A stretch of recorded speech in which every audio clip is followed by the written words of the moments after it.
my eyebrows enough so they're sideways. All right, there we go. That's better. All right, we are live. Thank you for joining us. As you can hear, I am still under the weather, so we'll just let Mary do most of the talking, which is her natural state anyway. We have while I've been sick, I've been working on the streaming setup, have some new things ready to go. And to demonstrate that, I'm going to ask the audience to pick a random number between 1 and 8. I know there's a delay. So while people are putting that in the chat, I'll go ahead and introduce the topic. Today, we're going to be continuing our look or celebration of Pride Month from an Islamic perspective. Last week, we focused on the Q primarily in LGBTQ, although we did also look at transgenderism and Muhammad, as well as touch briefly on lesbianism. Now, queer, properly understood, just means different. This isn't an attack on anyone, especially not on anyone's sexual desires, but rather it is intended to be a factual look at the history of Islam because Muslims, for some reason today, many Muslims use this as the argument for the truth of Islam. The West is turning gay because of Christianity and so stuff like that. Whereas the reality of the situation is that Islam has a long history of embracing queer sexualities, including homosexuality. The last time we saw that queer is kind of just defined as anything that's outside the Christian norm. Uh, Obviously, in the LGBT movement and in Pride Month, that's primarily focused on sexuality. But queerness actually is broader than that. Anything that's non normative for a Christian society is kind of by definition queer. And again, not an insult, just a descriptor of what so called normal is from a Christian perspective and things that are different or queer from a Christian perspective. And we'll see that Islam is very different from Christianity. It has a lot of very different or queer ideas. Let's see. Let me pick one of these numbers at random. We got a 7. Let's count up to 7 here. And this is our 7. Now we know that this whole scientific miracles was absolute nonsense. So there you go. In case you didn't figure it out, that means I have 8 different Islamic uh, little fun little clips that may or may not come up. I'm sure that most of them will not come up today, but they are prepared for appropriate times when they are useful. And I'll be incorporating those more and more. And the end goal is to get like maybe 100 to 200 different of these clips that can just be brought up on demand. Of course, since it is Pride Month and we are celebrating Pride, who better to introduce that than Ali? And we're proud of that. Indeed, he is. Any opening words from you, Mary? Nope, you have summarized our coverage of queerness before. We are looking specifically at queerness in a sexual context, but of course, queerness is much larger than just sexual content. We're going to pick up right where we left off with some sources from the Ahadith, and we're about to finish those up and go into how historical Islam treated male male sexual contact, which we now generally in our cultural context generally call homosexuality, but that is importing a relatively new term and definition onto a different society. But anyway, we'll go ahead and start if you can bring up my screen. Well, no, first we need to open with a word of prayer. Dear Heavenly Father, we thank you so much for this time together. We thank you for the technology that allows us to connect with fellow believers from all around the world and unbelievers as well. We ask that you be with us today and that you guide our discussion, that you help us have a respectful discussion on what can be a very sensitive topic, a topic where emotions run deep on all sides. And we pray that you be with us to guide that discussion in a respectful manner, but also to the audience to help them simply see the facts that are being presented. It, the goal is not to attack anyone, and I don't want anyone to feel attacked, and I want you to help people feel that way. Also, as you be with me on a personal level as I continue to battle with illness, give me the strength and perseverance to get through this presentation today. In Jesus' name, amen. I saw that someone saw the cat. So you may or may not have noticed something happened when you triggered the cat with a magic keyword in the chat. Possibly more stuff like that coming up as well. I'll go ahead and bring up Mary's presentation.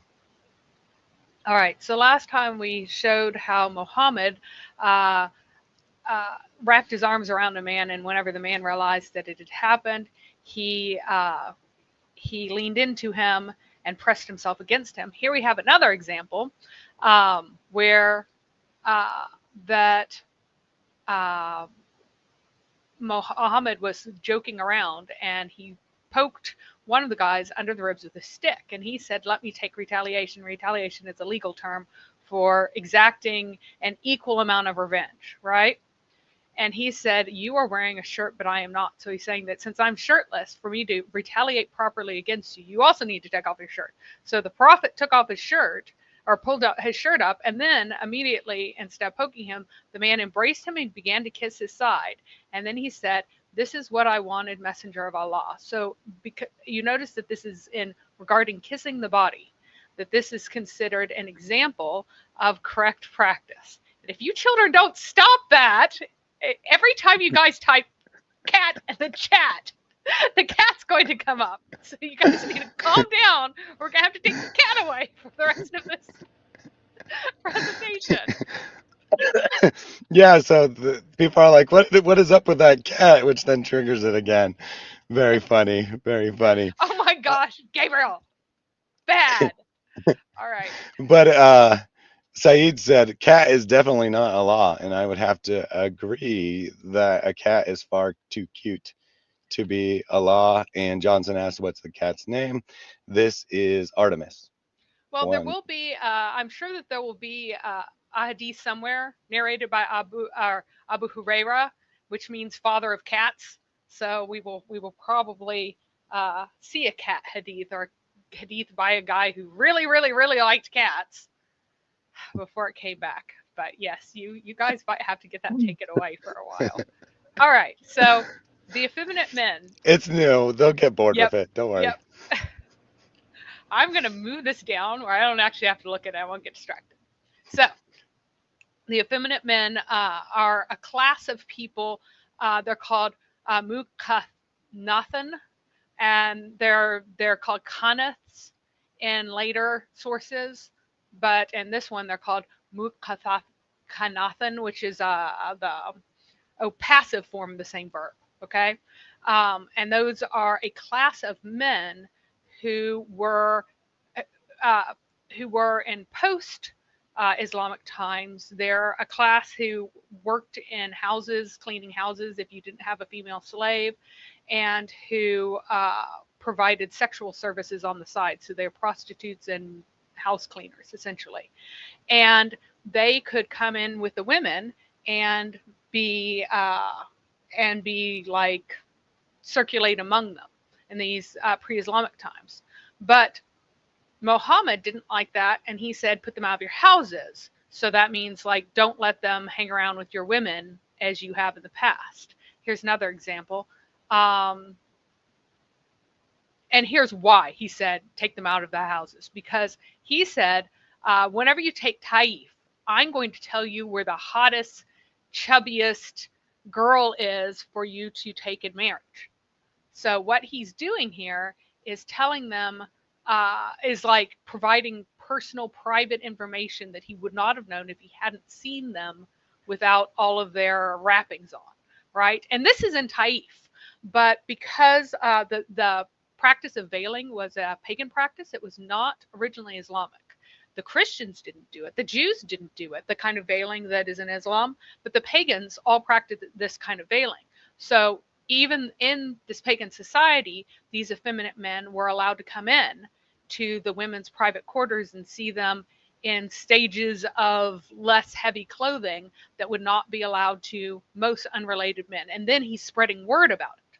So the reason why he told them to, kick them out of their private rooms is because they'll tell you about they'll spread in private information about like how your body looks, which he considered to be inappropriate.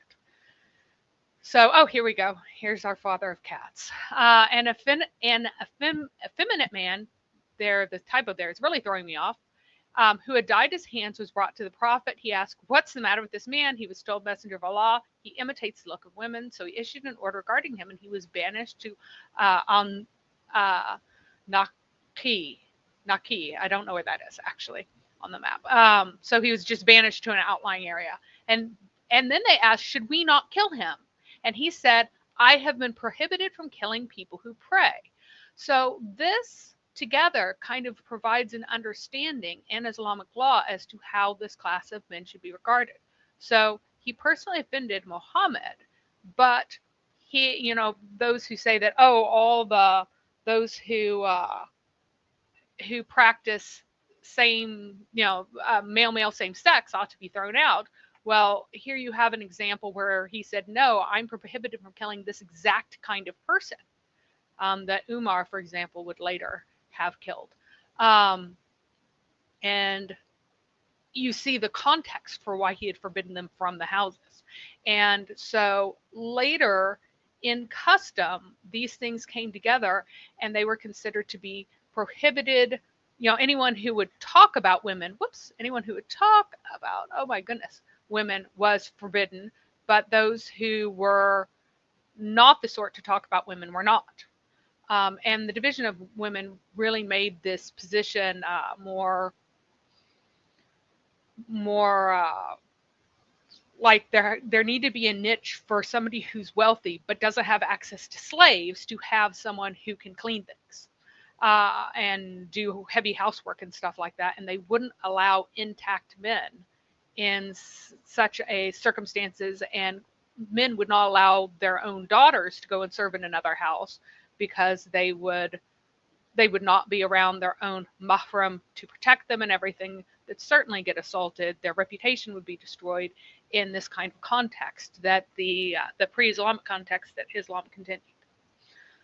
So now we're going to jump topics to general male-male sexual contact in historical Islam, how it was regarded, what context it was in, and all of these sources are from that book, Islamic Homosexualities. So here I'm just going to read these excerpts because I've chosen them out of a very long book, so we're going to go through them. So it says, usually in Arab and other Islamic societies, everyone successfully avoids public recognition, let alone discussion, of deviations from normative standards, sexual or other. Under Islamic law, the rules of penal procedure are extremely strict. Only the oral testimony by eyewitnesses is admitted, so you have to see the penis entering the vagina or the anus like a key entering a keyhole, and you have to have your 4 male witnesses. Period. If you don't have that, then you don't have a legal standard for punishing a free man. You cannot punish him unless you meet this legal standard. So a historian is noting that the established societal norms and morals of Islam are accepted as unchangeable and respected by the majority of Muslims, which does not imply, however, that they will or can conform to them in practice. In practice, it is only public transgression of Islamic morals that is condemned, and therefore Islamic law stresses the role of eyewitnesses to an offense. The police are not allowed to go in search of possible sinners who can be only caught red-handed and not behind the veil of secrecy of closed doors. In a way, concealment is advised because to disclose a dreadful sin would be to sin in itself. It is not only condemnation by the law, which can be avoided by secrecy, the same can be said of shame. This emphasis on externals in Islamic law, as well as the social concept of shame, with its connivance in theoretically forbidden and shameful behavior, could be deemed hypocritical. But such a judgment would be beside the point, missing the essence of the entire matter, which is that in principle, the validity of Islamic morals and of the social role pattern is confirmed by not openly resisting it, and is just that which maintains the system as it is. So, here is the explanation. There is a very rigid idea of what is to be publicly and formally acknowledged. So just because everyone knows it, that doesn't mean it's public. Just because everybody sees it doesn't mean that it is public. What is public is that everybody formally acknowledges it. So, on the one hand, you have a very, very long history of homosexuality or homosexual male male contact in Islam and in Islamic societies. That is totally normal and totally accepted in that society. But on the other hand, there is an absolute opposition and resistance to something like a pride parade or teaching that people should do this in school, because you have a moral standard and then you have all the graciousness that Allah gives you that allows you to behave in ways contrary to the moral standard, because Allah has also given you all of your sinfulness and Allah just really wants you to repent of it. If you are officially, formally celebrating something that is seen as sinful, that is outside of Islam. And it's interesting because it is a very normative thing to positively assert the fine value of something that's very common in your society. Like, your society ought to match the values of your society. Like, the actual pattern of your society should match what your society values in the context of um, in the context of not having a hypocritical society. If you are Western, if you are non-queer, if you're normative in the queer normative divide. But what is normal to Eastern cultures is a face culture, an acknowledgement, a formal acknowledgement culture in which these things coexist, and that hypocrisy is no problem in these cultures of in this kind of context where you have one value that society recognizes and then you have a different behavior that practically everyone follows. That is how things like this work. So just trying to get Westerners to wrap their minds around the idea that everyone can be doing something that is seen as something that is terrible in the own moral system that they articulate, and yet at the same time that's entirely also accommodated in the system because it is also something that was, all of these desires that you have were inspired by Allah. They were written, your share of zina is written for you by Allah, and so these things coexist in Islam. Islam is a religion of doing certain religious practices to outweigh the bad things that happen, and then in the end fate just takes over, and whatever is fated to happen is what really happens. So continuing on, the world. Yeah, a couple comments or questions from the audience. From Karen, Islam is not just a religion but a political system also, correct? And I would just say that Islam is a political system and also kind of a religion, right? The political system is first. Yes, the political system is absolutely first. Fiqh is ahead of all. It is what defines what is followed and what isn't, right? That is the definition of what is allowed and what isn't.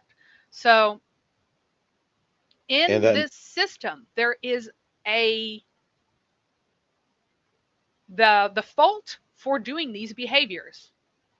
Well, what is Sharia is that you have to have 4 witnesses. What is Sharia is that if you reveal the sin of another, that sin's not forgivable for you. Like you, or that's the sin of revealing somebody else's sin is something that you will not be forgiven by Allah. So in Sharia, Sharia has a stated value that you need to cover up the sins of others. That is part of Sharia. And then we I'm had going to one try to one reveal the other rest of it. comment that I wanted to address here from Mm-hmm. Saeed Cast, pure Arab breed, i.e., their resident pseudo-Muslim troll. What's your point if you claim that Islam opposes liberal values and a free society while claiming that Islam is permissive of homosexuality? You are contradicting yourself. So why is No, this not a contradiction in Islam? so it's not a contradiction at all. It is understanding that you don't just have two things, right? You can have a whole range of cultures and societies. You don't just have one thing and then a different thing, right? You don't just have a quote free society in which the definition of what is good, right, and proper is whatever brings pleasure to the individual. Like that's one definition of what free society is. If you go to a someone who expresses the values of libertarianism, that is self-godhood. Like we are all gods, and our pleasure should determine whatever is allowed, and as long as our pleasure doesn't infringe on someone else's pleasure, we have the authority to define what happens. So that's one definition of a quote free and liberal society. And there are many, like all societies that ever functioned don't actually follow that kind of definition, even though they may, in very recent time it's become kind of popular to try to uh, express that. So yeah, now that our faces are off the text, I can make it big again. Okay. So anyway, here is kind of the Islamic view. The world is imperfect. People are created with dissimilar natures, created that way, right? And are likewise imperfect. It's up to every person to behave correctly, tactfully, politely, hospitably, morally, and amicably, as possible and all as possible in all the different encounters in which he engages, rather than to demand such a thing of others. To blame, criticize, or sanction those who fall short of such ideas is to be tactless and leads to a loss of esteem. So that person loses face and you lose face. This is a face society. This is not, it's very odd because queerness declares that it's like an anti-normative society while at the same time demanding the anti-face type of culture and labels as hypocritical tensions that exist easily in all Eastern cultures, not just Islam, right? So if we go over there, human nature is strong and unbending and not easily broken. So Allah made you with all your sins, right? So all of these things happen, um, but the best way for man is to accept others as they are while training himself to virtue and gracefulness. This is the way to win esteem. Men are not reproached in public for even flagrant violations of norms. This is the important point because a lot of people think, oh, if it's just secret enough. No, it can be very, very flagrant. It can be public in the sense that everyone knows about it. The question is it public in the sense that it is officially, formally declared? No, but it's public in the sense that it's flagrant.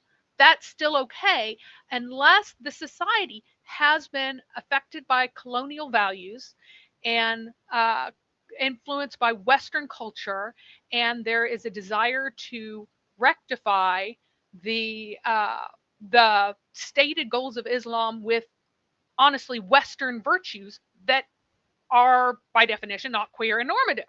Like if you have Islam as it has always existed in and of itself, again, you know, not even flagrant violations are are mentioned in an official or public way. No matter how much they're discussed when that person is not within earshot, So it's difficult to be able for anyone to distinguish with any certainty what is genuinely secret from what is politely not mentioned, and to be sure of what others think about them. To be a man in a society where sanctions are discreetly expressed, if at all, and everyone is provided with a public that in the sense honors them, does not make life at all that easy. The man must steer a deft and elegant course with very few signals from the public, who are his judges.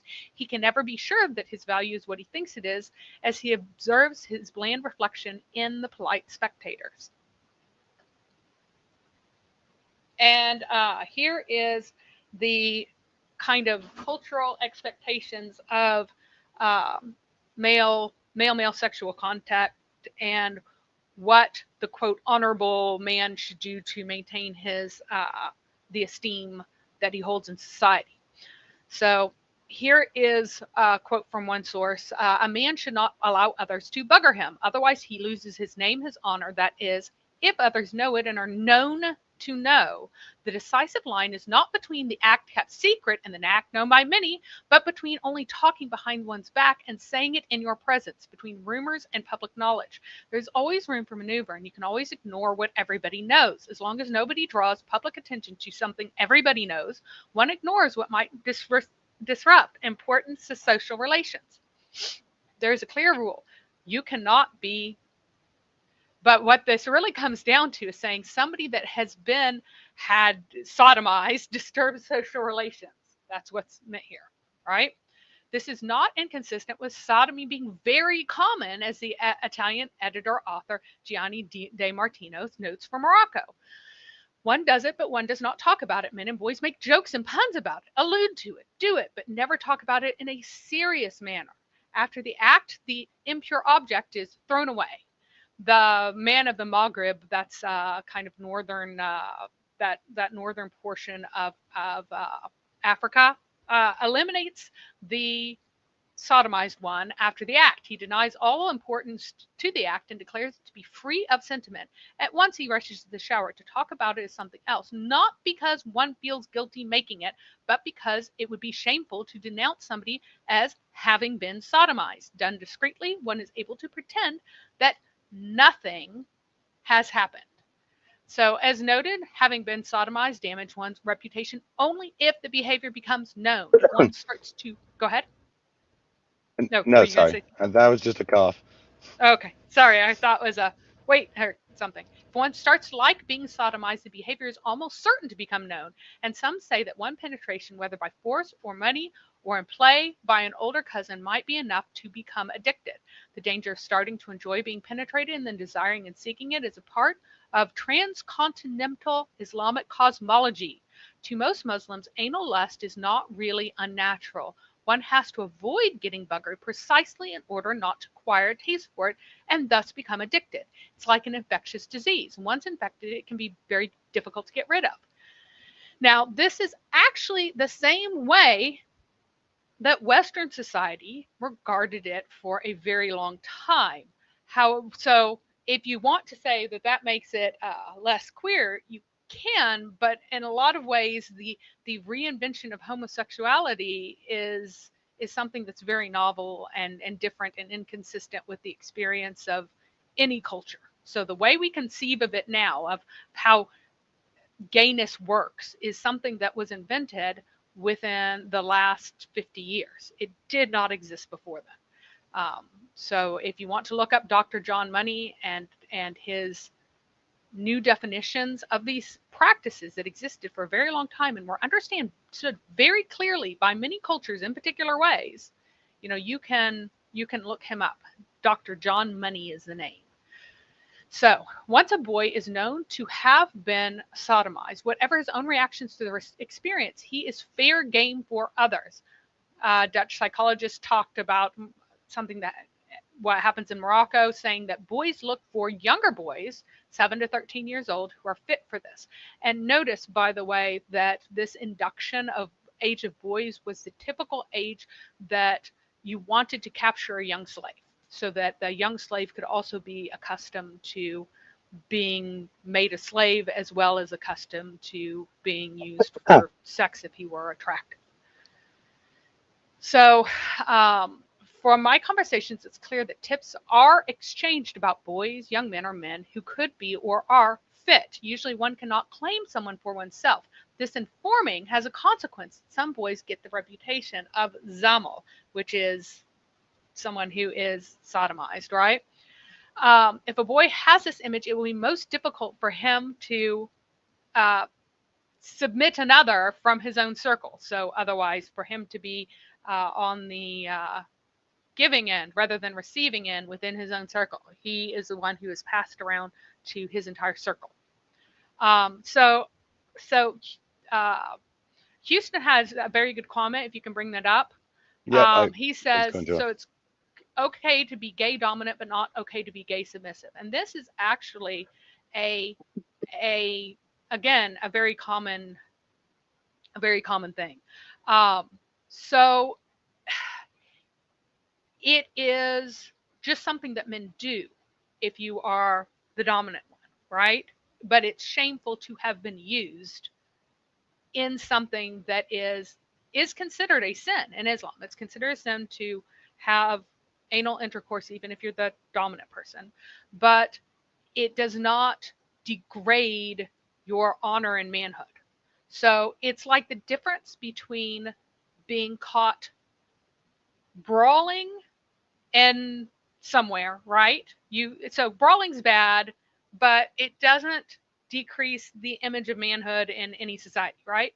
Or being caught uh, peeking in windows and jacking off as you're peeking in windows of girls. So one is disgusting and shameful, and another one is, a crime, but it's not shameful. Okay, so that is kind of how it's conceived. In Western society, the one who, because it's almost always, in almost all these societies, right? It's older men, younger boys. That's how it has always worked. And the older men have the dominant position, the younger boys have the submissive position. And in Western culture, it was considered much more heinous to be the one who was the assailant because you are corrupting the other. So that is a Western value. So here you have a very typical non Western value that it's shameful to have it done to you, whereas the Western non queer value is that it would be most shameful for someone else to come and corrupt you. Now, in terms of people being, oh, that it's contagious or whatever, there are physical reactions to physical stimulation. Okay. So even if a woman is raped, for instance, a violent, horrible rape, there is a fairly good chance during it that she will experience an orgasm. Not because it's like, we fun, I wanted this, but because they are body parts that react with, especially with fear. A lot of times the body cannot distinguish between fear and other types of heightened sensation, and you get the orgasmic response. The same thing happens to boys who are assaulted and their prostate is stimulated from the back end. So that is why they believe that people can be corrupted, because you have a physical response of pleasure, no matter how much you don't want what's happening to you. And a lot of times you're plied with gifts, you're plied with promises, you're plied with all sorts of things to get you to do this. And so over time you become used to it, or even to kind of lean into the enjoyment of it, right? So this is a very, yes indeed, and we're proud of it. If you want. And we're proud of that. Yep. So I didn't actually. I had that was a little too grotesque to put it there for me, but yeah, the audience demands it. So but this is normative male male sexual relationships across most cultures, across most of time. This is what has been in contrast to monogamy. And it's very, very different from heterosexual monogamy, of course. It is entirely different. It is a completely different thing. It's not just, oh, we swapped out one of the people and now they're female. But if you take the heterosexual monogamy as the thing that is truly the norm, and truly normative in the non-queer way, then what is most queer is the thing that's least like it, not just swapping someone out for someone of the other sex. That wouldn't be nearly as queer. So a little bit more. A penetrated anus attracts the bachelors of the community like a pot of honey draws flies. One is known to Boy. be available and talked about. Everyone goes to him to relieve their needs, sometimes by force. It would be shocking if he refused once he had been breached. So, culturally, if you have been taken once, you have no standing in which to refuse anyone else in your circle. Okay? So, Houston says that this sounds like the stereotype of prison culture where the punk is the submissive and the aggressor isn't considered to be gay. Again, that this is what usually happens in most societies that have male sexual contact. This is how it's conceived of in the vast majority of societies. That Eh, so And just to the point, arguably, you could think of prison as a kind of a different society, so that is actually completely consistent. right, right, and it's yeah, it really is. So So, question: what book is Mary reading from? this is called Islamic Homosexualities, It's and an I can it's an provide academic book. yes, Um, it's intended to be a neutral look at homosexuality in Islam.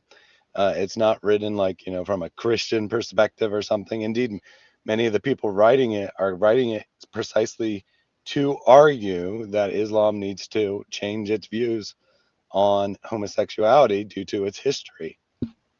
well, they're writing mainly to say that Islam, the only thing that needs to change in Islam is that Islam needs to get rid of the parts that get rid of the shame and face culture and just embrace what has always as as good what has always been practiced. So they're actually arguing to de-queer the culture and make it more like Western culture in that your behavior is considered to be more virtuous if it is entirely consistent with your values. And since this behavior is so ingrained, their argument essentially it is written by a from a homosexual studies perspective, which is generally pro-homosexual, um, just as an academic field, right? And so they are looking at doing this kind of Yeah, thing. well, I mean, they're doing Yeah, what I said in the introduction, yeah, right? They're celebrating other sexuality. They're not pointing these things out to be like, "Ooh, look at Islam. Islam is bad." They're like pointing these things out to be like, "We need to." Yeah, they'd prefer to be more open about it, but they're like kind of saying, "Yay, look at this." Look yeah. at the accept, sort of acceptance, and they're saying, "Just go the rest of the way and accept it entirely," kind of. So yeah, whenever you go to the later sections, it talks about modern stuff. They kind of want to introduce a more Western homosexuality in terms of uh, the revolutionary queer ideology as it exists in specific Western countries. They want that to become the norm for Islamic countries too, and they argue that it should be easier for them to make it the norm than for any country that has any sort of uh, reasonably sized group of practicing Christians to kind of do the same. So in some sense, one's honor can only be lost once. The Moroccan observation suggests it is less a matter of the sodomized person becoming addicted than that he lacks choice once others know about it and has been and therefore can be penetrated, at least until he becomes a hairy adolescent and therefore is no longer attractive. Without indicating the extent of the sample in which is based, Schmidt makes the interesting observation. I never met a firstborn youth willing to take the submissive position of being penetrated, whereas many younger brothers view it as inevitable. Now, this is also an important point because if younger brothers consider it inevitable, that means almost certainly that their own older brothers are also introducing them to this very young. That tends, when you have differences in age, in birth order like this, that tends to be the case. Yeah, and I would So just say, at very minimum, on behalf of their friends, right? If yeah, not themselves, at least they're for their friends. they're bringing their They're, friends over and letting their friends use their young brothers. So so again, by the age of 15 or 16, Azazel loses his admirers or he starts refusing the advances and becomes a man. That is, he is the one who's having intercourse with boys and courting girls.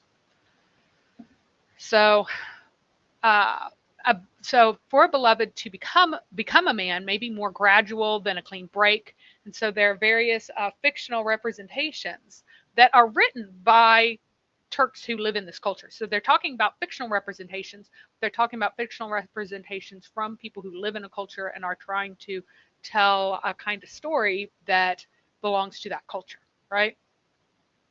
So um, there are also examples of a the in this one boatman ravished her, aiding him in a quest for a woman, and another one, an Andalusian boy lover allowed his beloved access to his harem, and this was also fairly common.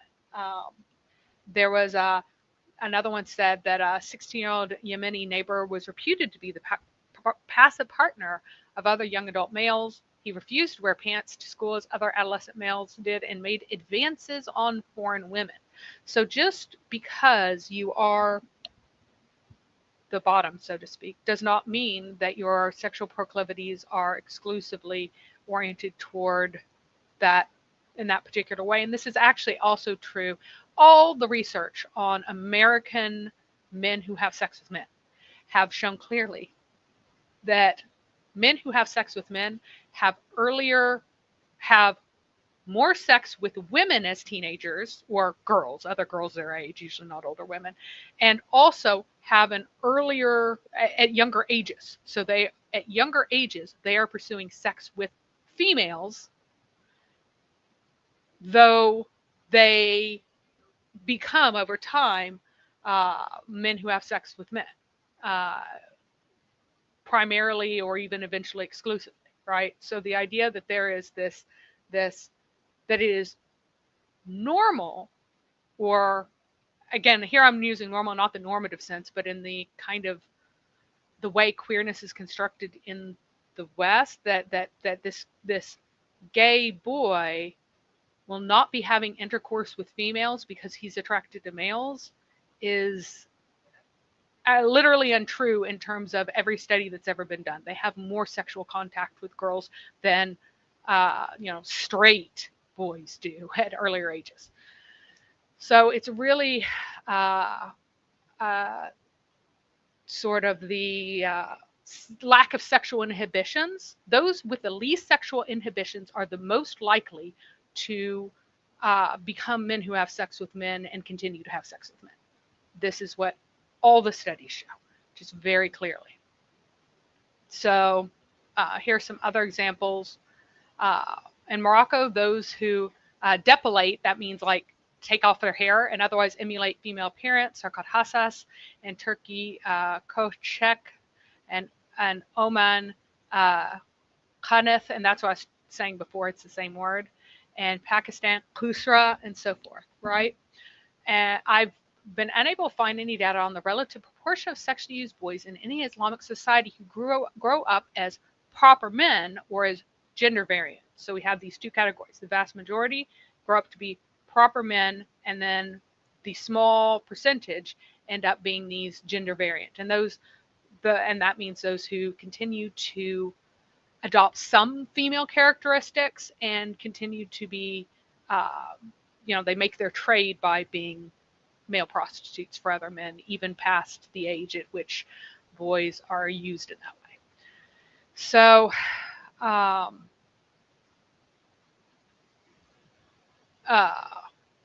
so if he grows up into a regular man, no one will mention his pre-adult sexual behavior in his presence, and probably not at all. His male honor, which he has now regained, depends on his conduct as an adult, and contemporary Oman, this extends even to those who openly practice transvestics, homosexual prostitution as adults. So once you leave this world, then you revert to an honorable status. So a Persian wit, he made jokes and stuff, says, "Do not withhold your posterior favors from friends and foes when young, so that in old age you can attain the status of sheikh, a preacher, or a man of fame and dignity," is surely an exaggeration, but one does not exaggerate what does not exist, nor satirize what has no relation to what the audience recognizes as reality. So that is a way to gain favors in older age. So, so here is there was a court jester to a sultan, okay? And they go and arrive and listen to a preacher who says that whoever has made love to a young boy on the day of judgment, he will be made to carry him across the narrow bridge of Sirat, which leads to heaven. The Sultan Mahmud was terrified and begins to weep. But the jester tells him, "Oh, Sultan, don't weep. Be happy that on that day you will not be left on foot either." So obviously this is saying that he had also been used as a child, even though he used many others. So posterior favors meaning allow people to have sex with you. So another one says that others prefer teenage boys whom they can sodomize and be sodomized by. So in some cases, there was a reversal of that turn. There was turn taking, but the turn taking was really not acknowledged at all. The boy was identified as the bottom, even if the older man was also the bottom sometimes, because he was seen to have the authority and control and was kind of causing that to happen if he had a man's place in society. And we do not have the figure because it's very explicit, and I'm not getting in trouble with Google. So, question here. Are the slaves of the prophet pervert also proud of this month? And we'll let Ali Dawa answer. And we're proud of that. So it seems that yes, and is the answer from Ali Dawa that he's proud of Pride Month. Yeah. So I noted before, I believe that a lot of Muhammad's particular views of Allah developed from his own background, having been an orphan, because orphans who are outside of their families are pretty much, the sources say that if you are an orphan and you are in the kind of situations that he was in, you would be used. And as I've already shown you, there is plenty of Islamic material that indicate that Muhammad also was used in this way, and this was just part of the ingrained culture even then that continues through. So, indeed, never leave your friends behind. All right.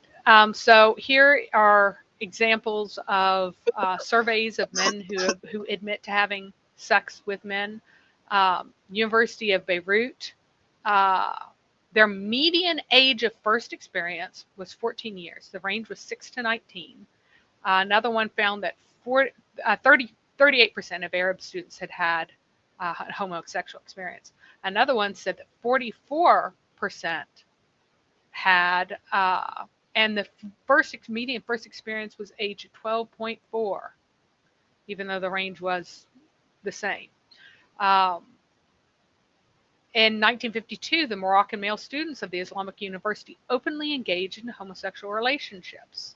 Another one in Iraq says that previously almost complete acceptance of homosexual practice is now undergoing some change. Some students who have been brought up in the old traditional pattern have expressed anxiety to the authors about their homosexual practices in the university student hostels in Baghdad. Because when you got a bunch of young Islamic males together, that was what the normal thing to have happen was. And I didn't clip all the sources, but you can see that in the sources that describe life in barracks, where young men were taken away from home to train as warriors, this also happened. So this is endemic to the traditional village. Um, and there is a gradual and subtle initiation into the practice. At the early stages, the child lives in a world of women and children. At the age of 7 or 8, he starts joining the exclusive society of men. The boy's strong need to belong to this male world is exploited by older adult males to induce them to homosexual practices. As the culture looks down on this passive sexual role, these young boys soon assert their virility in their turn, start playing the role of active homosexuals. In addition to this general pattern of homosexuality, there are also professional homosexuals from the lower classes of the village or among individuals who have been kidnapped as young boys from other parts of Iraq and used for homosexual purposes. The widespread homosexuality among men has its counterpart among women and is not unusual, even among married women, to have an intimate female homosexual partner. And I have already talked about that before. Yeah. You can definitely nikah whatever you want, a woman, Yeah. a goat, or a chicken. So, Absolutely. uh, so there is an entire class of male dancers slash prostitutes. Oh, These well, are, before go you ahead. go on, Saeed told us earlier that we would have to cover this subject, so I just wanted him to let him Yes. know that he is a good prophet. So there you go. You're an excellent prophet. If you can make the thing smaller Yep. so that people can freeze it and make it bigger whenever they have a chance, and they'll be able to read it. They'll also be able to download it because I'm not going to read all of these. But every every Islamic country that I have found that has a decent Islamic population in it, uh, decent sized Islamic population, has a group of male dancer prostitutes. These male dancer prostitutes are come from two sources. Number one, they're recruited from the lowest levels of society. They're often plied with money, they're plied with drugs, they're plied with alcohol. They're given all those things, and so to induce them to join these dancing troupes. The other class is kidnapped boys, and there is a large percentage of who exists because of kidnapping, especially where castration is typically a part of the experience. In some areas, the men are left intact. In other areas, they are almost always castrated to become these male dancer prostitutes. So, if they're castrated, it's usually a very large percentage are kidnapped, and they live in these societies in which the older generation, uh, you know, continues their legacy by kidnapping new juniors who are more attractive than them and call in more money, and they eventually become like those who live to be older age become like the leaders of a troop and the auntie uncle of the troop, guiding it, training it, selling out the boys under him who have very heavily been trafficked into this. So here are places that each place they have different names. They imitate the same dances that women do, but they're allowed to dress essentially without the huge head. Women are supposed to be all covered up, right? So women are supposed to be. You're not supposed to see, especially if they're dancing. You're really not supposed to see their faces. And so the men typically wear women's clothing, jewelry, makeup to look more feminine, and they wear the clothing that they wear under their other clothes, yeah, for especially for dancing, right? And so they have these performances. So here's examples from Egypt, Morocco, Persia, Pakistan. We have examples in Uzbekistan, for example, where they have two different names. They're called bacha dancers in some areas, and then they're also called Ugalan Bala. And bacha is where we get the bachavazi of Afghanistan, right? It's just different places have different names for these boys. The dancing boys of Afghanistan. Indonesia also has them. So it's not like, oh, well, it's only where there was a lot of Arabic culture. There's not much Arabic culture here in Indonesia. Everything was imported, right? And so part of what came with the package of Islam, this is part of the Islamic package. So any place that Islam goes, this also comes with it. So yes, bacha means boy, and bacha bazi means like a pleasure boy. So Don't even try to hide it, do they? Pakistan, India, they usually call them hijra. They perform at weddings.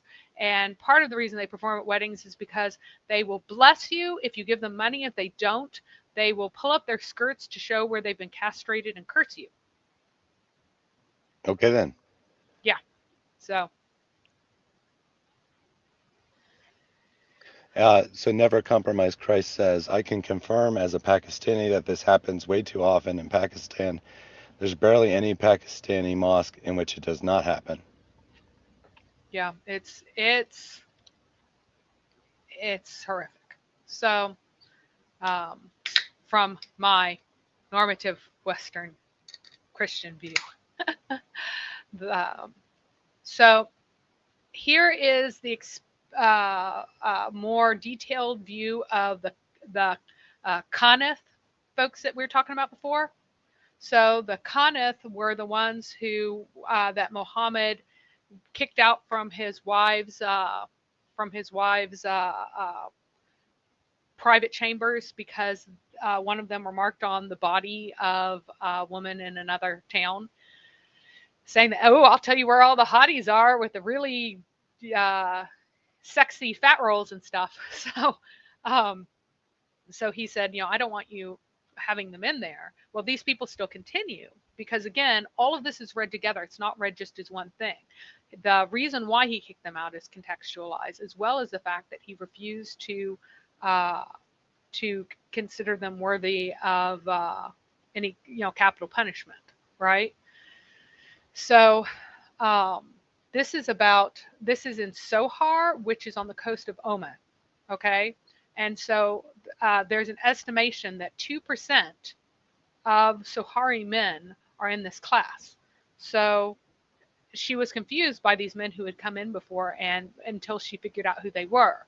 So it says that the Conif is not allowed to wear the mask. So in Oman, there's a special mask that kind of covers this part of your face that kind of hangs out like this, and that's a very special kind of uh, local version of the niqab. It's not a veil; it's like a physical metal mask. So men are allowed to wear that, or excuse me, even the Conif is not allowed to wear that. But even though male clothing is white and female clothing is patterned, instead he wears solid color bright clothes. So he paves a way that is neither male nor female. Um, he also has a soft, high voice and a sashaying manner, and his hand movements imitate those of women. But something that's interesting is that this group, the swaying gait and the sexy walk and stuff, is something that women don't actually do there, but these Conifs do to advertise their sexiness and sexual availability to men. So, well, reason answers. I have a bit of a correction there. Historically, if you're talking about all societies, and there have been many cross-cultural studies of silhouettes of women and what is considered attractive, fatness was not considered more attractive. Well, it was considered more attractive than being very thin. But the idea of what was thin back then is much, much, much, much thinner than what's considered thin now. So, in this pre-Islamic and later Islamic culture, fatness to a certain point, you were still supposed to magically have high, firm boobs, even though you had literal rolls. And they would talk about the rolls that women would have. Like she has 3 rolls in the front and 5 rolls in the back. I think that's what the or 5 rolls in the front, something like that is what the man said. He literally said, "Here's the hottie who has. I can lead you. The hottie has the fat rolls." And the reason why specifically obesity was considered good, no, it was not. Nope, nope, has nothing to do with being considered wealthy. Nope, has to do with being considered immobile. So if you do not move, it in a society where you have to work to cook, you don't have a microwave. One of the big reasons we're all heavy now is that we can order out and we got microwaves, right? And so that makes it very easy to eat very yummy food at whatever quantities you want, and it's really cheap. But if you are in a society where you have a lot of physical work, if you are able to maintain fatness, it is very heavily because you are very immobile. And there were special feeding, the two documented societies that highly prized fatness, both associated fatness with being immobile and indoors. And so you have in the Pacific Islands, you would have these feeding huts where the upper class children would go in about a year as teenagers and be given enormous amounts of food, and the only reason they were supposed to lie there immobile and get fat for approximately a year, and they were only allowed to like go to the bathroom and stuff, and they were supposed to get really pale because they're not in the sun, and really fat, and that was considered to show that they were this nobility, but not because they had enough food to eat, because they were so rich they were immobile. And so you never had in Venice, there was a particular association with obesity, and the Venetians thought that women who have large physical appetites would also have large sexual appetites. So prostitutes were idealized as very, very large, because it would show that they had enormous appetites for men, according to their own beliefs.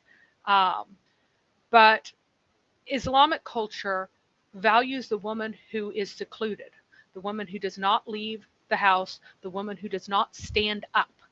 Okay? And so you're supposed to show your immobility and thus your nobility and your femininity, because not moving was considered to be extremely feminine. Flitting about, moving around, doing that's for slaves and men. That is not for a free woman. A free woman is to sit. And when she does her work, she does lots of handwork, lots and lots of handwork in these societies. The women in Berber societies, for example, or Bedouin societies, they will weave all of the fabric to make all of the tents. So they're doing lots of work. In Mecca, the women were doing lots and lots of tanning, but they did it all sitting and immobile and not going about, because the one who goes about is not within their definition of femininity, which is contrasted with male activity is female passivity, and that is a very strong conception. Again, this is another queer gender identity within Islam, because you find in Western culture, you have like the virtuous woman who rises in the morning and she goes out and inspects fields, and she's a very active woman. But in Islamic views of what a good woman is, a good woman doesn't move. She doesn't go out. She doesn't leave her house. And the less she does, the more feminine she is. Like, she can do all sorts of stuff with her hands, all the handiwork, all the weaving, all of that stuff she can do, but she isn't supposed to move around. Okay?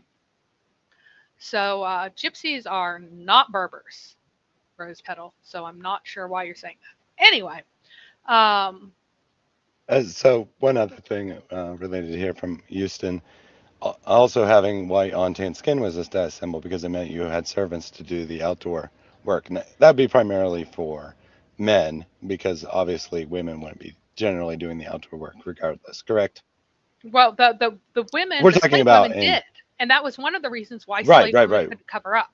So, but men, Yeah, I meant the free yeah, women. for men, it was still, you were supposed to be an active man. So men having white skin was not really a social value in lots of societies. It was mainly the women who didn't necessarily, because even in Europe, the men hunted all the time. Even the women hunted. But the idea of pale skin is more heavily associated with femininity and all kinds of cultures, just across cultures. Um, the extreme emphasis on pale skin in men in Arab culture is not as normal as the emphasis on pale skin for women. Um, and maybe it has a Persian influence, because the Persians were a mixed class of people. They were from the the Indo-Europeans, and so they originally had very pale skin, but then whenever they'd intermarry with locals, they'd gain darker skinned folks. But you can even find negative views of darker skin expressed and condemned in the Bible. So, like whenever the Shulamite says to her beloved, "Oh, don't look at me. I'm unattractive because I have dark skin like the tents." And of course, the beloved says, "No, no, no. You're incomparable among a thousand women, and you're perfect just as you are." But you still have those kind of things in there. So anyway, moving on to the Conifs. They're often very heavily perfumed, and women aren't really supposed to wear perfume outside the house. You're not supposed to be smelled by other men who go around. So, now they talk about how Kenneth kind of functions as men and have all the rights of men, but in other ways they can go into the areas that are exclusive to women. And in some ways they're degraded, but in other ways they're legally equal to men, right? So they notice that Wiccan argues that I overly foreground homosexual prostitute and emphasizes that prostitute does not have the ugly connotations in Oman that has in Northern European and American Protestant societies. So makes the point that prostitution in Islamic societies is something that is just, it's not as terrible to call or for someone to work that way. It's not as demeaning because it's considered better, basically, than it is in Protestant societies, and says that negativity toward prostituting oneself or others is a Protestant value. So, indeed, Jesus does consider us all, whatever race or ethnicity we are, to be equal in God's eyes. Jesus does not care whether or not we are pale or not. So, whoops. You went like way back. Well, the issue is that I have a gaming guy, so it mouse, so it rolls really, really easily. So, as I have mentioned before, Islamic homosexualities are far more queer and authentic than contemporary Western homosexual public social constructions. Okay, and I will explain what I mean by that. So, this kind of normalized. In Western society, homosexuality is officially, or at least overtly, normalized to the standards of classic liberalism, right? So it says, for example, gay men's relationships are represented as being egalitarian, which imitates feminist heterosexual marriage ideals, versus how it works in Islam is that they are extremely hierarchical, and that's in line with Islamic society.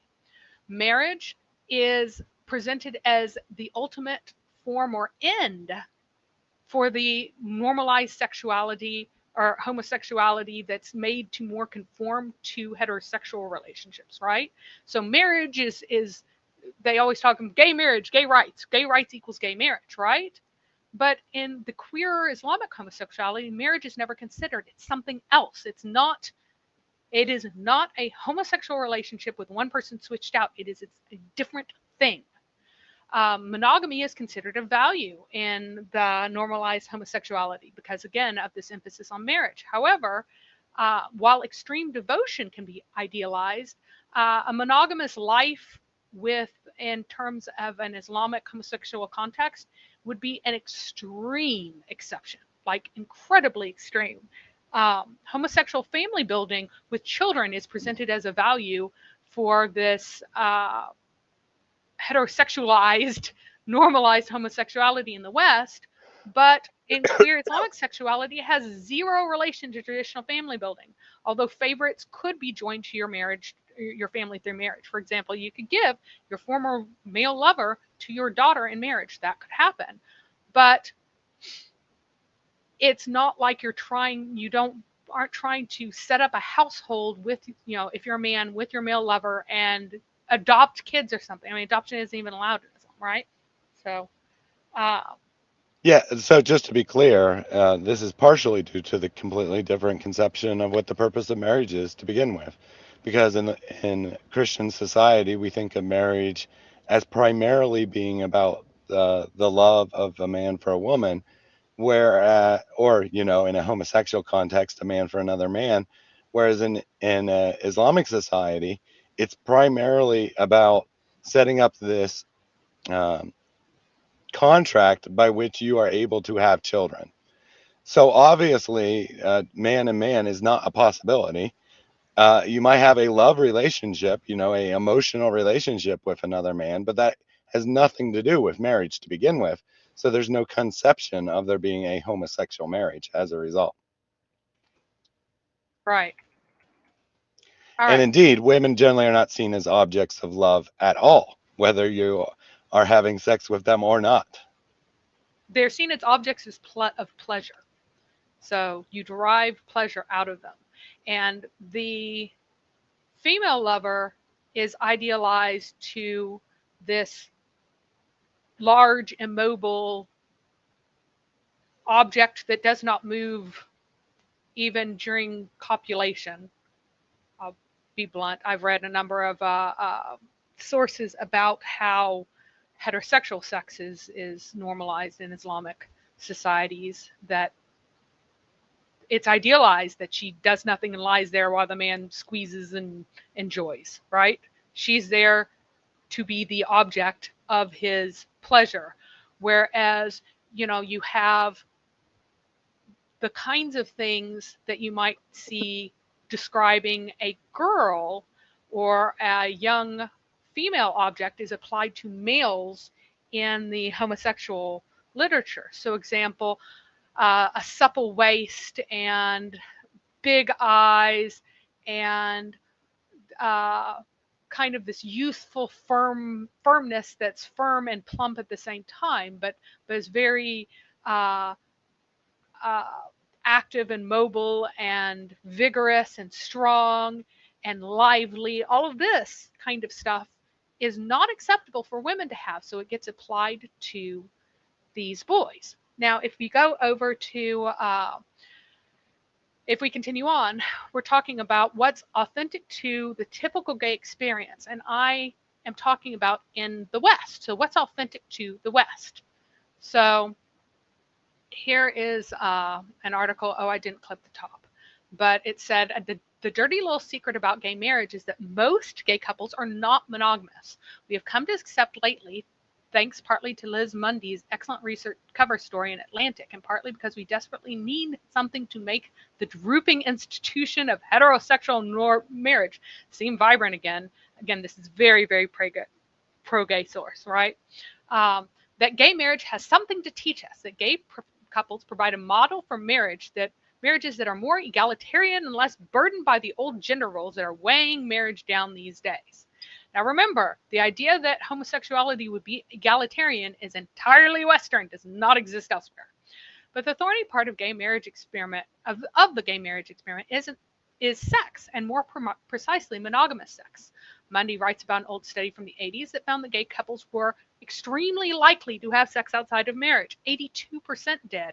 That was before the AIDS and great matrimony craze in the gay community. She also tells the story of Dan Savage, started out wanting to be monogamous until he and his partner had kids, and then they loosened up in order to make their union last. Monogamish is what he calls his new model. But as Mundy asks, can anyone out there imagine a husband proposing that same deal to his pregnant wife? So here's another long story in Gawker.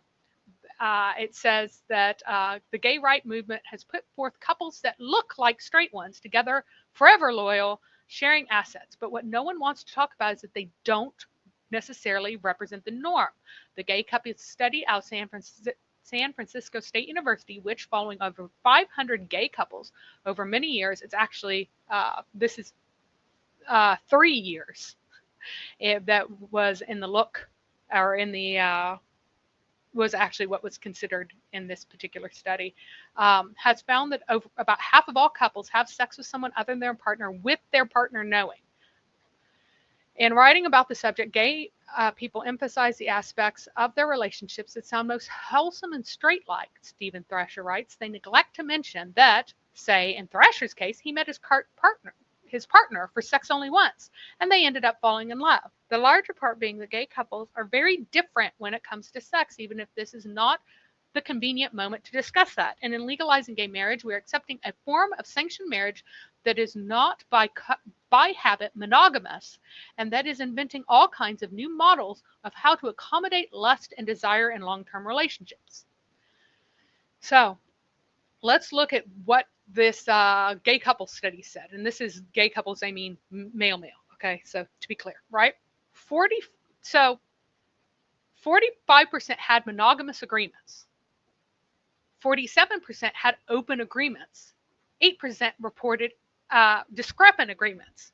So, but listen to this. So that means discrepant agreements means that one person gets to have more couples, but the other person has to be loyal, right? In 64% of couples, both partners reported discussing their agreements with their partner. But listen to this. Concordant negative couples comprised 55% of the sample.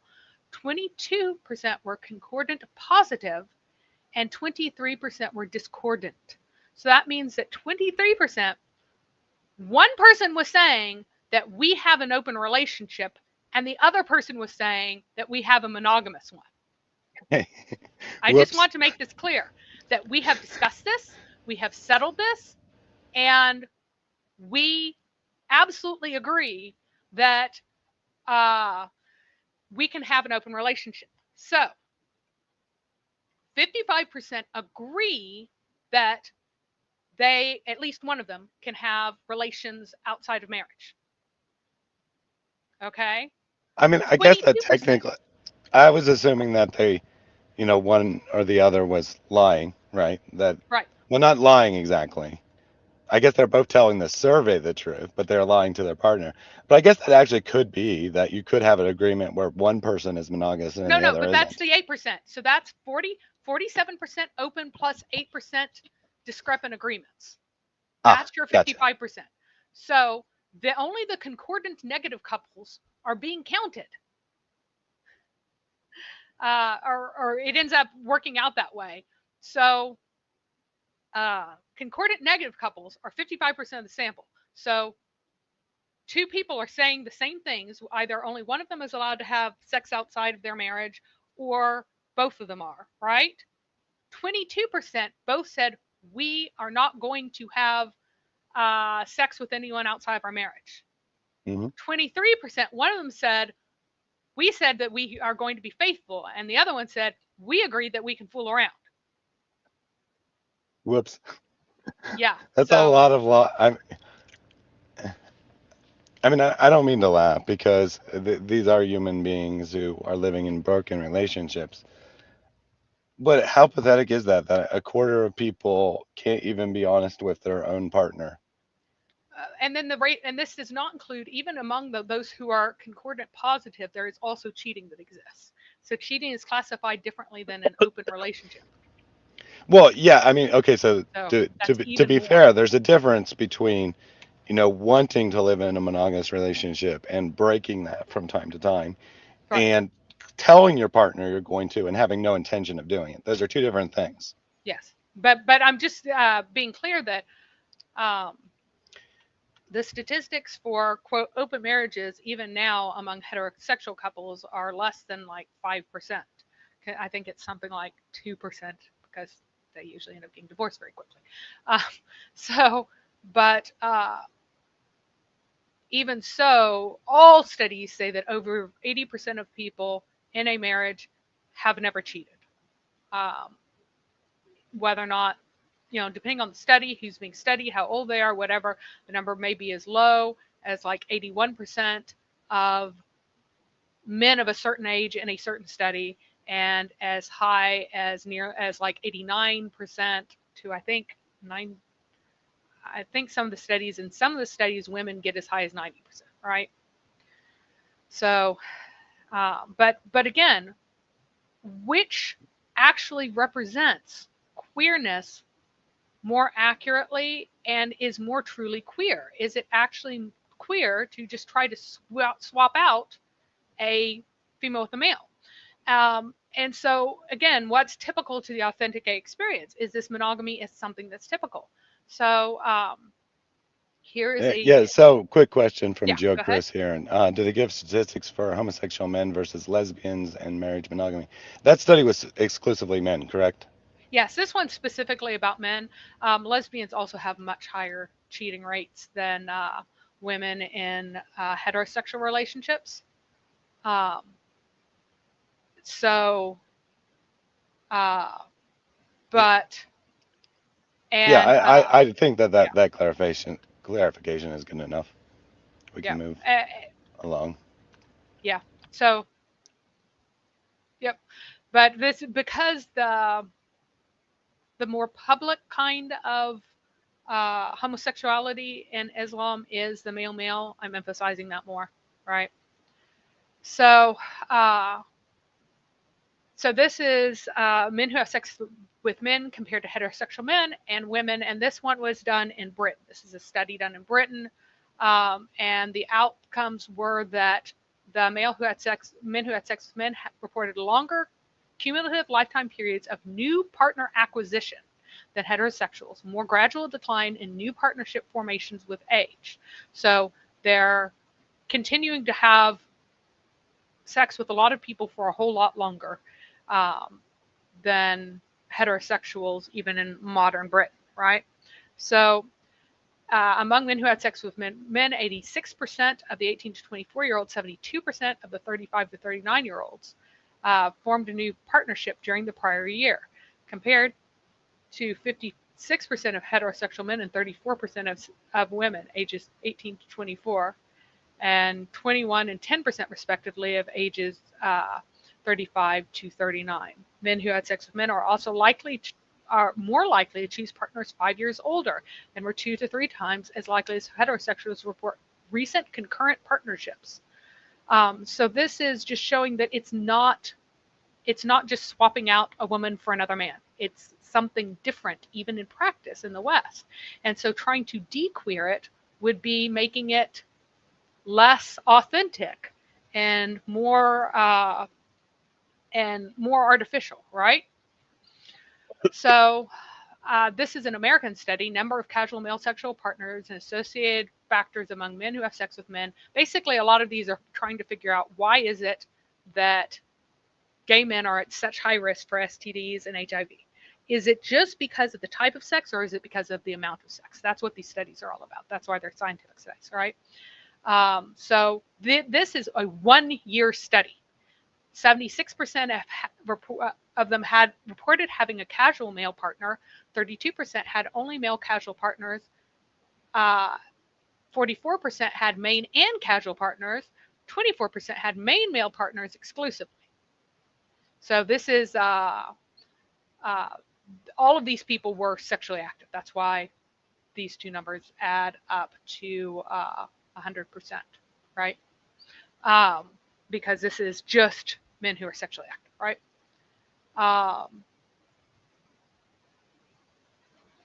Participants had a median of 3 casual male partners.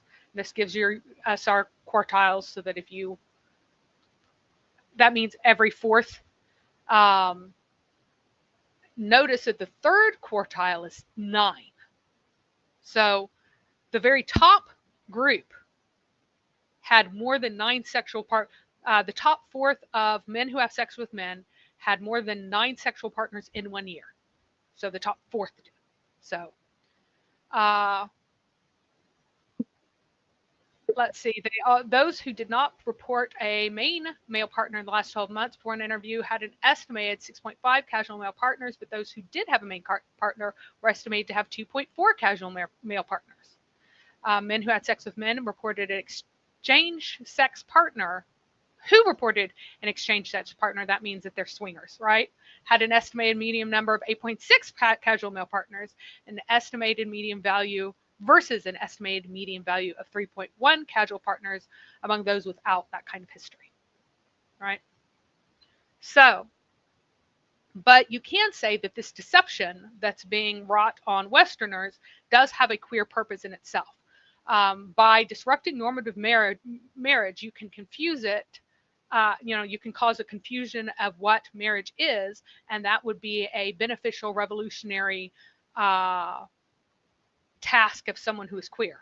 However, it does normalize the other unions, at least superficially, and like acts as if you are valuing things that are distinctly or overwhelmingly homosexual or heterosexual values and applying them to the homosexual unions, right? And it also reinforces a cultural value of marriage, which is something that queerness eventually seeks to abolish entirely.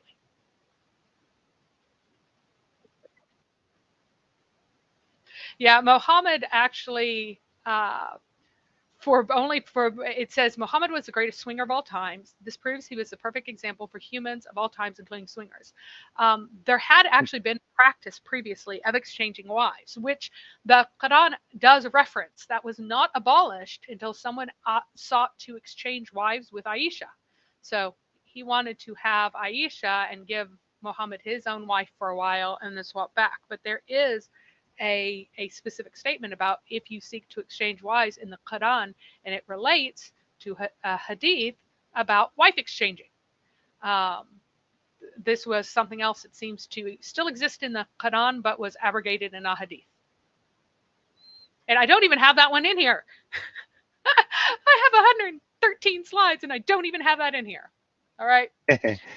So 113 slides weren't enough to No, capture how much Islam loves LGBTQ.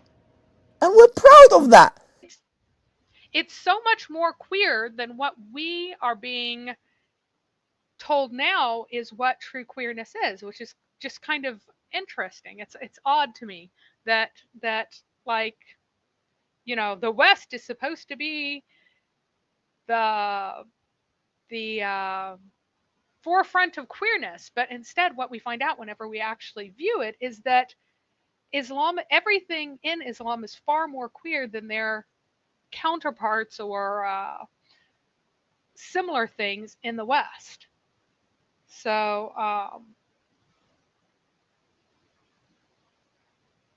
let me Uh, if you can bring up some stuff, I am going to take a quick Y- break. I will be right back, Yep. and I'll listen.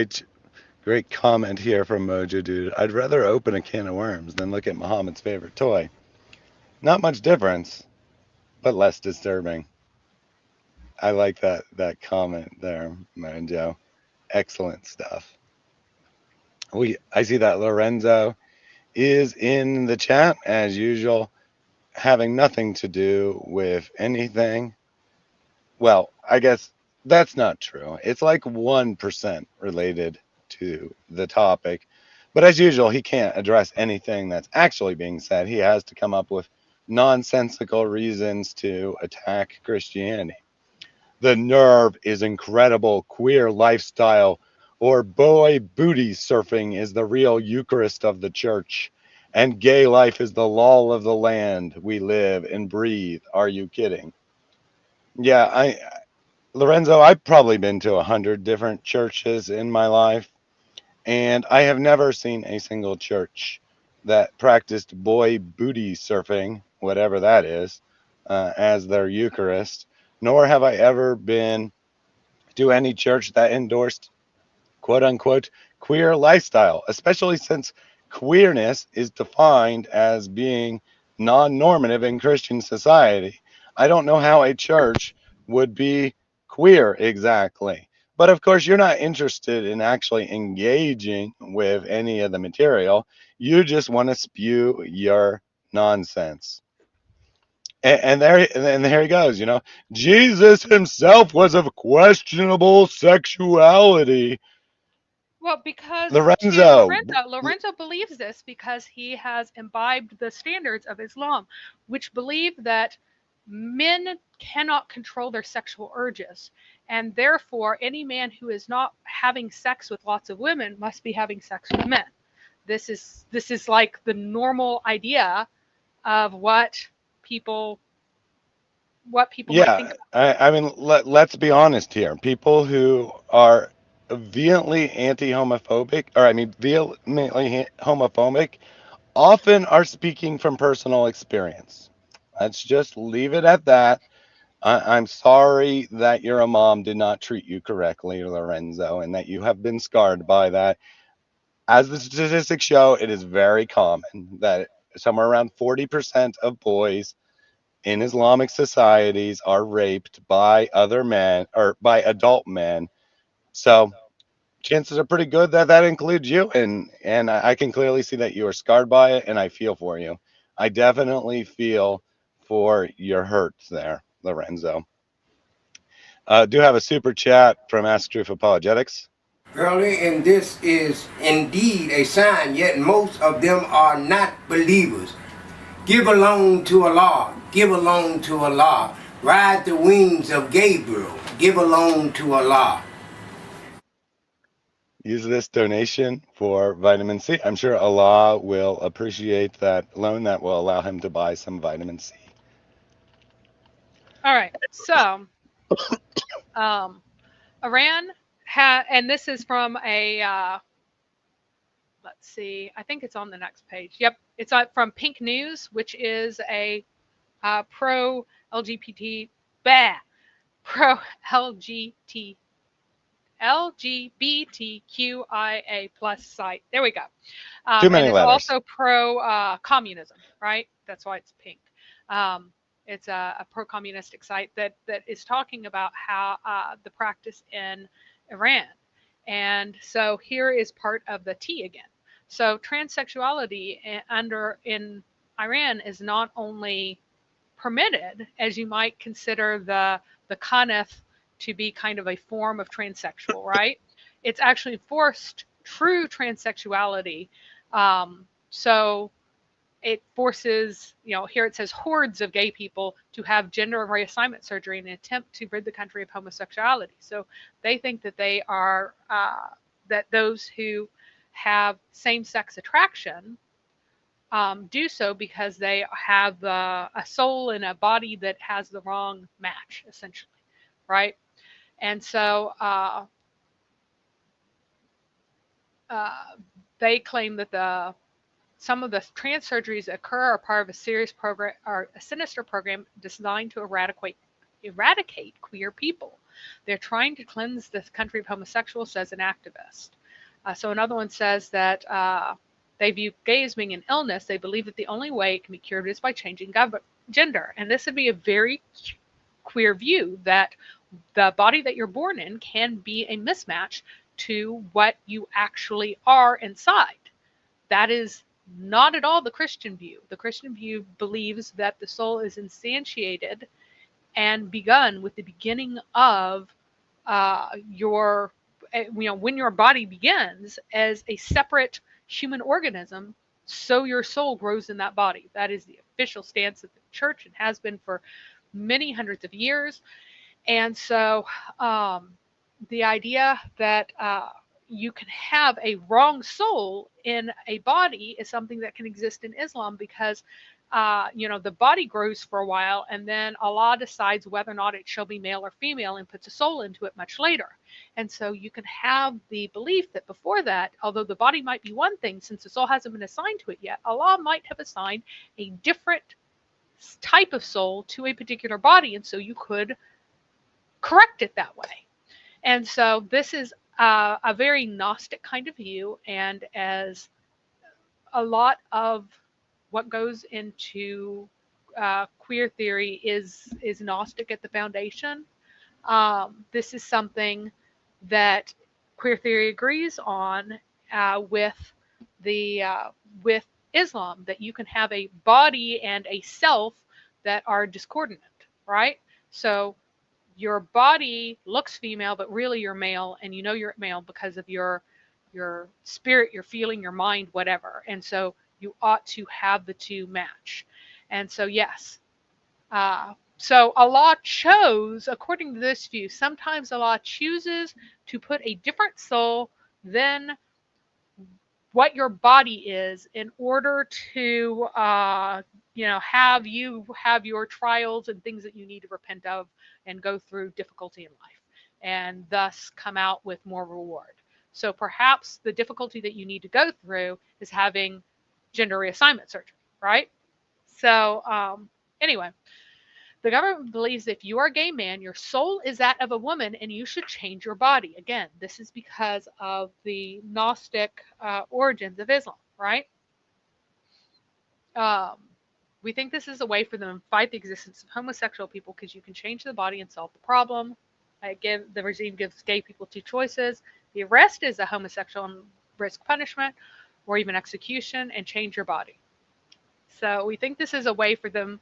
Oh, wait, we've already gotten to that. Government shows that there are around 4,000 surgeries a year performed in Iran. But Amin believes that they're much higher. They're trying to cleanse the country of homosexuals, et cetera, et cetera. So after forcibly getting individuals operated on, the government turns a blind eye to them. Most transgender people had lost support from their families after having surgery. Without the prospect of employment, many turn to prostitution, and the state offers very little protection to transgender people. They're often subject to discrimination and physical violence.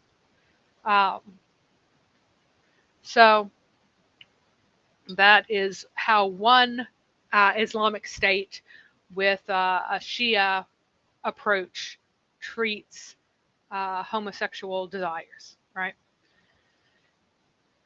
So now you might go into the Islamic sources and say, hey, they're going to be terribly punished, but you notice that Muhammad did not punish what the people in Oman would call a Conif before, right?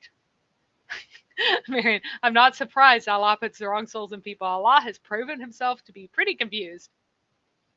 Yeah, I mean, he can't even get the grammar of his perfect word, which is his only evidence that he is God, correct. So, I mean, can we really blame him for getting people's gender wrong? Yep. So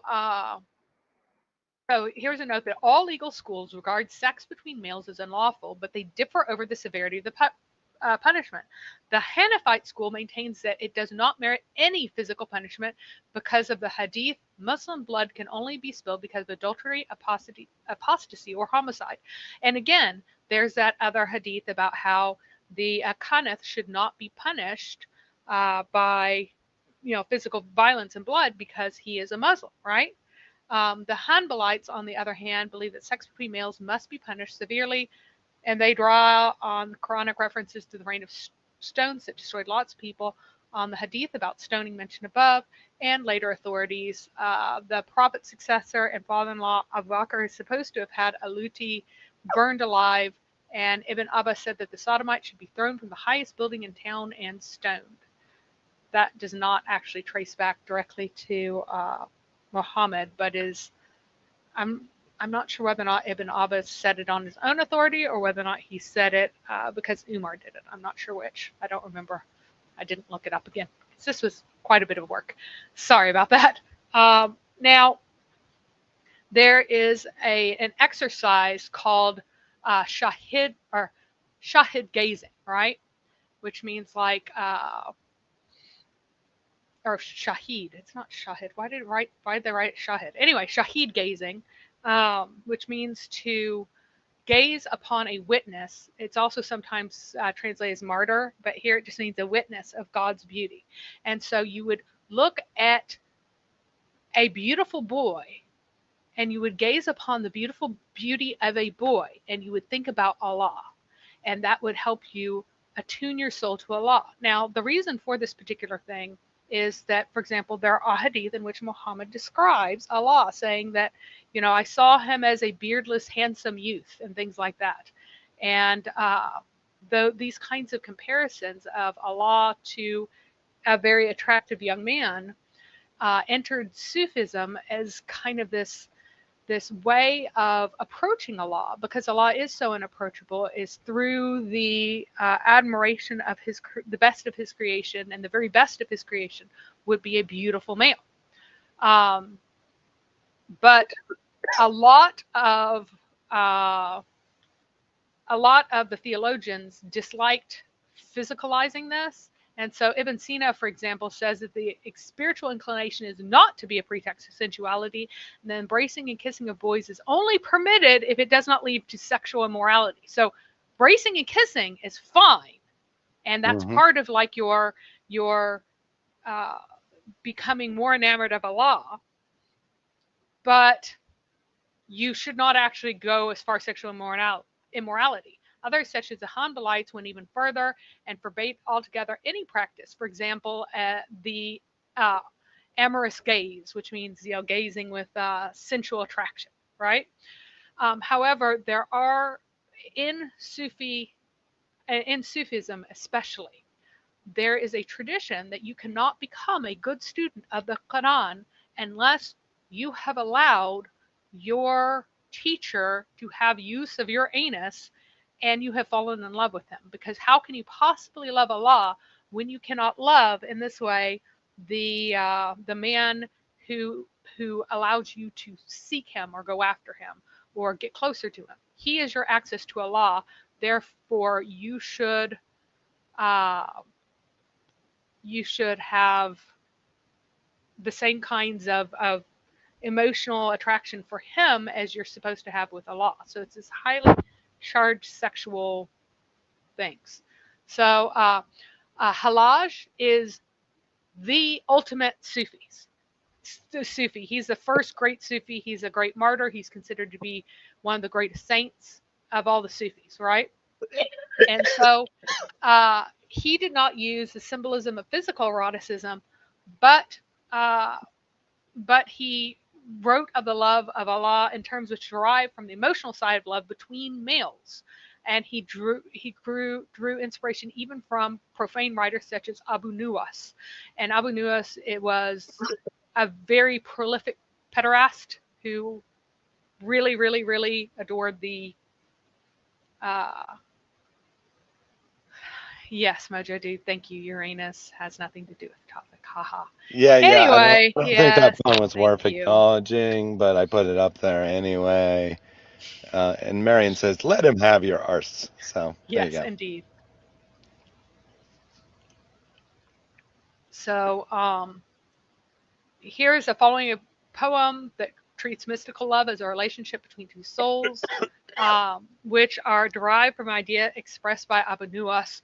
I am he whom I love, and he whom I love is I. We are two spirits who live in one body, so when you see me, you see him, and when you see him, you see us. What does the joy, and then someone else wrote, when does the joy of the lover reach its height? When has the beloved spread out the blood love? Okay, so this is specifically about the the idealization sometimes had lots of very explicit sexual content that I'm not putting here because I don't want to read it to you guys. But there's also an entire body of work that was about a sexual love that then led to the beloved killing the one who loves him. This is beyond the kind of homosexual queerness that you might see in the West into a completely different category because this is a love of self-destruction, of a moth to a flame sort of thing, where being killed by you, the beloved, who represents Allah, is considered the height of like the culmination of your love is happens in this act. So um, so there's all of this poetry that emphasizes the beloved killing the lover just because Allah kills everyone eventually, right? He takes their soul from them. So you love Allah and then Allah kills you, and that in that moment that's like uh, the ultimate conception of love in this view. Okay, so we are not yet open to voice calls. So it says, when does the joy of the lover reach its height? When the beloved had spread out the blood leather for the execution, that means to take your head after it's chopped off, and has prepared the lover to be slain. The latter is lost in admiration of the beloved's beauty and says, he is preparing to kill me, but I only admire how well his brandishing of the sword becomes him. So that's the kind of material that's put into their materials. Here's another one. So there's a story in which a Sufi mystic who engaged in this practice was going to be killed by the son of the caliph. Okay, so the Khalifa's son is going to kill him, and he rushes into this area because he's a pervert, right? And then he looks upon the sun and he says, he spontaneously declares poetry. He says, "It's nothing for me to balance on the knife's edge, to lie beheaded beneath the beloved's feet. You came to kill the unbeliever, but if you are a fighter for the faith, then must not I be an infidel?" So he is idealizing this caliph's son as coming to kill him while still lusting after him, and the act of being killed is a consummation of love. So just put your mind into this view in which this can be an expression. So at this, the caliph's son bowed his head upon the foot of the sheikh and became his disciple. So he was so moved by this, of being described in such a way, that he became the beloved of the sheikh, even though he came to kill him. Okay. So, yep, I have already gone through a lot of those zakar, the gender ambiguity, and I'm not going to spend too much time on the other ones because there's just so much to cover. So, this is the witness gazing, right? Or martyr gazing. Rumi speaks of the outward physical forms of human beings as witnesses or manifestations of God's beauty. He either makes no allusion to their gender or makes them female, so he does. Moreover, there are numerous negative references to sexual relations between male and Rumi's writing, right? So Rumi did not like this particular practice. So he criticizes them and says, the Sufi is he who seeks purity, not he who wears a garment of wool, patches it, and commits sodomy. And the eyes of these despicable people, Sufism is patching and sodomy, nothing else. So he is criticizing this because that was really a way in which Sufism was practiced by many people. It was patching and sodomy, as I mentioned about not being able to learn the Quran well unless you offer yourself to your teacher. So again, there are groups that institutionalize sex in madrasas in almost a formal way.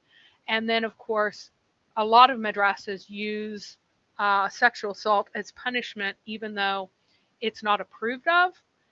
Because it humiliates the one who is subjected to it, it's considered something that the teacher can do to that individual. And it's very, very, very common in madrasas.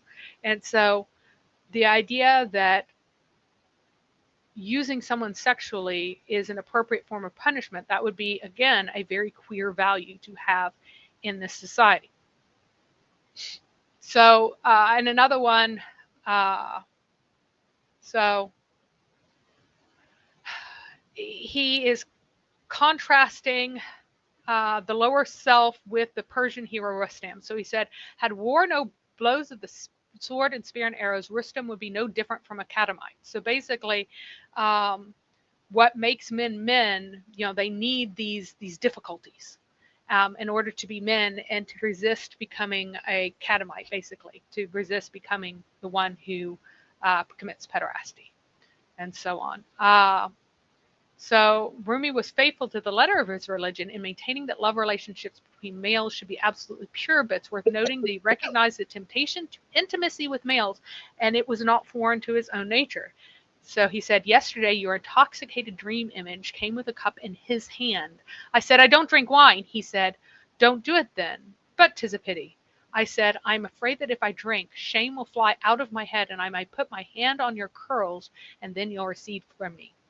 So again, he recognizes that this is part of his own experience, but he rejects it. And the dying because of love was sometimes physicalized. So this is a story from a particular, one Muslim speaking to another. I went to see Ibn Dawood during his illness in which he died, and I said to him, how do you feel? He said to me, love of you-know-who has brought this brought upon me what you see. So I said to him, what prevents you from enjoying him as long as you have the power to do so? He said, enjoyment has two aspects. One of them is the permitted gaze, and the other is the forbidden pleasure. As for the permitted gaze, it has brought upon me the condition that you see, and as for the forbidden pleasure, something my father told me has kept me from it. He said, the prophet said, he who loves passionately and conceals his secret and remains chaste and patient, Allah will forgive him and make him enter paradise. And he died that very night or perhaps the next day. So, yes, these Muslims are very, very familiar with alcohol. Well, alcohol was very widespread in society. Muslims did not brew it, but they really liked their Christians and Jews to make it for them, and then they bought it and pretended that they didn't. So, Yeah, I mean, it's not the subject of this stream, but if you look at the history of alcohol in Islam, whoops. for the most part, there's been very little problem with it. That's mostly a modern idea that alcohol is strictly forbidden. You can't do it no matter what type deal, and it's very consistent with what we've been talking about here. Like it's nominally prohibited, but what is the problem isn't using alcohol or having sexual relationships with someone of the same gender. What is actually prohibited is making it, acknowledging it in public, which is slightly different than making known, right? Acknowledging that as if there's nothing wrong with it, basically, is the gist of it, right? If you say, I went drinking last night, and you're not saying it because you're shameful about it or something, then that's a problem. Going drinking, not a problem. Telling people about it as if you don't think there's nothing wrong with it, that's when there's a problem because it brings shame on the society. Right. And male use of wine and male homosexuality were equally prolific in uh, historical Islam. It's just about the forms again. So Ibn Hazm declares that many rightly guided caliphs and Orthodox imams have been lovers. Readers reared in Judeo-Christian tradition will find this declaration somewhat surprising. We're used to biographers recounting the erotic entanglements of secular rulers. It is more difficult to imagine them celebrating the love affairs of saints or church fathers, yet Ibn Hazm assures us that of the saints and learned doctors of the faith, this is Islamic, right, who lived in the past ages and times long ago, some there are whose love lyrics are sufficient testimony to their passion so that they require no further notice. And then he mentioned several famous religious jurists of Medina.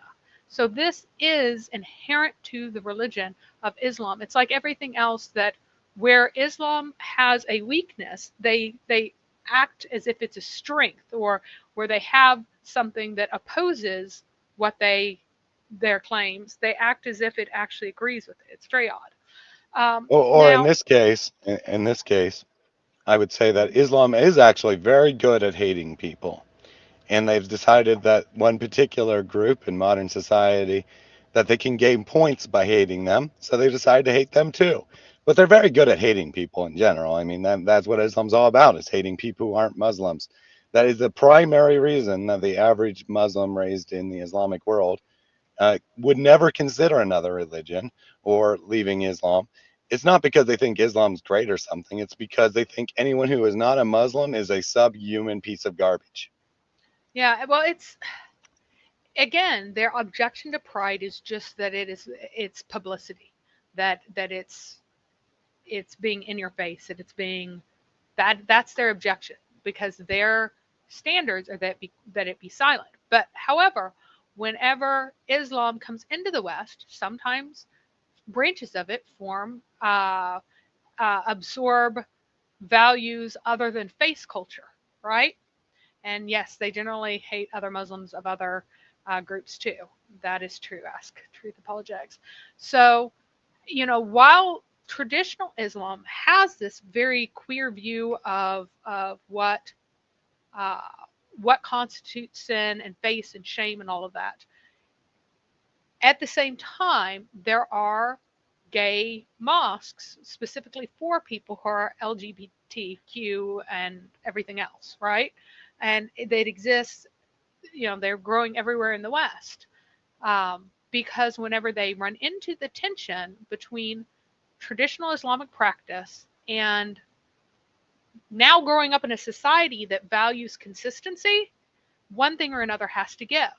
And in one case, the Muslim Brotherhood gives, and in the other case, their decrying of homosexuality gives, because homosexuality was so universal, male at least, in practice.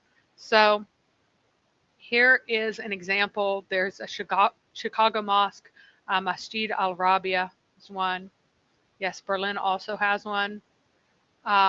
This is Toronto's Unity Mosque that does the same thing. And notice that it no longer puts women in the back too. Whoops. Ah. Um, so then the People's Mosque in South Africa, the first gay mosque in Africa. America's first openly gay imam. That's in Al Jazeera, America. And keep in mind, there aren't actually very many Muslims in the United States, No. right? So it's not like, one out of 10 million imams is gay or something. There aren't actually all that many Muslims in the United States. For there to be multiple gay mosques with gay imams in the United States, I think that says something.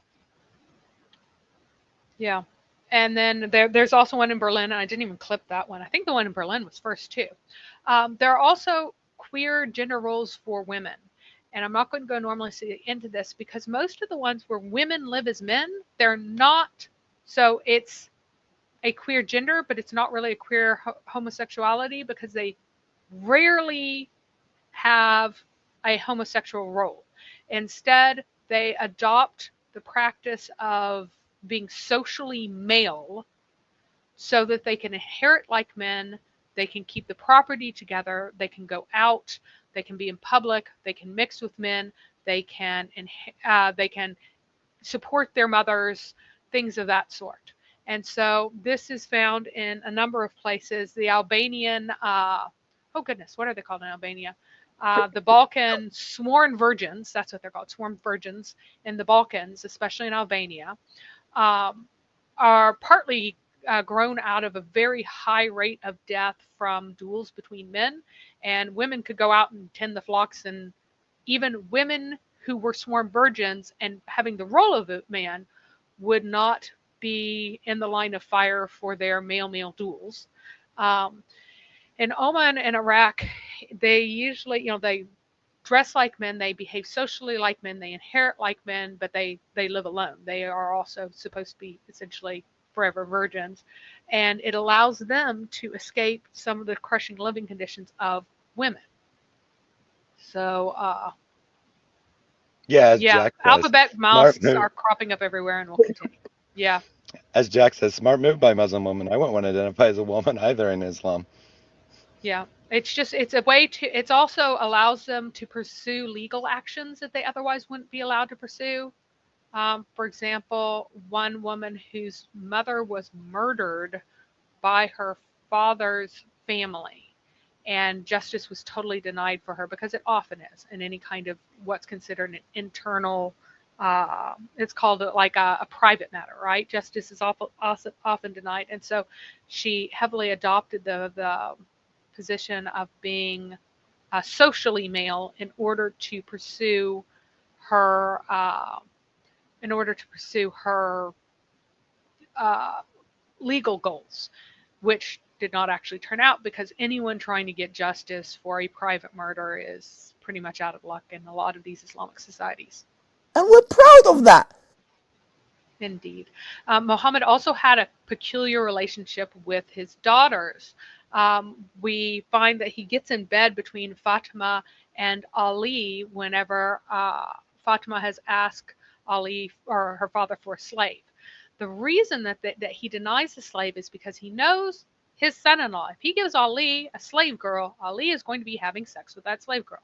Ali really likes sex. He ended up with tons of wives as soon as she died, right? And so he really wanted to avoid this from happening. And so he said that no, he's like, oh, I'm giving you something better than a slave girl. Just say glory be to God and praise be to God, and God is most great a whole bunch of different times. And then that will be better for you than having a slave. But he does this by coming into their house at night and getting in bed with them and putting like in bed between them and sitting between their bodies. He came and checked on them at night multiple times and interfered in their marriage in some ways that were kind of disturbing. And you're like, why is he messing in the marriage of his daughter if you have the kind of view of marriage and normal social relationships that one would call normative in the West, right? So there were some odd things that cropped up in other things. He renamed so the famous Zainab bint Jahash. Her name was originally Bara, and he changed her name to match his daughter's name. And Zainab means something like her father's darling. And it seems, again, peculiar to me that someone that you're going to marry, that you change her name to match your daughter's name. He also renamed Salama's daughter in the same way. Her name was Bara. He changed it to Zainab because he didn't like the name Bara, which means like pious or something similar to that, right? He also held back Fatima and Kulthum from marriage until he had married Aisha. Even though Fatima was about 18 and Kulthum was 21 or 22 when they finally got married, right? So, and it's also noted that he betrothed Aisha when his youngest daughter hit 15. Now, these things are all suggestive to me that what was going on here is that he had some non-normative relationships with his daughters, and when they passed beyond the threshold that he considered to be ideal, that is whenever he needed Aisha to be his next very young girl that he valued so highly. That's why he kept back his daughters until he had that replacement. And given say, puke. That is all I want to say about that. given yeah, What you're saying is so vile that I hesitate to attribute it to Muhammad, but you also make a compelling case. So there you go. I'll just leave it at that. it would be peculiar that you would want your wife to replace her name with your daughter's name. That would be very peculiar. Yeah. It would be peculiar that you flatly refuse to allow your younger daughters to marry until you have a very, very young wife. It would also be extraordinarily peculiar to tell people that they ought to marry a little girl so that they can fondle her without breaking her hymen. And the fact that everyone agrees that whenever Aisha came into his house and the money was transferred to him, was transferred to her dowry officially, it was actually supplied by Abu Bakr, right? But whenever it was officially transferred to her, he did have intercourse with her. So the question was, who was he fondling before then who was a virgin? Now, under Islamic law at least, you can't touch a girl in any way sexually, even if you have a betrothal, if you have not yet assigned her dowry to her. So while the Shia say that he was doing this with Aisha between the time that she was betrothed and the time that he had intercourse with her, he would have needed to have given her dowry settled on her by then for that to be something that ought to happen. Of course, he might have broken his own rules, but it seems kind of odd that she's still considered not truly bound to him when other sexual things had been done to her, considering the Islamic law considered those other sexual things to be that kind of binding previously. So who else was he doing those specific things that he prized so highly as being kind of fondling that's even better than typical intercourse? That's the question. So actually, Aisha had lost her hair before she moved in with Mo. She got really sick when she arrived in Medina, and her hair had grown back some when she moved in with him. So I don't want to spread improper facts. So because of the age, Who says Muhammad had biological children? Well, I think that those either were his biological children or else Khadijah was, they were his official children, and Khadijah had caused, had arranged for the providing of these children to him, because there were systems uh, in Islamic law or in pre-Islamic Arabia in which you could have a legal child who was not your biological child. So it is quite possible that none of them were his biological children. That is very possible, especially since one of Muhammad's slave girls was beaten for having given birth to an illegitimate child. The only slave girl that we know of Muhammad, we only know that he had 4 slave girls, and the only one slave girl who supposedly gave birth was Maria the Copt. And there's all sorts of reasons to believe that Ibrahim wasn't his. And so it's possible that he always was actually impotent, and that none of the girls were his biologically. But biology does not determine lineage in Islam. What determines lineage is legal recognition. And that is a very important thing to understand. That's why earlier, or last week, I explained that you could marry your own illegitimate daughter in some schools of fiqh, because she is not considered yours truly, even if she is biologically, because true relationship and biological relationship are 2 different things under Islamic law. Fair enough. And I would not like exactly the Islamic perspective, but I would actually agree with that. That family isn't really based on biology. People in contemporary society often find out they're adopted, and then they like go to great lengths to discover their biological parents. And I think that they're, with all due respect, I think they're idiots, because their real parents are the ones that raised them. Well, I can understand wanting to know what you lost and why you were given up. So I can understand that completely. But yeah, it would be, um, recognizing that You're right. I'm adoption not is saying that there would truly the be most, any reason. is entirely a valid way of building within the right kind of family, right? Someone asked me a long time ago to talk about how Islamic, quote unquote, marriage or nikah is different and is itself queer and different. Um, well, that's awesome, Ask Truth. Ask Truth agrees with Thaddeus. Yeah, I just would not want to, uh, Yeah, well, say that. I'm not saying Yeah, that, yeah, it's just because someone was curious or something right, right. that would be wrong. That wasn't Yeah. what I was trying to imply. But this idea that you don't know who you are if you don't know who your biological parent is or something along those lines would be nonsense. So Scrunchy, if you can bring up his, Islamic legal recognition determines children, not biology, and adoption is illegal. I'm confused now. Again, it can be as arbitrary as you wish. You follow the Islamic rules. It doesn't have, the idea that things have to be rational, rational and reasonable and logical. That is this value of Christendom. That is not a value of Islam. Okay, so that is a non-queer value. You have to understand how this mentality works. I know it's so hard for people to wrap their minds around it. Having a completely Eastern, although a different kind of Eastern relatives has really helped me in that regard, and also maintain a very good sense of humor. All right, so for Islam, um, a lot like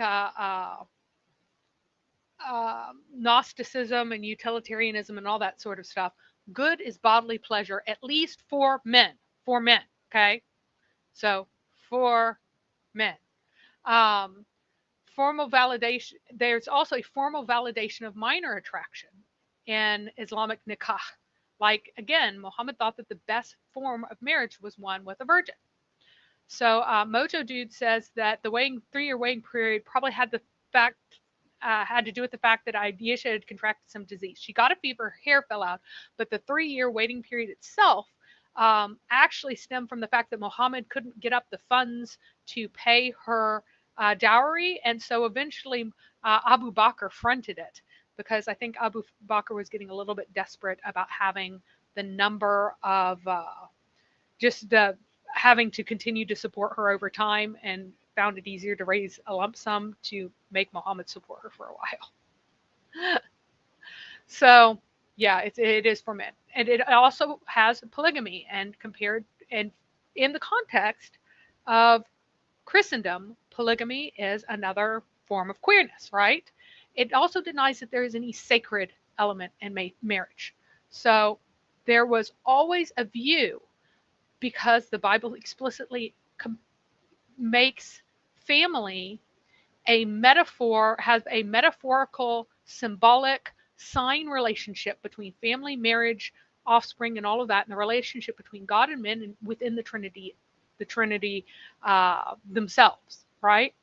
So within the Trinity and God and men and then family, all of these things are to be mirrors of each other, to be analogs, not identical, but to be analogs of each other. This does not exist in Islam, because because Allah is the perfect monad. He has no relationship to anyone else except as they are a tool for him, right? They are made specifically for him. So this is also from Islamic Yeah, Homosexuality. pause for one Go second ahead. there. I want to comment on that. That's actually a perfect understanding of the difference between a Christian marriage and a Islamic marriage. Christian marriage is based on our understanding of God, who values relationship. Thus, our marriage is about relationship primarily. Yeah, it's about other things like having children and enjoying your partner sexually and whatnot, but it's primarily about this special relationship of two becoming one. In Islam, their God is all about this kind of contract with human beings, right? They're human beings supposedly sign this contract where they agree to be put to a test by Allah and see if they will be faithful to Him, and then they're judged based on how well they keep the contract. Hence, Islamic marriage is a contract. A man and a woman, or more likely a man and a woman's father, they contract together. They put terms to it, and it's about how well the terms are kept. Perfect analogy. All right. So within Islamic cosmology, so again, this is religious, right? Within Islamic cosmology, male sexual pleasure is good in itself, not merely as a means of procreation, but as prefiguring paradise, which, according to the Quran, is staffed with beautiful serving boys as well as girls.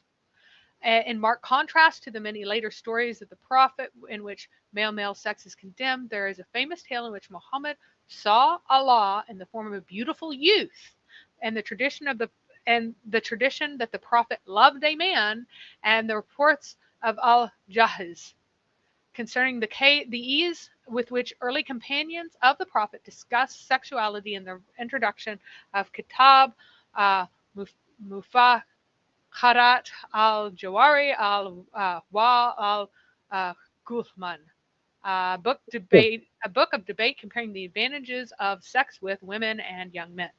So male sexual pleasure, not just procreation, was viewed as good, irresistible male sexual urges that required release of accumulated semen and continue to be taken for granted in Islamic societies.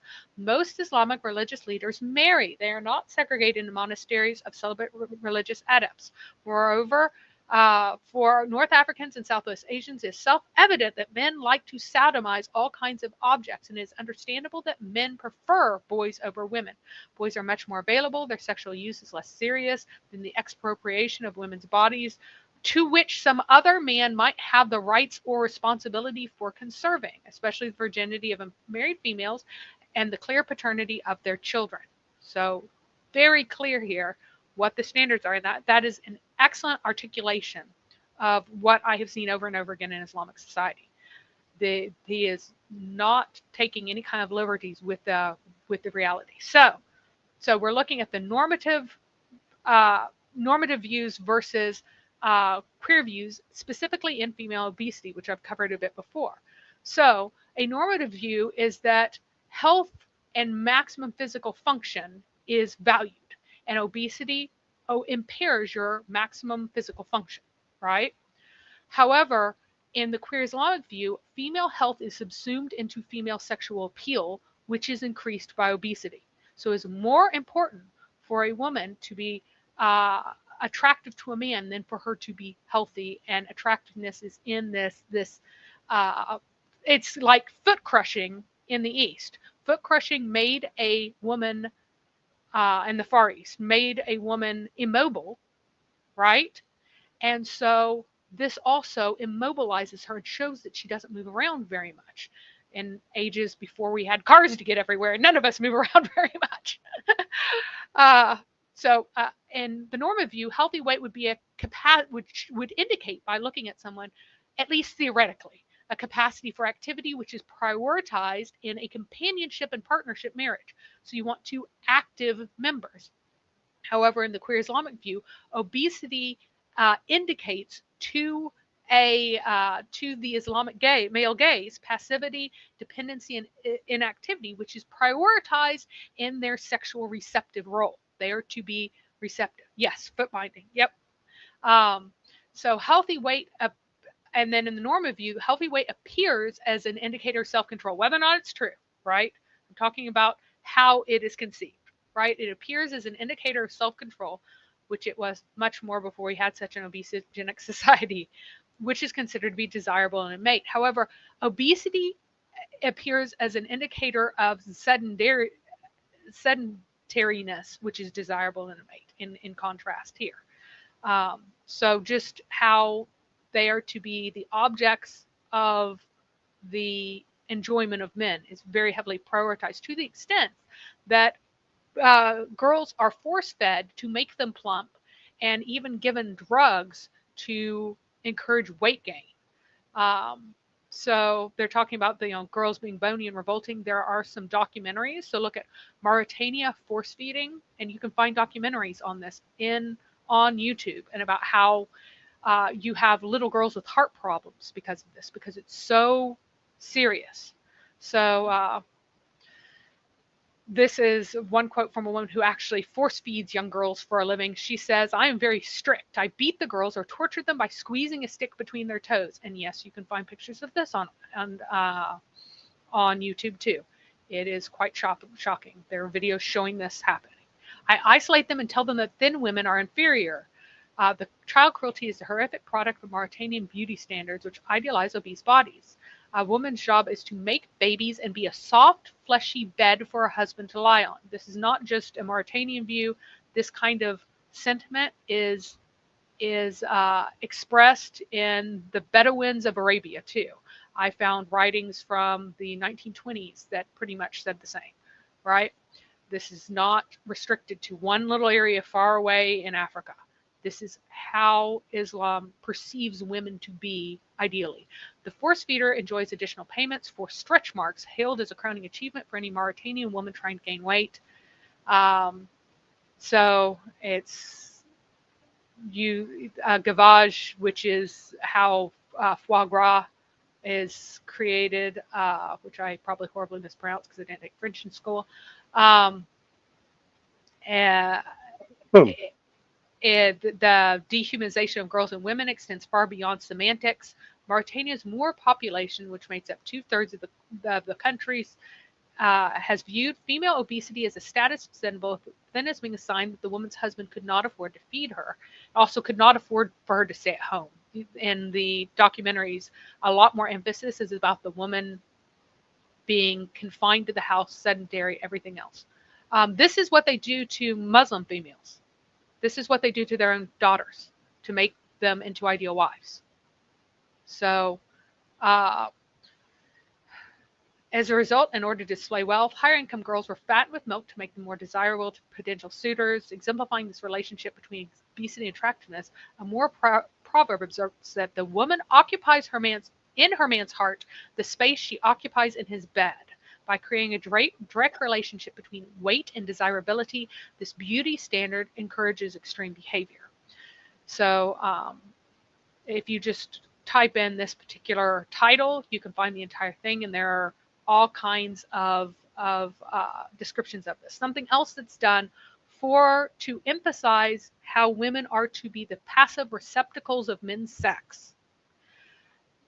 FMG, female genital mutilation. I've talked about this in detail on my stream on Islamic family values. Please watch it. Its purpose is to extinguish female capacity for pleasure. So the relationship, again, is that males are active, their pleasure is important. Females are receptacles and should not experience sexual pleasure. If they do, they become dangerous because sexual pleasure is not something that can be contained. So if you make it so that females cannot experience any kind of sexual pleasure, that is how nikah is ideally done. The woman is passive. I don't know how much more to heavily emphasize this. The woman is to be the bed for her husband to enjoy, right? So women are not to have the pleasure. This is only for men because it's dangerous. They are only to give men pleasure. I may have typed it in wrong because I was doing it it should have been female genital mutilation. I just typed it in wrong because I was doing it at the last moment because I'd forgotten to put this slide in. So apologies on that.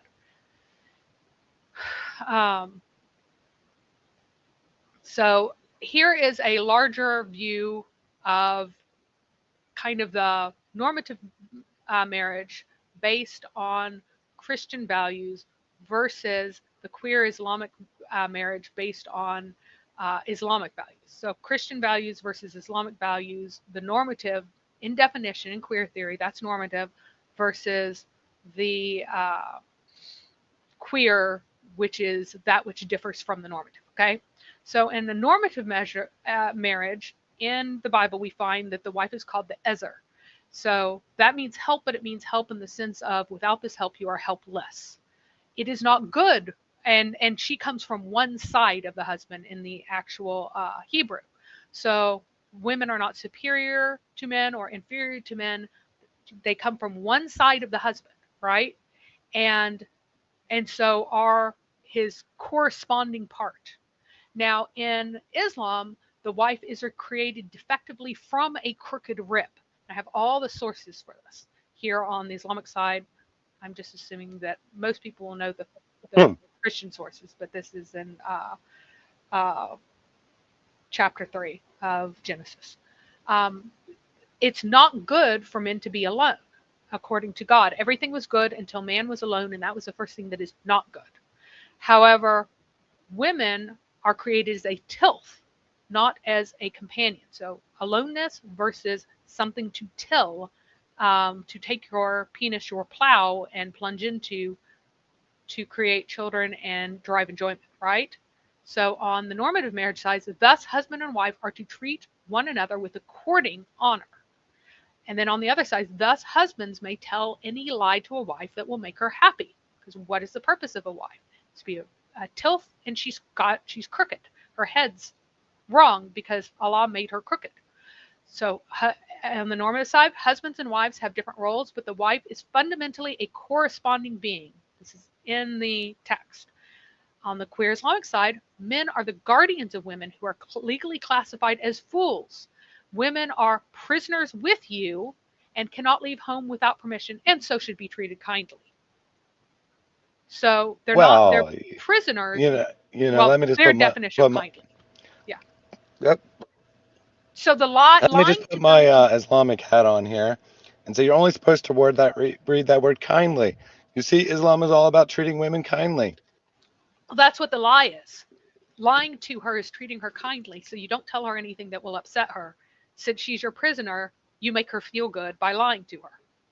And you also don't beat her like you would beat a slave with a whip. Instead, you beat her with other things that won't leave huge scars on her, the way a whip will. Yeah, it's exactly that kind of, master knows best mentality, right? It's good for the wife to have her husband lord over her because she's really not all that bright. She might not be able to cut it on her own. This is the best thing for her. It's good for that slave to, follow his master's commands, because if he didn't, he would probably starve to death, as Nadir implied in his recent debate on how beautiful Islamic slavery is. Very interesting attitude to have towards fellow human beings, that they need others to take care of them, and Allah in His mercy provides that. Yep, yep. And as someone noted, that age 6 is the most common age to get circumcised in, because that was the age at which Aisha's was betrothed. So the legal contract part of her marriage happened. So 6 is the most common age for girls to be genitally mutilated, essentially.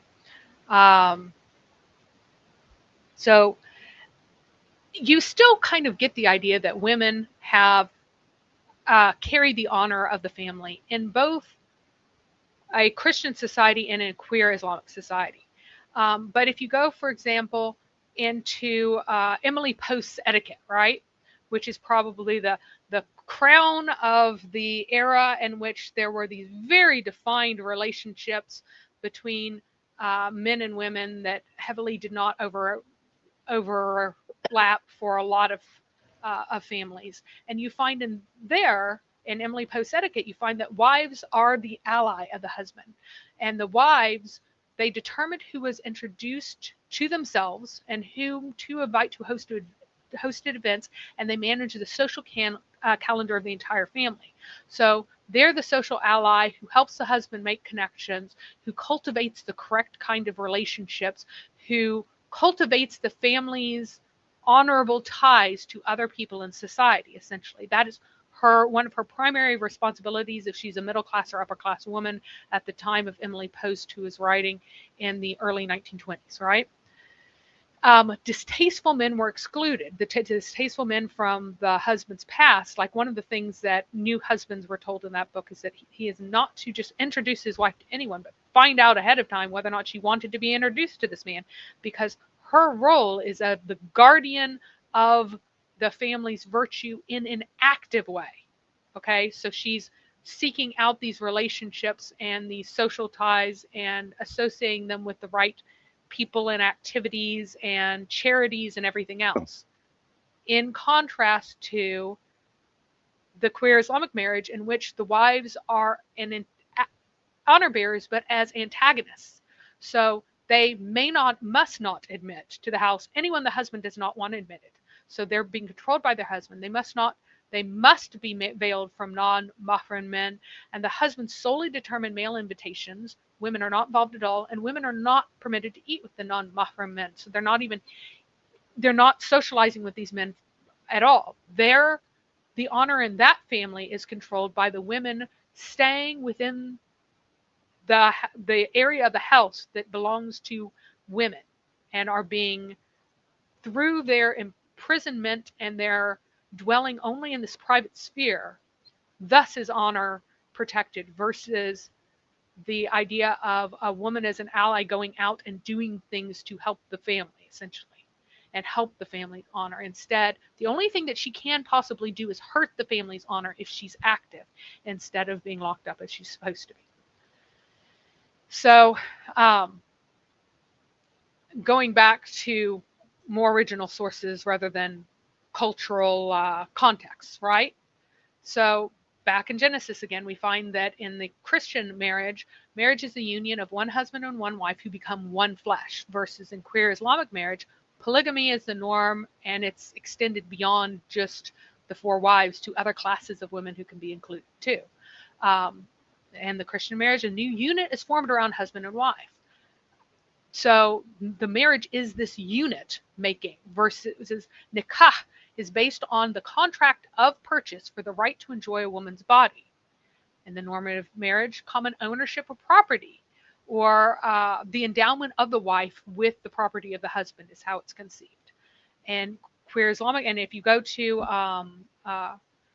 Chrysostom, he talks quite a bit about how everything has been given to the woman, essentially, in a marriage. That's part of what a marriage is. It's the fusing of everything. So, in Islamic marriage, extended family continue to have rights and authority. For example, the wife's mother has authority before the husband over any children that they have in terms of custody. And inheritance, inheritance, your parents still inherit from you. Your brother still inherits from you, right? It doesn't go to your children. You're not a new unit that's expected, everything is expected to inherit downwards from your unit. Instead, you have all of these obligations. In divorce, we have instances where folks demanded divorces, where parents demanded that their children divorce against their own will, and Muhammad said, no, you need to obey your parents and divorce this person. So no leaving your mother and father and becoming one flesh. No, you're still obedient to them if you're the boy also. So in the normative marriage, marriage is a permanent thing because it's the formation of this new group, barring some sort of severe defect in behavior or catastrophic event, right? So there were things like in Christian marriage, they recognized that if you were stolen away and enslaved by some raid after a certain number of years, no one has any idea whether or not you're alive anymore. Your marriage can be considered ended, for instance, and you could remarry even though you don't know for sure that the person's dead. Like there are things like that in ancient canon law, because that's something that happened to people in the age of the Vikings. And so you had to take that into account. In Islamic marriage, you have a continuing exchange of the woman's sex for payments from the husband's property. Other duties between the two are explicitly delineated and limited as well. The level of obligation and its boundaries are placed. In the normative marriage, wives have always been the household managers, fully taking charge of almost all of the consumptive side of home economics. So in any economic unit, you have money coming in and then you have money going out. And historically, in Christian marriages, the woman was the main person who was in charge of money going out. That goes for expenditures on servants, clothes, all the household expenses, all of these things. Anything that was not a direct business expense external to the household unit, the woman was almost exclusively in charge of. She was given a very large amount of the money and the control of it. And so there's lots of writing on the happiness of men depending upon the ability of women to manage all the money of the household, because it would be very easy to, food was extraordinarily expensive then, it'd be very easy to run even not just the average household, but like a middle class household into poverty just on not managing food well and allowing too much of it to spoil and go to waste and things. So it's all very, very important. Whereas on the other side, the wives are never considered managers. Her obligation to serve her husband may be limited, but she is in the role of servant, not as a manager. Also, the non-continuing permanent nature of marriage, the marriage is at the pleasure of the husband. That contract can be terminated at any time. You still have to honor the contract and its terms and pay off the woman for the use of her body for that time, but it can be terminated. So the idea of correspondingness, the corresponding education, social awareness, activeness, all of these things, that she have expertise in her particular domain of control. Children are an expectation of the normative marriage, but it's not the sole emphasis of her existence. Whereas on the other hand, in queer Islamic marriage, you find that since a wife is made for one's accommodation, the husband's accommodation, her role is to sexually provide and to give children.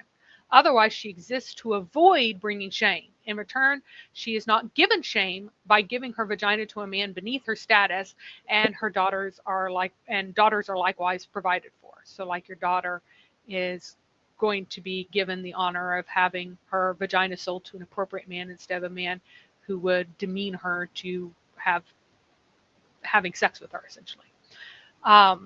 So in a normative marriage, the husband models Christ in love, sacrifice, and servant leadership, while the wife models the church in love and obedience. So there is a difference there, right? There is obedience versus servanthood, but that is still leadership, right? But in queer Islamic marriage, men and women fulfill their contracts. They fulfill their two sides of the contracts, but men are almost as a god to women. So Muhammad said that if he made anyone bow down to anyone else, he would make wives bow down to, and this is prostrate to, same thing as worship, right? He would make the wives bow down and worship to their husbands because of how much more Allah prefers the men over women. This is what the hadith that's cited here says. Okay? Not to be confused with when the angels had to bow down to Adam. Yes, exactly. I've always asked questions about that. People don't like it when I ask those questions. Um, so the Bible instructs men to rejoice in the wife of your youth and not to seek water in other wells.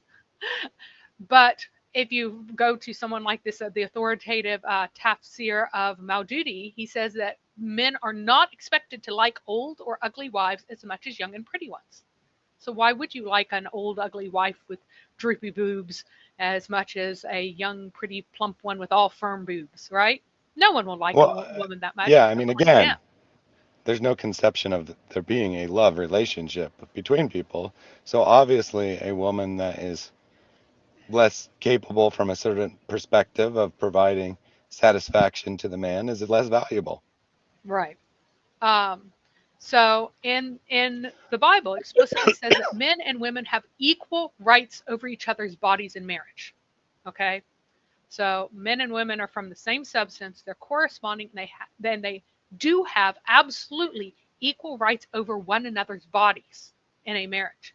This is absolutely not the case in Islam, where men have an absolute wife over their wives' bodies in marriage, with the exception of, women can protest or try to protest if they're being forced to break a fast that they're supposed to keep, according to Islamic law, and they can also protest if they believe that they will be permanently injured. And those are the times that they can deny their husbands, and that's it, right? So, uh, and in return, women have very limited rights, which amount to her share of sex in the polygamous marriage. So, at most, she can demand 1 out of every 4 nights that her husband is sexually active to be spent with her. However, he can fast as much as he wants, whereas she cannot deny him as much as he would want at any time, as long as he is not infringing on the right of another wife to to her correct number of turns, essentially. Correct.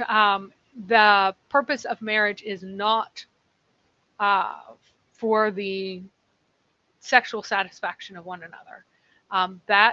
So I've got some stuff here about the idea of pleasure and sex and its role.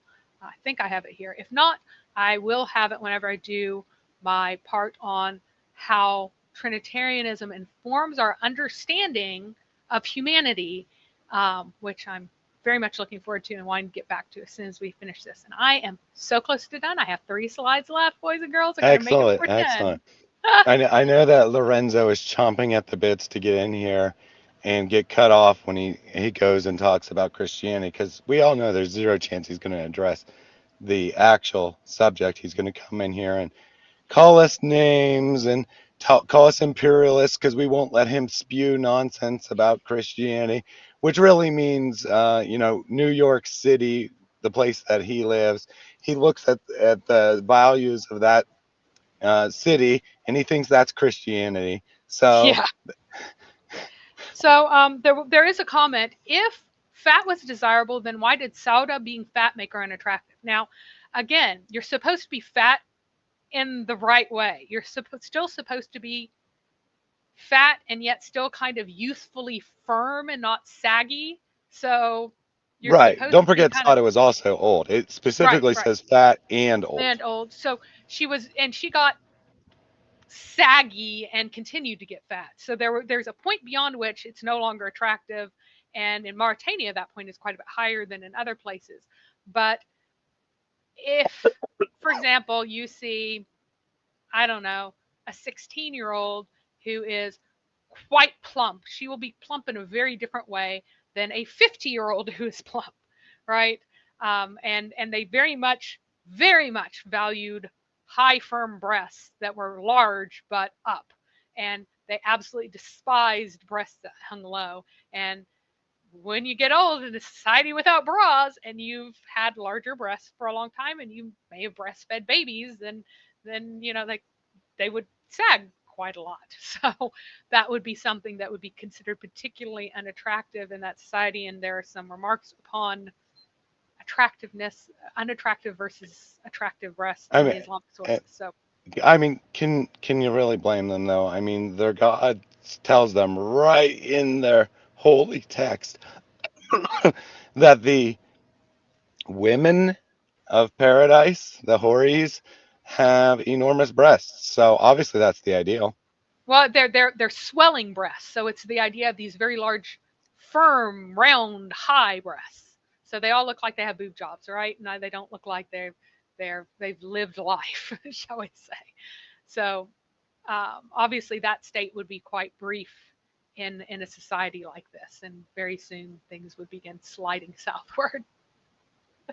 So um, anyway, in normative marriage, because marriage is for corresponding couples who form a new family unit, prepubescent consummation is absolutely forbidden. It's totally forbidden in canon law. You have to be at least 12 and pubescent for any kind of intercourse to happen. And even then, you have to have, even then, there was a high level of disapproval for very young marriage, especially with age gaps. But that is you can find, for example, if you read a lot of Shakespeare, you can find a lot of these things. The large gaps in age are considered scandalous. The May December romances are just I mean, as well derided as by, they should be, yeah, right? and I they mean, were let's put it this way. intentionally, yeah. So it's one of A these. love relationship between a 16-year-old and a 15-year-old is far less disturbing than a love relationship between a 50-year-old and a 25-year-old. Just Right. saying. There are stock characters in which there are, and there are characters in all sorts of things in the West, because if you made a law absolutely saying that you must have this kind of age gap at this kind of age, or that kind of age gap at that kind of age, that would be generally considered too intrusive. On the other hand, society can absolutely despise and condemn relationships that violate what's considered to be a proper marriage, among which are the May December marriages and relationships and things. And if you read Chaucer, if you read Shakespeare, if you read Moliere, if you read any of these folks, just the utter contempt that is thrown on old men who want to have relationships with younger women, much younger women, I mean, and the for the women who go into these relationships, they are always seen as being entirely mercenary. And the ones who fend off the randy, disgusting old man are seen as being heroic, right? Those, if you have our heroine's maid who's being harassed by an old man, she will always be like a wonderful uh, comic character who's empowered and humiliates this old man and things like that. That's kind of the norm in that, because it's considered despicable what he's doing, and he ought to be mocked by all of society and despised and thrown out of good society, and everybody ought to have sheer contempt for him for what he's doing, right? A great comment from Control Yourself, and then I'll let you finish off the slides. Muhammad speaks like a teenager who hasn't gained control over his hormones. I Well, think that is a very apt description of Muhammad. that's because he lost his father before he was born, or the one who was credited as being his father, and he lost his mother in early childhood too. He wasn't raised, he just grew up. So he didn't have any of the kinds of ties that make you into a functional human being. And the society as a whole was just incredibly messed up.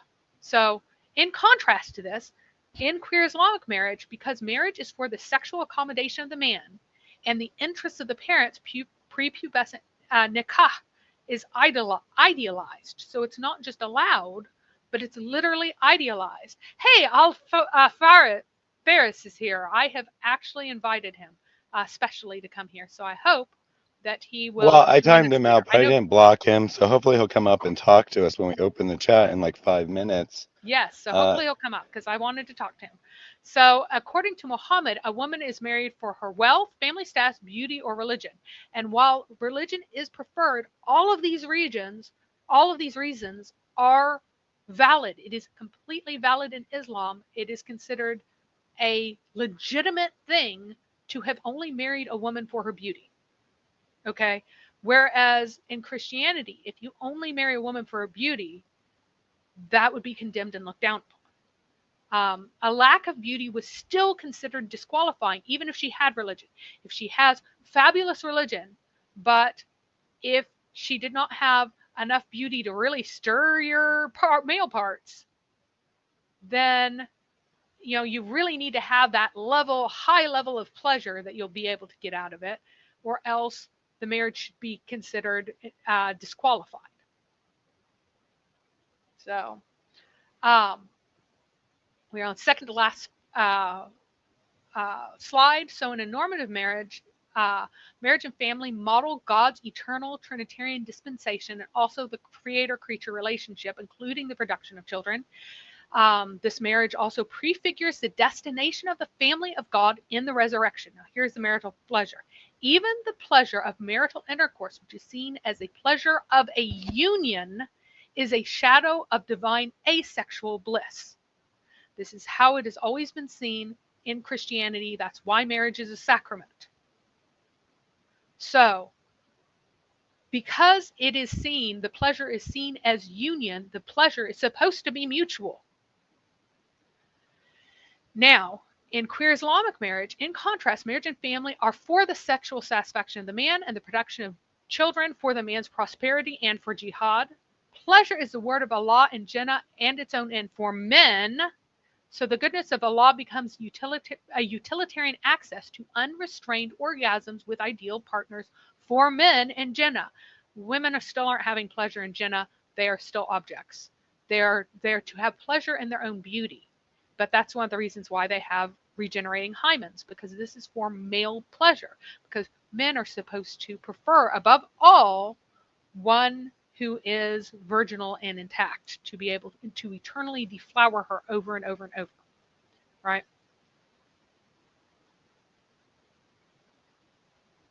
mhm. Um, in normative measures, a marriage, husbands are to treat even their poorly behaved and unbelieving wives with the care due to fragile pottery. That is the context of 1 Peter 3:7.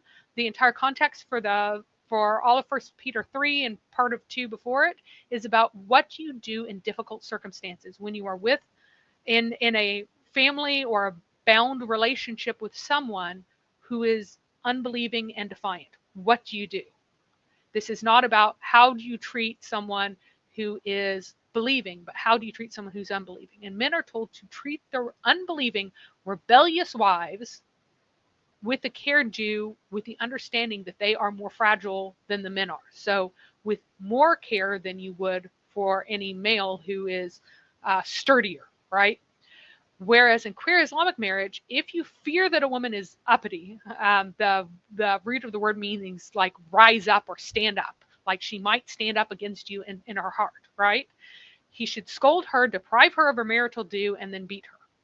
Those are the instructions. And so this is just kind of laying out how even what you might consider to be, oh, it's a heterosexual marriage, therefore it is the opposite of queer. No, it is incredibly queer in Islam how they perceive uh, of what marriage is and who it involves and how it's done. Because remember, before we also talked about misyar marriage, we talked about muta marriage and those forms. We talked, I don't know how much we talked about those that your right hand possess, so it goes beyond that, and all of those contexts. Yes. So yes, if you fear that she's rising up against you inside her heart, even, then you are to do these things until your fear is allayed. Right? You no longer have that fear. I'm just going to say that that is the abusive boyfriends or abusive husbands in this case dream scenario, right? Yep. because that's why men are abusive, is because they fear women rebelling against them. It's not usually because of something they actually did. It's usually because of their own paranoia and own insecurity that they blame the female who is their partner. And here's Islam saying, yes, that is very justified. Do that. And also, because of the view of how, if you can have sexual pleasure, how you will be have to give it outlets just wherever, outside of your own marriage. That's why they have the need to practice female genital mutilation to make sure that she doesn't do all these things, but still they think that she's doing them. So uh, this that was my last slide. This concludes the entire presentation, nearly 6 hours, on Islam and queer sexuality in Islam. And really, there is so much more material. This is just a summary of some of the material that is available out there for that. So if you want to take some comments and invite people up, we can do that. Yep. We'll open it up. I'll go ahead and post. I'll go ahead and post. Man, great timing here. I'll go ahead and post the link, theology.chat, as always. I will take the audience questions that I saved first, however, before we welcome anyone up. But you can go ahead and click on the link and join at any time.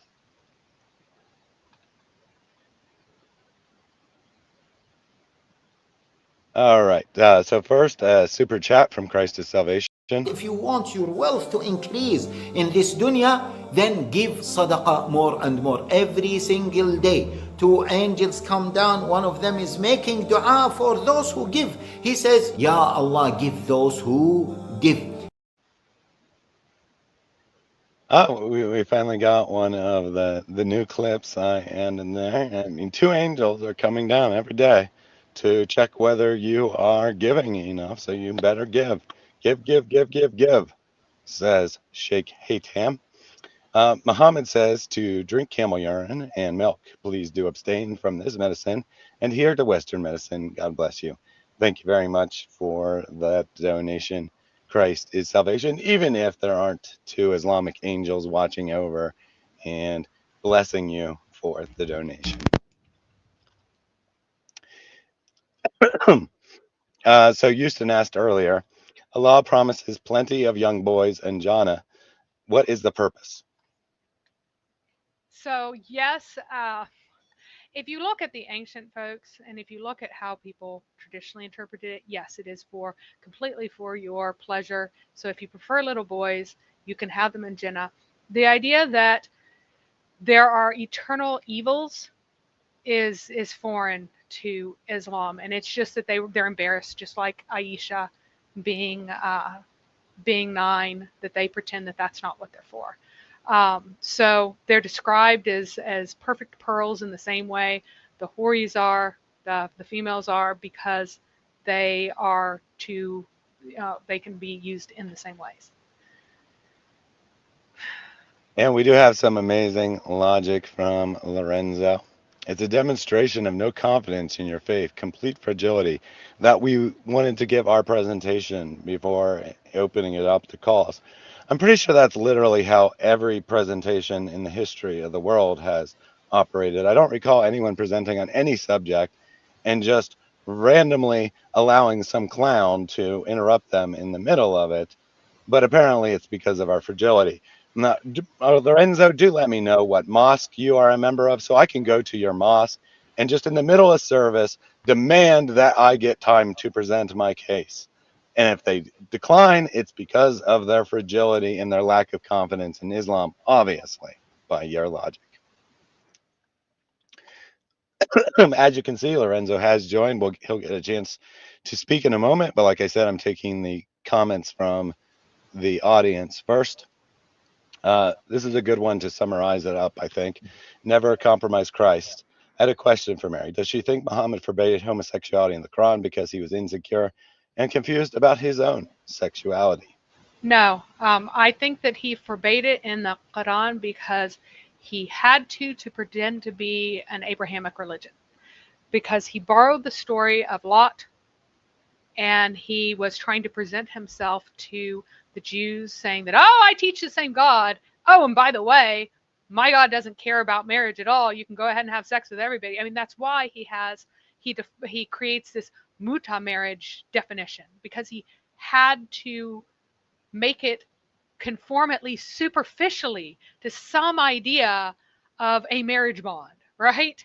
So he needs to, and actually the book Islamic Homosexualities keeps pointing the finger to, oh, that Lot story, but that really is it. I think if it weren't for that, there would be other, if it weren't for the fact that he claimed to be an authentic Abrahamic prophet, he never would have said that. I honestly think that he also had proclivities in that direction and would not have had any problems with them. He would not have been confused about or insecure about it. He just would have enjoyed the boys forever and not worried about it. Absolutely. So I had two comments along this line from Shamshir. I heard Muhammad Hijab speak about male gay sex, and he accidentally alluded to the idea he had been a bottom. And from Timothy, is Muhammad Hijab a former submissive that has now changed his role and is now a boisterous alpha male? I don't want to make any accusations about Hijab personally. I have no idea about his personal background. I will just reiterate that it is very common in Islamic society for boys to be abused by adult males and for adult males to abuse boys. So, statistically speaking, there's a decent chance, but I have no idea about him personally. So I don't know either. I would love to have that clip. I've heard that before, but I haven't actually seen the actual clip because he's such a gorilla. I don't listen to him very much, except whenever he's saying something absolutely outrageous, because he thinks he's philosophical. And he makes the arguments extraordinarily badly, and it like hurts my soul to listen to him. Chris Azura, love is love. Does this apply to cousins, siblings, and children? Question mark. So, if you're talking about in queer theory, yes, it would apply to absolutely anyone. The ultimate goal of queer theory is to break down all barriers and to make love equals pleasure. Okay, in Christian understanding, to love someone is to will their good. And their good is a reflection of the being of God and is not the same thing as pleasure. In non-Christian ideas that Buddhism has its own other thing, but if you're talking about atheists or if you're talking about Muslims, pleasure and good are the same thing for Muslims for men, right? Because women are there to service men. But so if you're talking about in queer theory, would that apply to cousins, siblings, and children? Yes, it would. If you're talking about Islam, they still have arbitrary rules at this point, but later in Jannah, you'll be assigned to various people, so you'll only be having intercourse with the people who are assigned to you.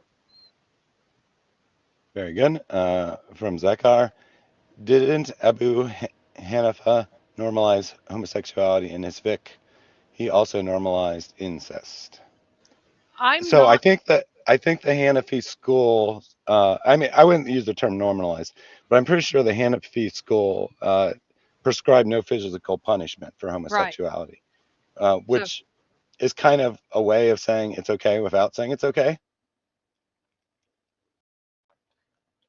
yeah. So that really is kind of Hanafi said that there's no had punishment, and there's not even a physical, what's it called, ta'zir punishment. I think that's how you say it. Um, so that's kind of how it really occurs. But yes, he did. Hanafa, the the that school is the one that says that you can marry your own biological child if they are conceived out of wedlock. and born out of wedlock, and you haven't married the mother later. And again, because relationship or family is not based on biology, right? It's based on legal standing, which is why an illegitimate child would not be part of your family and thus available for marriage. Now, I don't know what kind of sick I would want to do that, but uh, it came up for a reason. You know, they're not just sitting around passing rulings on things that have never come up. Let's put it that way. Cleopatra said the word nikah means sex or sexual pleasure only. The word zawaj means marriage. And to my knowledge, I don't believe it's mentioned in the Quran. Is that correct? That it means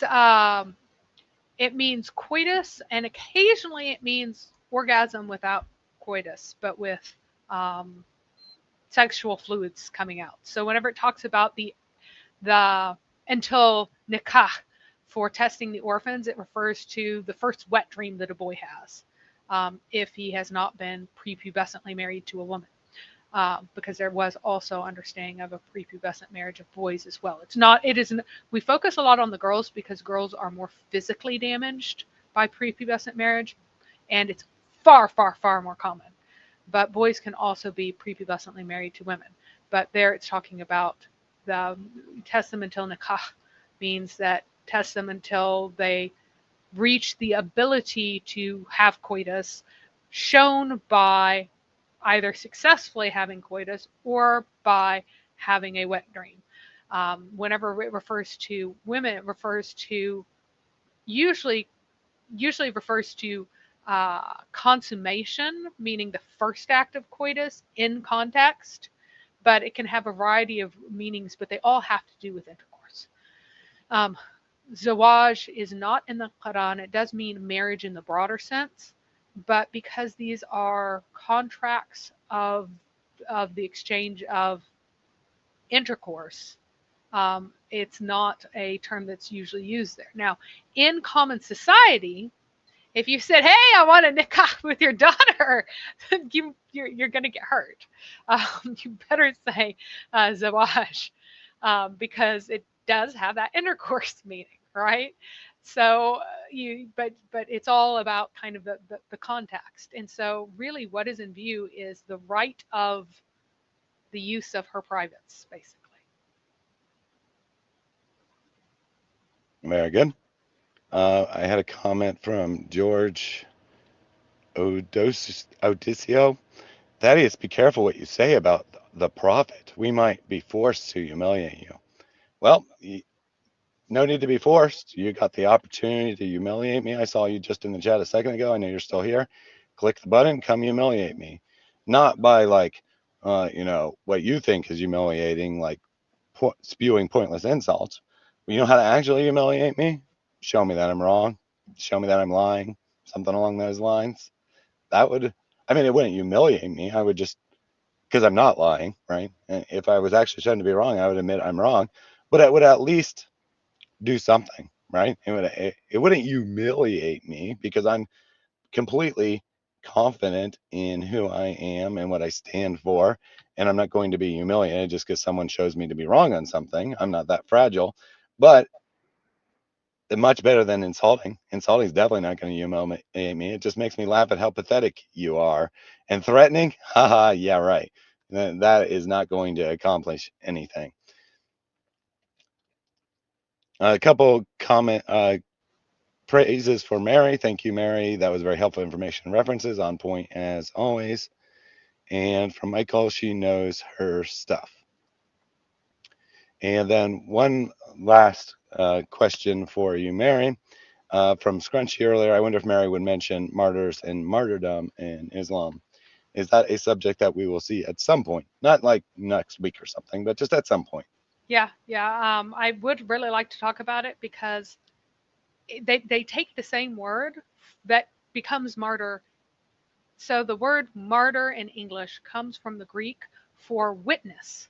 And that's the same thing that is taken in Islam, but the meaning is totally perverted.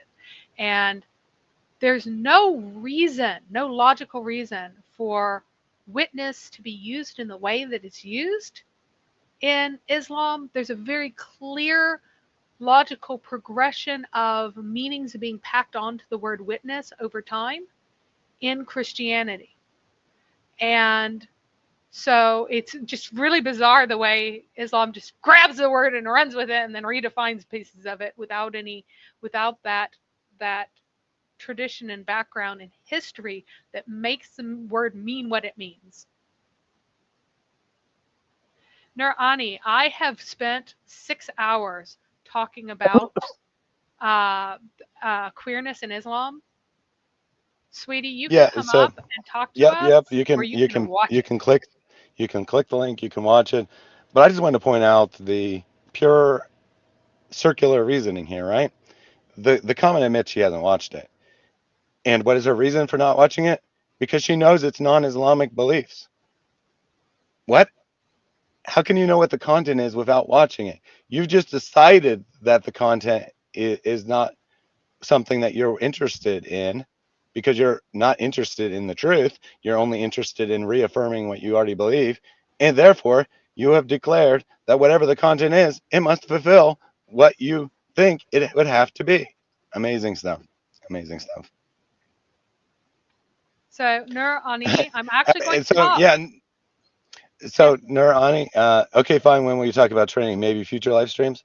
I have about 6 live streams on the Trinity on my channel. So yeah, you and obviously don't know what you're talking about.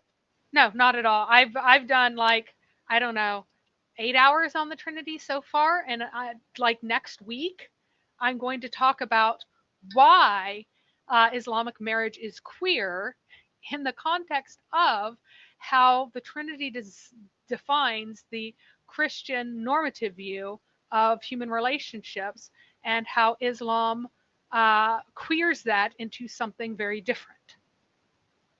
Eh, Ironic, though, that a Muslim only wants to talk about the Trinity. It seems to be the only subject any Muslim ever wants to talk about, almost like they think they have something on that one point, and they know that anything in Islam, anything you bring up is embarrassing to them. They can't talk about one darn thing in Islam. All they want to talk about is the Trinity because they think, because they don't understand basic concepts, and they have convinced themselves that the Trinity is 1 + 1 + 1 = 1, that somehow this is embarrassing to Christians.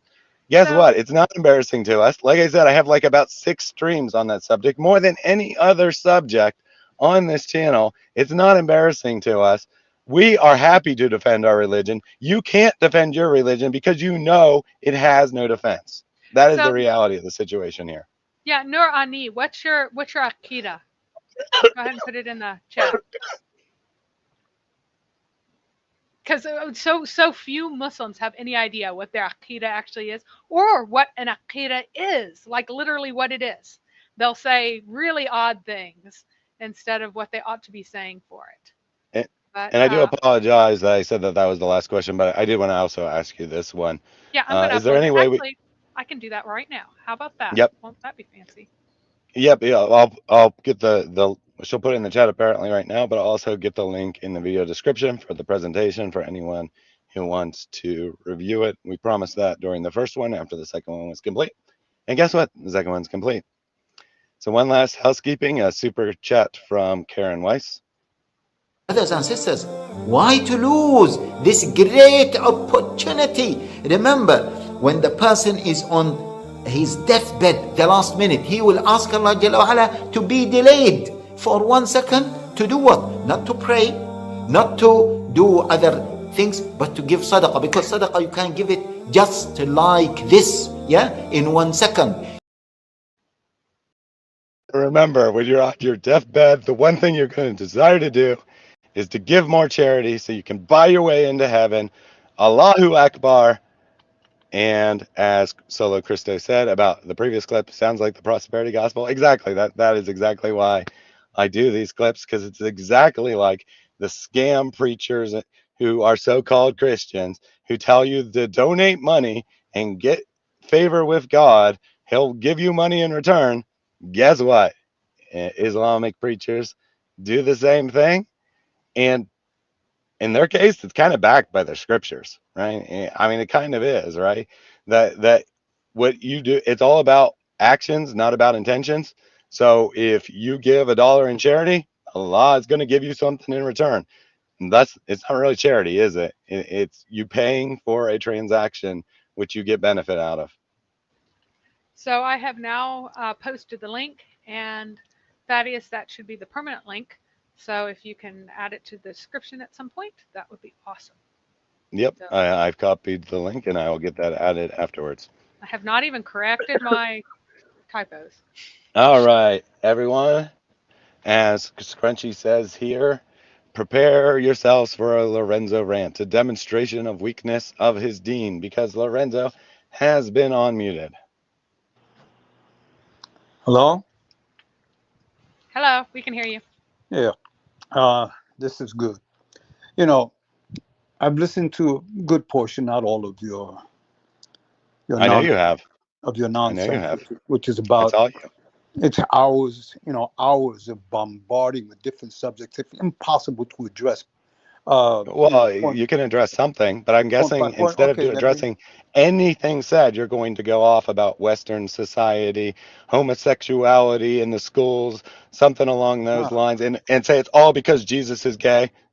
Let me guess, oh, that's where you're going to go instead. oh, listen, this is the reality. This is the current reality we live. You could say what you want. Sweetheart, addressed what I've actually brought up. Don't just fart out whatever ridiculous thing comes into your You head. see? I No, need I you. don't. I need you. Be quiet, Lorenzo, Man, for a moment. okay. What you need to do is bring me a source from the first 1,000 years of Christianity that supports your view that Jesus was gay and promoted homosexuality and approved of it. So go off, bring me that source that says that we have that homosexuality is something that should be accommodated in our society or is normal for our society that is Christian. Okay, can I answer that? Do you have If any? you have a source, that's the only thing I want from you is a source. Okay, And I've provided many sources. so then this is a controlled atmosphere where you control every You single thing demonstrate I it's a you are say. my controlled Jimmy. atmosphere. Let me speak. Give me a No, no, source. no. This is a controlled atmosphere, Yeah, sure is. Lorenzo. You Okay, you have to play by my rules if you want to speak. okay. A So source that says that Jesus Christ was gay. that's not what you said at all. Well, Okay, I she said said that a a source that thousand said that from the years. first 1,000 She years said of first Christian 1,000 history. years. Any source that Wait, states that that Jesus Christ says is gay. that Is that what says you said? No, that's not Lorenzo. what you said. Okay, That's please one of the repeat. things Can you that try said. to think about the level of a So kindergartner for once? No, you so see, Muslims are kindergartens. No, not Muslims. Muslims You. have no No, minds. there They are do plenty not of intelligent understand. Muslims. You There are understand plenty that of Muslims who are you capable of understand the understanding Nazi words put rhetoric before them. that you You push out boil that you don't see. everything Mary says, which was a complicated Okay, then set of put it ideas, out down to again. Jesus is gay, Say it, because you are a please. kindergartner and you can't think beyond a simple Please, sentence. please say it again. If I misheard it, please say it again, and then I'll okay, All respond. right, Mary, let repeat me what say you it. said. So what you need to do is in the first 1,000 years of Christian history, you need to find a source that says that from a Christian father, right? Because I've been quoting famous scholars of Islam. I've been quoting all sorts of other things that are actual Islamic sources, right? That says multiple things. These are your claims. Jesus was gay and Christianity promotes or endorses or facilitates homosexual uh, homosexual lust and behavior and contact between men, because Okay, that's specifically what you're okay, saying. So, what is the okay, source in the first 1,000 years of history of Christian history that says that? All right, okay. he's got it. Can I answer now? Well, Can I answer now? yes, let's hear his answer. Of course, there would be no source that would make that statement. But Okay, Thank then. you. Excellent. okay, of Okay, we're course. done. Boom. Okay, Because that's all we were talking okay. about. So We you were see talking now about Islamic we're sources and done. Islamic ideas and Islamic culture. But the So I'm very Well, explanation glad you no, won't no, that you no. allow. agree that you have that Mary, You source. see, pause. this Mary, is what I pause. mean about Lorenzo, fragility. pause. This is what I meant Okay. about fragility. Okay, Lorenzo, That you pause. won't allow. Pause. You say, Pause. okay, we got him. Pause. That's it. We won. No explanation. Let's cut him off. I was about to give you a chance to talk, but instead, all we're getting is What happens is that some involuntary excrement comes out of your orifice.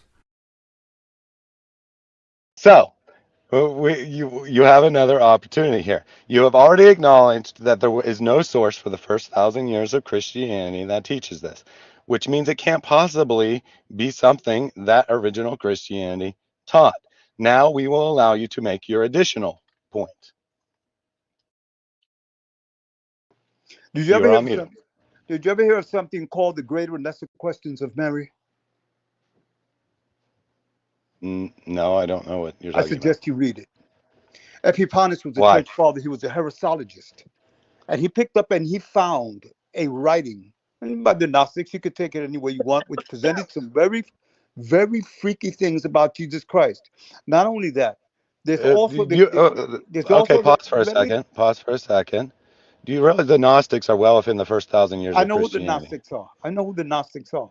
But So I'm we asked saying, you for a source within the first 1,000 years of Christianity, and what and did I now you're trying what to, did and you sir said none when exist.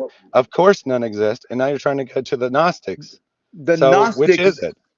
the Gnostics posted this, because I don't take the Gnostics just like you.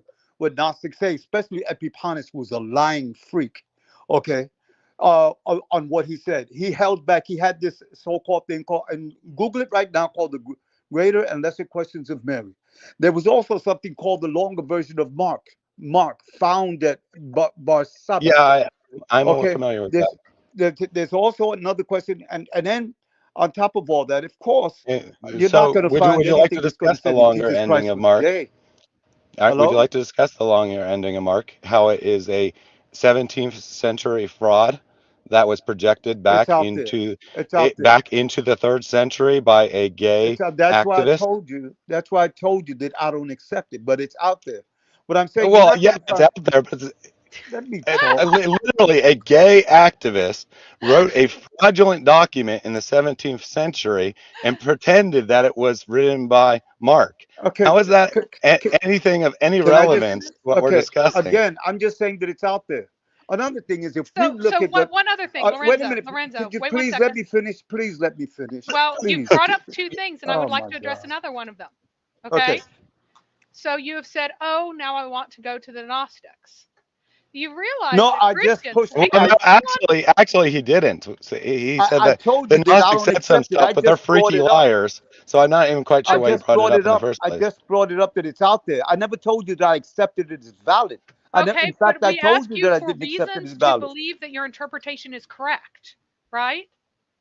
So, you would understand, I would hope, that the Gnostics were guilty of all kinds of Yes, illicit sexual behaviors Yeah. and which were roundly exactly, condemned by the So church Lorenzo, from the all right, beginning I'm as sorry, being Mary. false teachers. Let exactly, me explain to you Lorenzo's which is why logic I here. said I don't Let me accept it. explain to you Lorenzo's logic. A source Please help exists me. that I don't accept as reliable that says But something. it's out there. Therefore, you have to believe it. Is there any source that I can put it to this way? Is there any source that says that Muhammad was gay? I didn't say there was any source that said Ah, Muhammad so was then gay. why Well, would first you of all, he would expect? be Why would you? bisexual. He wouldn't be gay. Okay, what would you expect then for on the other side of the story? Here's the facts: Jesus Christ never married. Jesus Christ preferred the touch Yeah, of men we over don't really women. care about your theories about Wait a Jesus minute. being gay. And we're discussing queer sexualities in Islam, not your bizarre theories about Jesus being gay. So, would you like to actually defend anything said today against? You said that you can't possibly defend against at all, and I think that's actually a very fair statement. However, that allows you to cherry pick something that you think you can best defend against and defend against that.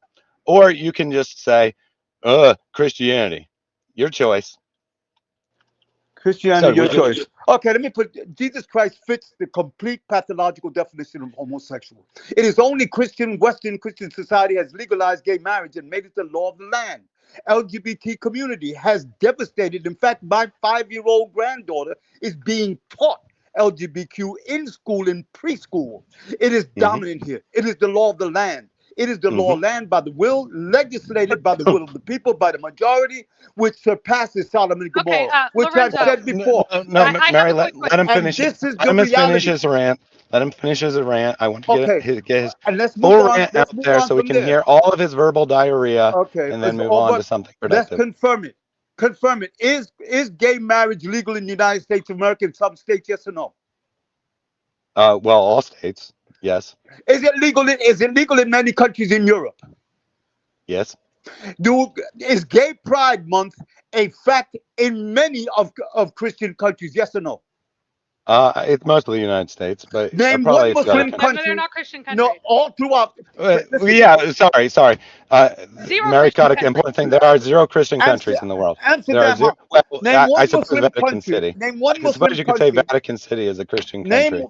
name one Muslim country that has legalized gay marriage. There's a couple, I believe, Give me but one. it's totally irrelevant. No, oh, it's That irrelevant isn't because you see, the it's subject. The irrelevant now subject. The because subject. my Okay, friend, Lorenzo. we're talking Lorenzo, let me about who explain was something to affected, you. Muhammad or Jesus. Who was affected? You say Jesus is God. Oh my goodness, You Lorenzo, say All right. Jesus is can you get God. him to stop for a second? Yep, So, yep. So I let him give his full rant. Let me just say something here. Yes, many Western countries have passed laws normalizing, legalizing gay behavior, legalizing gay marriage, so-called marriage. Guess what? When did they do this? Did they do this when they were 99% Christian? Or did they do this when they became post Christian societies in which most people were, at best, culturally Christian, and many people were openly agnostic or atheist, or, spiritual but not religious, or no God in particular, whatever. They weren't Christian, right? They didn't have biblical based beliefs. Hmm. Now, in these societies that have legalized gay marriage, which group of people stands against them? Would that be conservative Christians who follow the Bible? Or would that be, say, atheists? Or would that be liberal Christians who don't follow the Bible? Or would that be Buddhists? No, it would be exclusively conservative Christians who follow the Bible. The Christian position on gay marriage is clear. The biblical position on same sex relations is clear. Christianity, however, is not a theocracy. We do not believe that you can legislate religion, that you can force true religion upon people. So Christians don't have governments. There is no Christian country in the world, with the possible exception of Vatican City, since it's technically a country, but it's really just the papacy, right? It's the Pope and like 1,000 cardinals. That's the entirety of the country. Arguably, you could call that a Christian country, but guess what? They don't have gay marriage in Vatican City. So, are there any Christian countries that have gay marriage? No, there are not. Are there post Christian societies that have discarded Christian values and adopted gay marriage? Yes, there are. and the reason All right, why Mary. this happens, is because some very foolish people believe that you can have all the things that Christianity brings to a society and somehow do that while purging Christianity. So you can have the value, you can have human value. Like humans can be considered to have an innate value, but you don't need Christianity to do that. It's not possible. Now, I do disagree with Thaddeus on a number of political points, but it is that is really where we end up being. That where you throw if you throw out the foundation for the value of humanity and marriage and everything else and say, well, we don't need this foundation, but we can still have the appearance and all the nice stuff it brings us, then that falls apart. But Lorenzo wants to say that, oh, this is all the Christians doing this. Well, my question for him would be, what group politically is currently voting all of this stuff in and promoting this? And what group politically do Muslims support? And I'm not talking about America alone. I'm talking about any country in the West. With whom have the Muslims been allied as groups in their voting blocks? Have they been allied with groups that promote queerness, or have they been allied with groups that stand against queerness? And that is the fundamental question. Is the polity of Islam in the West allied with queerness, or are they enemies with the promoters of queerness?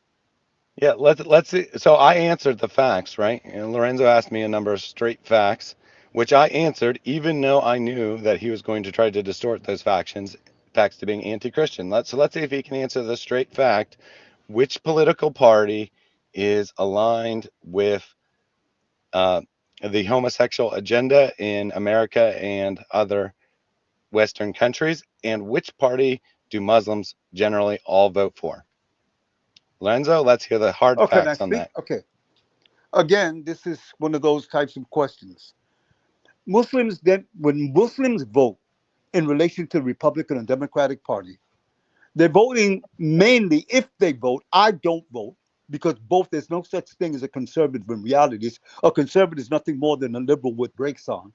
Okay, I don't vote. But when Muslims do vote, they vote on the question of which policy of the government of the United States or Western countries are those that can help a Muslim country as far as its agenda, as far as its survivability, as far as its economic Yep, status. Excellent. you're Wait a actually second, perfectly accurate.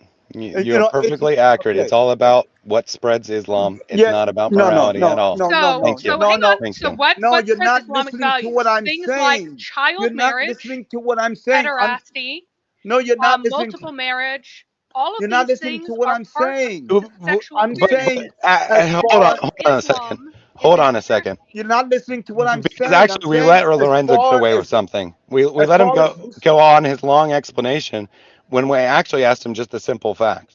and I And he couldn't answered it. just Are state you the people? simple fact because, unlike me, he doesn't have any confidence in his position. So I I stated the don't. stupid, simple facts that he I wanted me don't. to state, Are even you though kidding I knew me? he was going to use those as an argument against me. He was too afraid to state the simple facts. He had to go straight into justification mode for why Muslims would vote for the pro LGBT party. Muslims don't vote for pro LGBT. They Oh, don't, really? son. Oh, Listen, they really? vote on another because they have no choice. You got two sickos. You got the so again, Republican Party Well, they and have you the got the choice not to vote, Democratic like you Party. yourself so said. so that is I like you. I often don't vote when both parties are disgusting.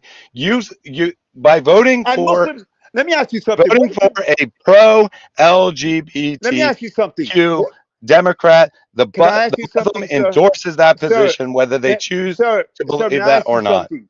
What is the Muslim participation percentage in participation in voting in the United States of America? What percentage of Muslims vote? I don't know off the top of Then my head. shut up. You see what you're doing is this Nazi. Okay. Now, you do not get to tell me to shut up because I didn't know a fact that had nothing to do with anything that we discussed. You are a disgrace. You are. You are a failure of a human being.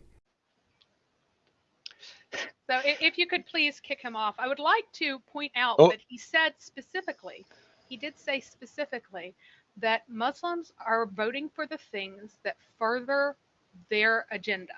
Their agenda is furthered by wide acceptance of queerness because the sexualities in Islam are queer. So the child marriage, pederasty, all of these things are queer sexualities that are normalized in Islamic societies that are forbidden in the normative society. And again, and again, they also want to have their multiple marriages. They want to have their polygamy. They want to have their muta misyar marriage. And those things are only going to be possible if hmm. they have a queer sexuality predominate.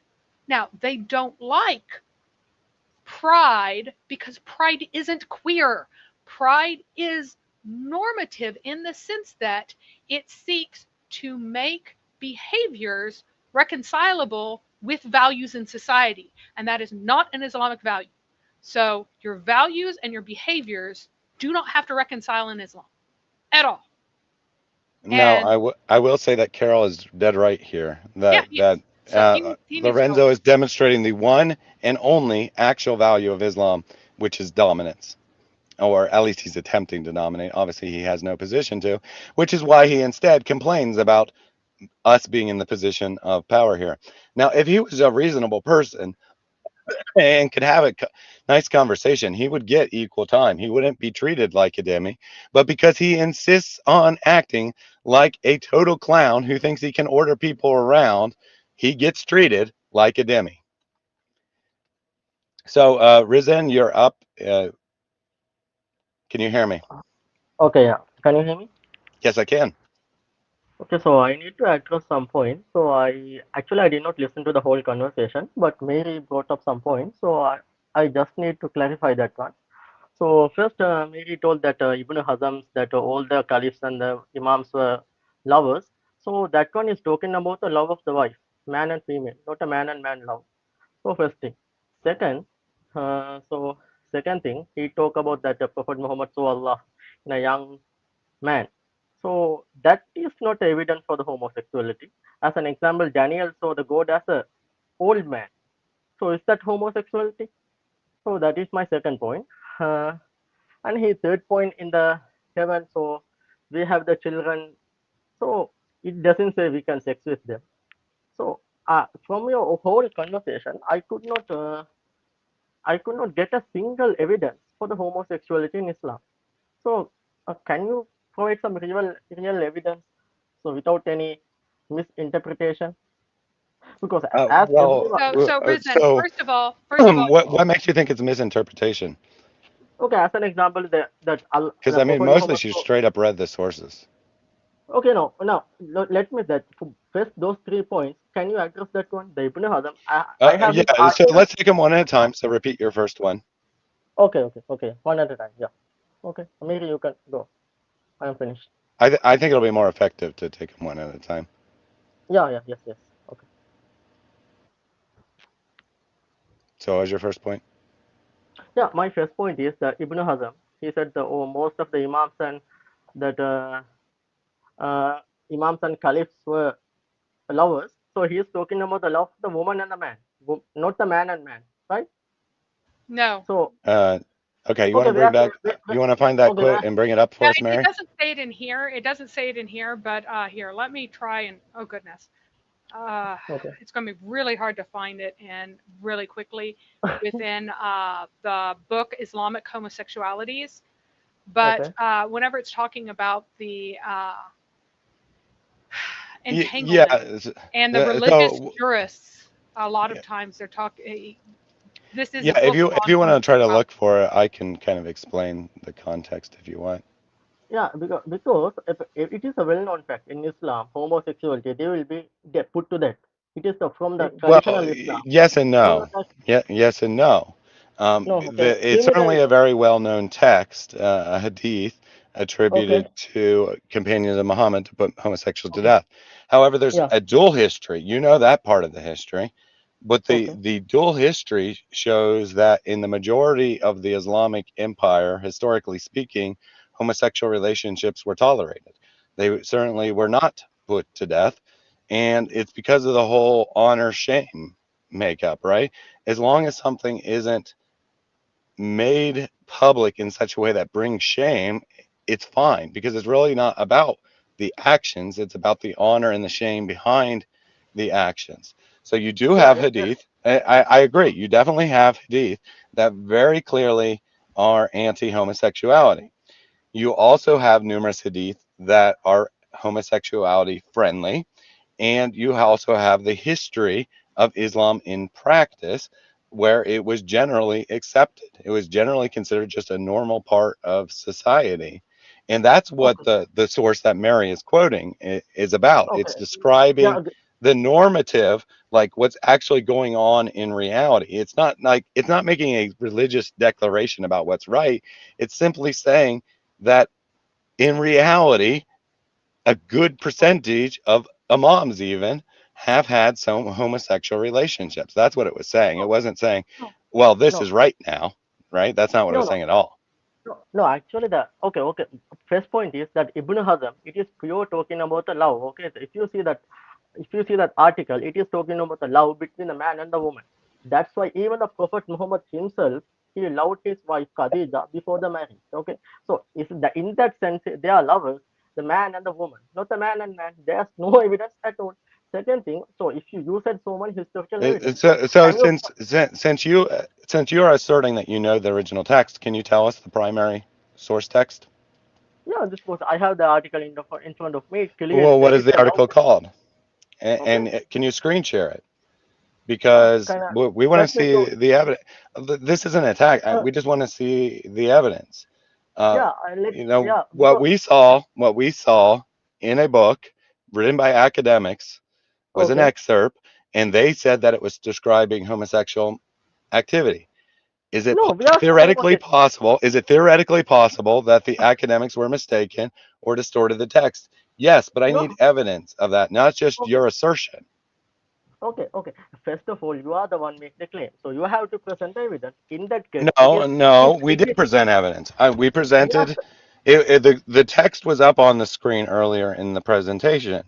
You're yeah, the it is. and the evidence was the academic analysis of the text saying that it was about uh, gay relationships among imams.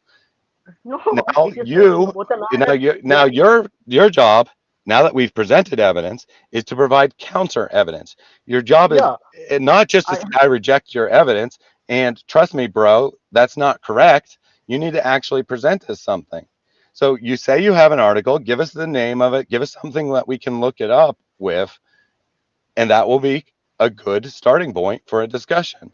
But just yeah, telling us you have something isn't anything. I actually yeah. have it in front of me right now. Since Risen says that he has it in front of him, he can share it with us, though. Yeah, okay, I have shared the article. That article clearly said it was a love, the love relationship. It never mentioned man or man. It's Okay, why simply don't love. you What why, is that article? What is the put title it of in that the article? chat? Put If the you link in the have chat, please, or give us Yeah, the I have right, said. title. Yeah, I have if said. you have the article in front of you, like you said, you should be at least able to tell us the title, even if you can't screen share it right now because you're on your phone or Yeah, whatever. You should at yeah, least I be able have. to tell us the title. Yeah, I have shared the article. And the first thing, okay, let me give me 1 minute. First, I have shared the article. Second, in the evidence you showed in the video, that has nothing to say homosexuality. It simply said imams are lovers, imams and that caliphs were lovers. So that means gay. If you say if you are a lover, that means you are gay. Now, what kind of because Jesus loved his So disciples. name it. Will anyone say You gay? asserting you have given us the article is not the article. Can you give us the name of the He article? did he did finally put it in there. The neckring of Okay, love. so he did put it in the live chat. Yeah. No, I'm asking if the your evidence simply Okay, says yeah. Thank you for imams. that. I see it. Yeah, okay. Yeah. Your evidence simply say it is a imams are lovers. So if I say you are a lover, that means you are gay. Now, what kind of understanding is this? That's what I'm asking. Because if Jesus loved his disciple, will anyone call him a gay? That's why. Because Well, simply love you're is correct nothing. that the word love by itself Yeah, wouldn't automatically mean yeah, Okay, so the that problem you're is gay. that hang on 1 second. One problem is that specifically this translation, um, it the hides the gender in some of the things. Oh no, it does have it. Does have it. Okay, so go So scroll do you down. want Go me to ahead and share share? that. Actually, let me Okay, share the screen. And so this okay. is actually what's being discussed here about the. Hang on 1 second. Application window. Ooh, it's gonna be small. I'm gonna blow it up. Hang on. Sorry. Let me make it bigger because this is tiny. Get back here. There we go. Bigger. Bigger. All right. So here's Yeah. one of the reasons that the I don't. context. So yeah. first of Can you all, can you maximize this this one? so this Because is different than his link. Is that Oh wait, no, it's intentional? the wrong one. I did the wrong one. It's completely wrong. Ah, let Okay. me try again. Sorry. Yeah. Sorry. Give us 1 second. This is live. Like, Why can I not? yeah, I yeah. think I just have Simply. too many windows open at Okay. the I moment. Here, let me simply because put she it make a back. accidentally clear point. shared the wrong window. No, it's We'll it. fix it. I have so many windows open that I can't even see the application. Get back here. Do you Hang want me on. to just share it? Let me kill everything else. Uh, haha! It appeared now. No, get back here. There. I just have so many windows open that I had too Oh, many there you go. windows Yep, to that looks choose like the from. right thing. All right, there we go. So here is part of this essay. I want you to listen carefully to what's being said here. A man in love will give prodigally, goodness, a man in love will prodigally, I'm having a hard time talking today, to the limit of his capacity in a way that formerly he would have refused if he were the one receiving the donation and he the one whose happiness was the object in view. All this in order that he may show off his good points and make himself desirable. How often has the miser opened his purse strings, the scowler relaxed his frown, the coward leapt heroically into the fray, the clod suddenly become sharp-witted, the boor turned into the perfect gentleman, etc., etc.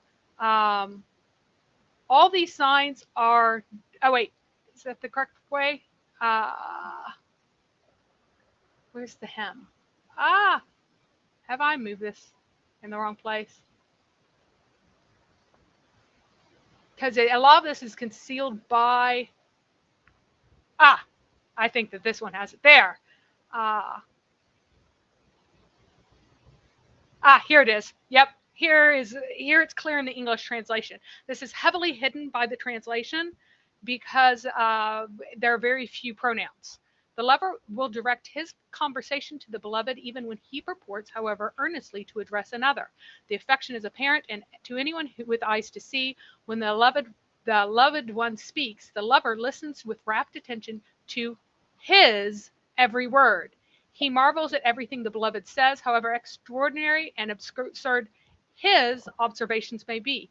He believes him implicitly, even when he is clearly lying, agrees with him, though he is obviously in the wrong, testifies on his behalf for all that he may be unjust, follows after him, however he may proceed, and whatever line of argument he may adopt. The lover hurries to the spot where the beloved is at the moment, endeavors to sit near him as possible, sidles up close to him, lays aside all occupations that might oblige him to leave his company, makes light of any matter, however weighty, that demand his parting from him. His parting from him is slow to move when he takes his leave of him. So this is in that particular verse where the beloved is consistently viewed throughout as being male. And the lover is male as well. No, lover is not male. It is always talking about the perspective of the male. So don't you understand? It is in perspective to Wait, the wait, male. wait, wait. You are taking this as everything. All right, I'll let you handle this for a second. Wait, so let me just try to understand what your claim is here.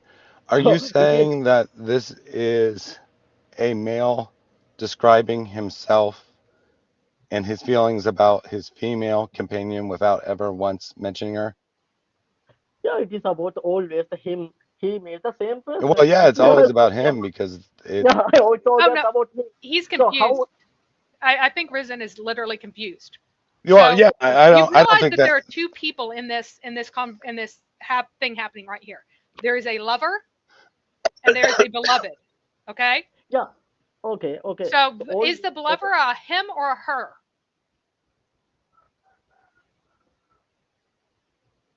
Is the lover, the active one, the him or the her?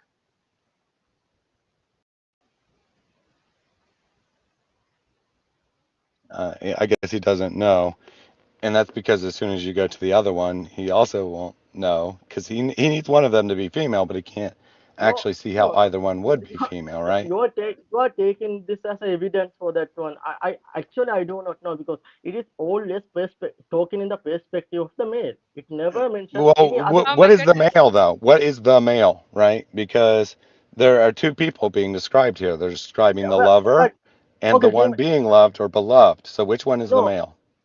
no.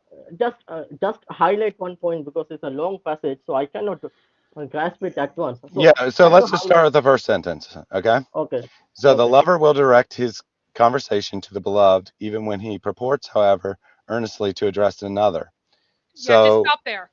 So it said what who that means, Risen. If you don't understand what that means, it's saying that the lover will be talking for the benefit of the beloved, even when the lover, the lover, is acting like he's talking to someone else. So if you really like someone, if you're in love with someone, if they're in the room, then you'll be turning to someone else and having a conversation with this other person, but you'll be doing it so that the beloved actually hears, is what's being said here. So here's the No, here, lover here, is directing it lover. to the beloved. Yeah, Right. beloved. He Yeah, Right. So is I think yeah. addressing I them. think So he's yeah, So got I it, but got let's just confirm. So beloved is is the a woman. Okay, lover a lover male is or a female? So this description, lover this is sentence is about the lover. Is the lover a male or female? no. From first passage, we cannot come to conclusion because even when the What do you lover mean is you a male. can't come to a Yeah, conclusion? You can't come to a lover, conclusion based on lover is a male. the Yeah, male yeah, lover is a pronoun male. being used? Yeah, lover is a male. Yeah. okay, good. So when the loved one speaks, the lover listens with rapt attention to his every word. So So who is speaking? Who is speaking in this sentence?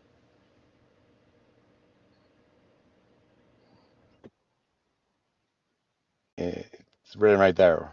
The loved one. Do you agree the loved one is speaking? We may have lost him. I'm not sure. No, this is the confusion, man. This Right. always the Okay. Good. no, it's Good. not a Okay. conclusion. We're just looking at no. the It is a, what We're this no. just It is looking a, at the in the sentence. sentence. We're literally just looking at what the words say. so Because based on this you're passage. confused Yeah, about what okay. the words say, so we're trying to help you understand what the words say. So in sentence one, you agreed that the the lover actions of the lover are being described, and you agreed that the lover is a male. Now in this sentence, actions of the loved one, aka the beloved, are being described. So Correct? based on this one, based on this unclear verse, you say it is allowed in Islam. That's what you say. Okay. So No, where that's that not what we said at all. I never said anything about anything being allowed or not allowed. You said that we misunderstood this poem or prose, whatever, this work by Ibn Hazm, that it was describing male and female relationships, which it's not. That's the now only I'm reason we talking went about here. We're not like going to I, this as some sort of proof text about what is allowed or not allowed in Islam. now I am talking about the imams and caliphs. They are lovers. That means they love their wife. So it is never mentioned they love the another man. That's what I'm talking about. Uh, Also, you cannot this evidence to support it, man. So What do you mean I can't use this evidence? It's literally the words, and I think that you're seeing that the words are supporting what we're saying because now you're refusing to answer questions about them. So in sentence one, you have the lover directing his attention towards the beloved. The lover is male, according to the sentence.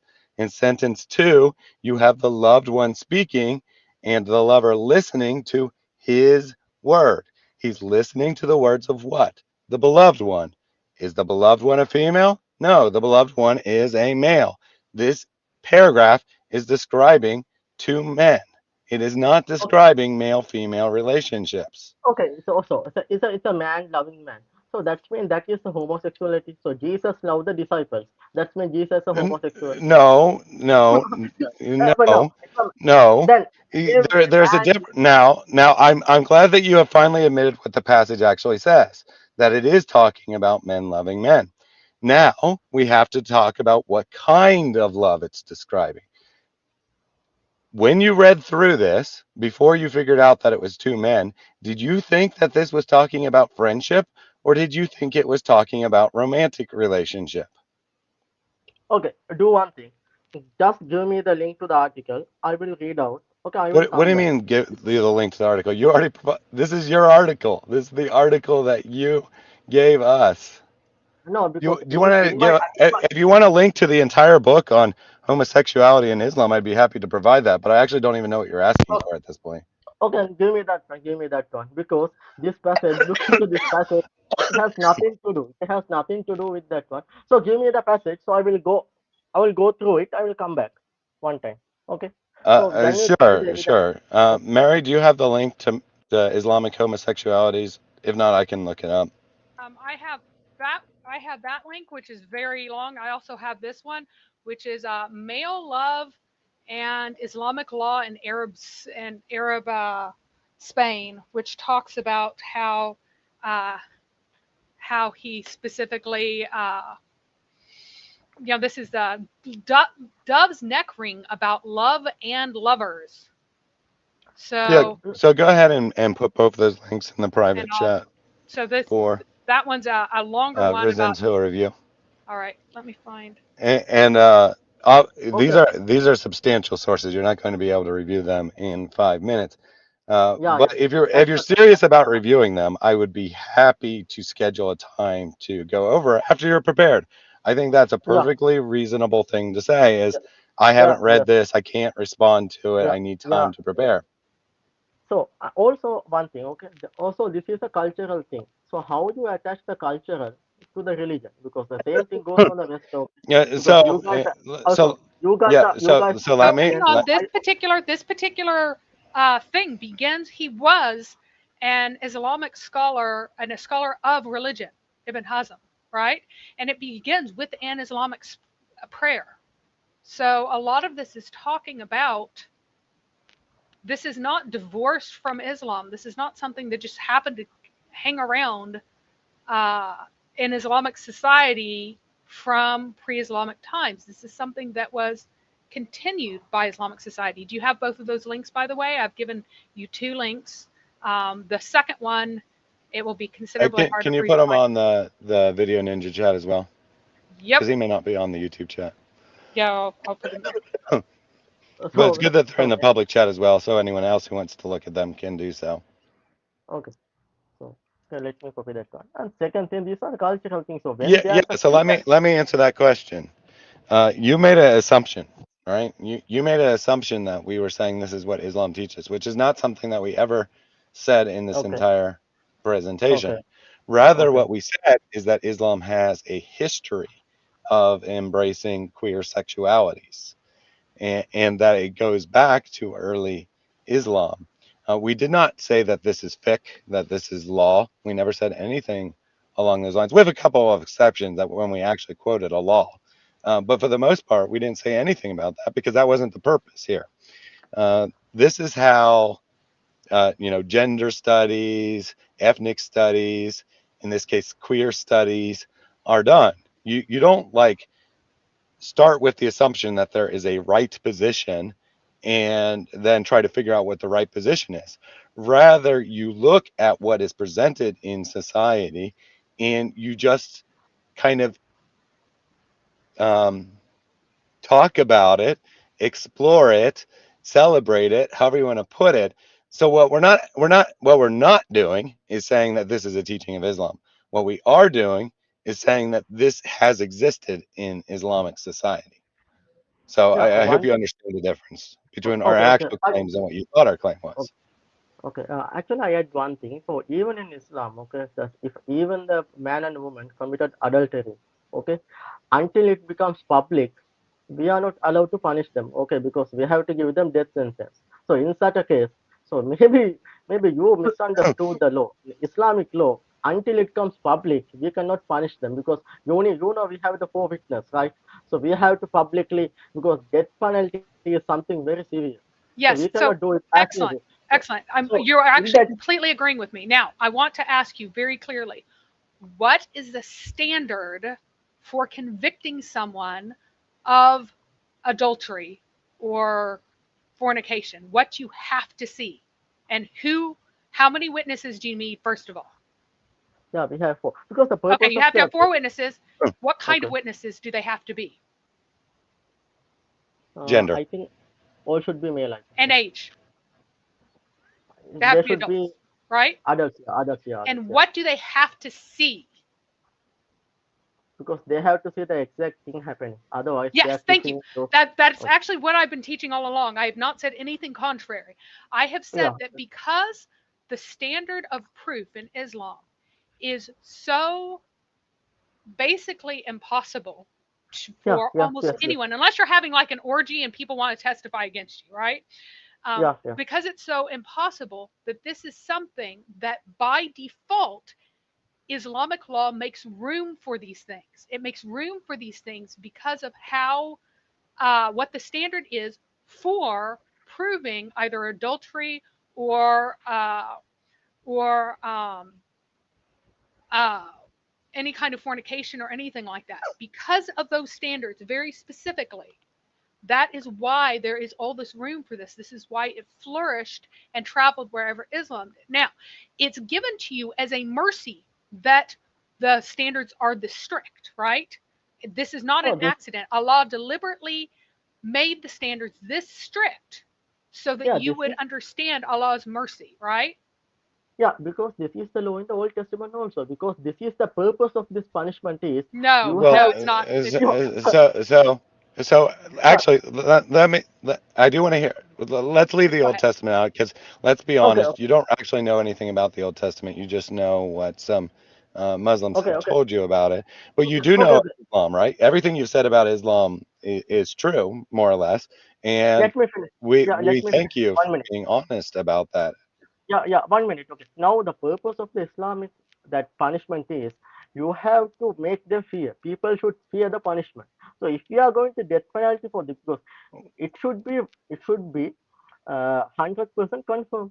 Otherwise, people like consider I have an enemy. So I can go to the court and I can say he committed adultery. So he will be put to death.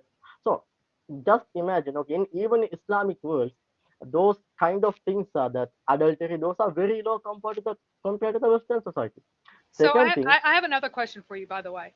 Well, Do well, okay, all, I don't want to get to that question. Actually, I want to address what you just said. well, it is what he just said. Okay, okay. So my question is, do all four schools of fiqh agree that the punishment for adultery Okay, is that's what I death? have to Or go excuse, down. not adultery, for the punishment for male homosexuality should be death. Do all four schools agree with that? I think yes, because they should be put to death. No. Okay, Well, okay, you might think that, but you would be wrong. According to one school, they're to be hit with shoes. According to two schools, they're to be lashed for zina, for regular fornication. And only according to one school are they to be put to death. So you okay. have So 3 to 1 that they should not be punished in that, or rather, one school says that they they should be should not be all physically should punished at all. Excuse me. yeah, So the all should okay, because all Before should you, be physically punished. So now even Christianity, you don't have any punishment at all. So we have well, achieved the punishment. so Christianity is irrelevant here. I need to ask you a question Yeah, though, because you that's said what I'm you said no. I need to ask you a question. What you said previously, when I wanted, but Mary asked you a question instead, because you said the purpose of this is for people to fear the punishment. But who is yeah. going to fear a punishment for a crime they know they can't possibly be convicted of? So if a man desires a woman against her will, all he has to do is take her inside, and there is zero chance that there will be four witnesses against him. Zero. No, that is the So rape. how is he Rape, fearing the rape. punishment exactly? Because you Yeah, said that the purpose of the no, punishment is that people fear it, except the way it's practiced makes people not fear it, which is no, exactly why, even if there was some laws against homosexuality in Islamic society, people had no fear of it and they practiced it regularly, even among the religious class, no. which is what we Before were kind of getting at from the beginning. no, at first, for the rape, the punishment is no need for witness for the rape. Okay, if you rape a woman, no need Well, for. according to what? Where do you even get a concept of rape, first of all?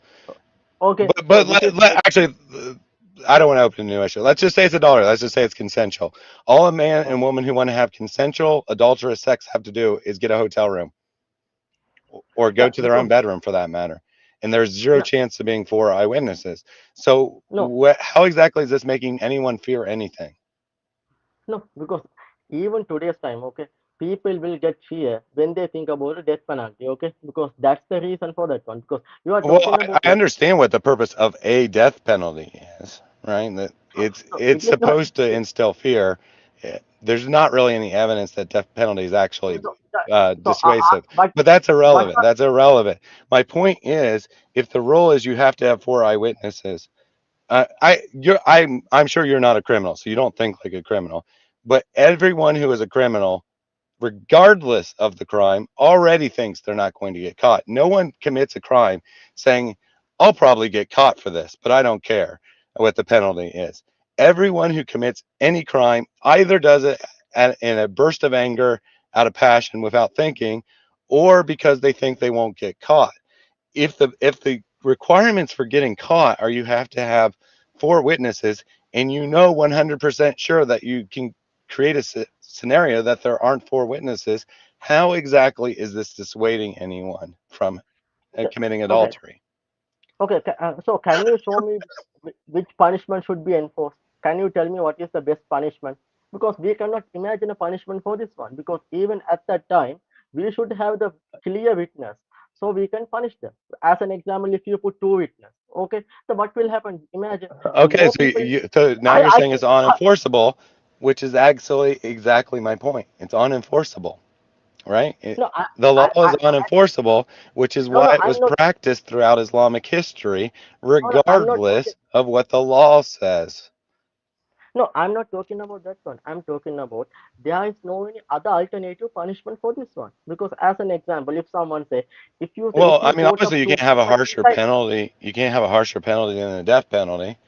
And obviously, if it's two adults in a consensual relationship behind closed doors, no one's going to, there's never going to be any witnesses. So you can't just say only one witness or something.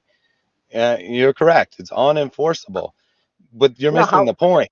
I, You're missing the I'm point. You told me that the purpose of the penalty is to prevent it from happening, and now you're telling me you can't prevent it from happening, essentially. no, no, no, no, not I'm telling. As an example, I'm telling. Just imagine, okay, if two people, just imagine the law should be like this.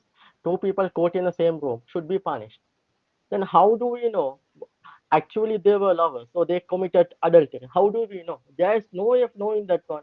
So Well, either we have, actually, there. I mean, strictly because speaking, even modern times we have the CCTV camera video footage. Okay, we can have, there's a way to prove. But even at that time, there's nothing right, we can right. do I'm to. not saying that you could make a law.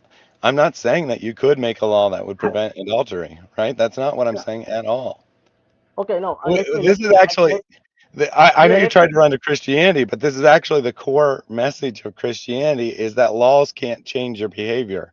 Laws can't Okay, reform they might prevent some behaviors, to be clear, but they can't reform your heart. okay, If a man and woman want to have an adulterous relationship, they can, regardless of what the law is. The solution isn't to pass a different law. The solution is to change their hearts so they don't want to have an adulterous relationship. That's the core message of Christianity. Even though you tried to no, run to Christianity and say there's no laws, well, that first is of all, the there are laws that, and moral that, laws in Christianity, that, but that is the core Christianity message doesn't of Islam provide for too. civil laws precisely because civil laws don't change hearts. They don't change people. They don't make them better people. No matter how many, no matter how severe the penalty is for not praying 5 times a day, and you might get more people pray 5 times a day, but it's not going to make them sincere in those prayers. You know, you Of can make the course. death penalty for not praying 5 times a day in public, and I bet you 99% of people would show up in public praying 5 times a day every single day. That wouldn't change anything. That's the message Okay. of Christianity, and you're kind of arguing my point for me, buddy. No, I'm just let me advance you. Okay, I'm from India, so I think you know Mahatma Gandhi. Okay, he made a statement: the 1,000 prisoners can escape, 1,000 criminals can escape, but even a uh, uh, one uh, one innocent should not be punished. So that is the law of Islam too. That's why Allah provided 4 witnesses. Okay, because if Allah simply said, if you have a one witness, punish him, then innocent people will be punished. Innocent people will be put to death. So that is the reason in Islam we need 4 witnesses.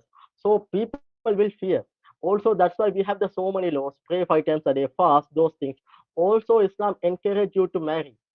So these are the laws Islam provides. So Well, that's why Allah. yes, That's why we. yes, yes. It That is encourages you to enter in a marriage contract, which has nothing to do with Christian marriage. no, I just want to make that no. clear that your concept of marriage is very different than mine. So when you That's why. say it encourages marriage, That's why. That's why it's we true have the from your segregation. perspective and it's false from mine. I just want to make Yeah, that clear.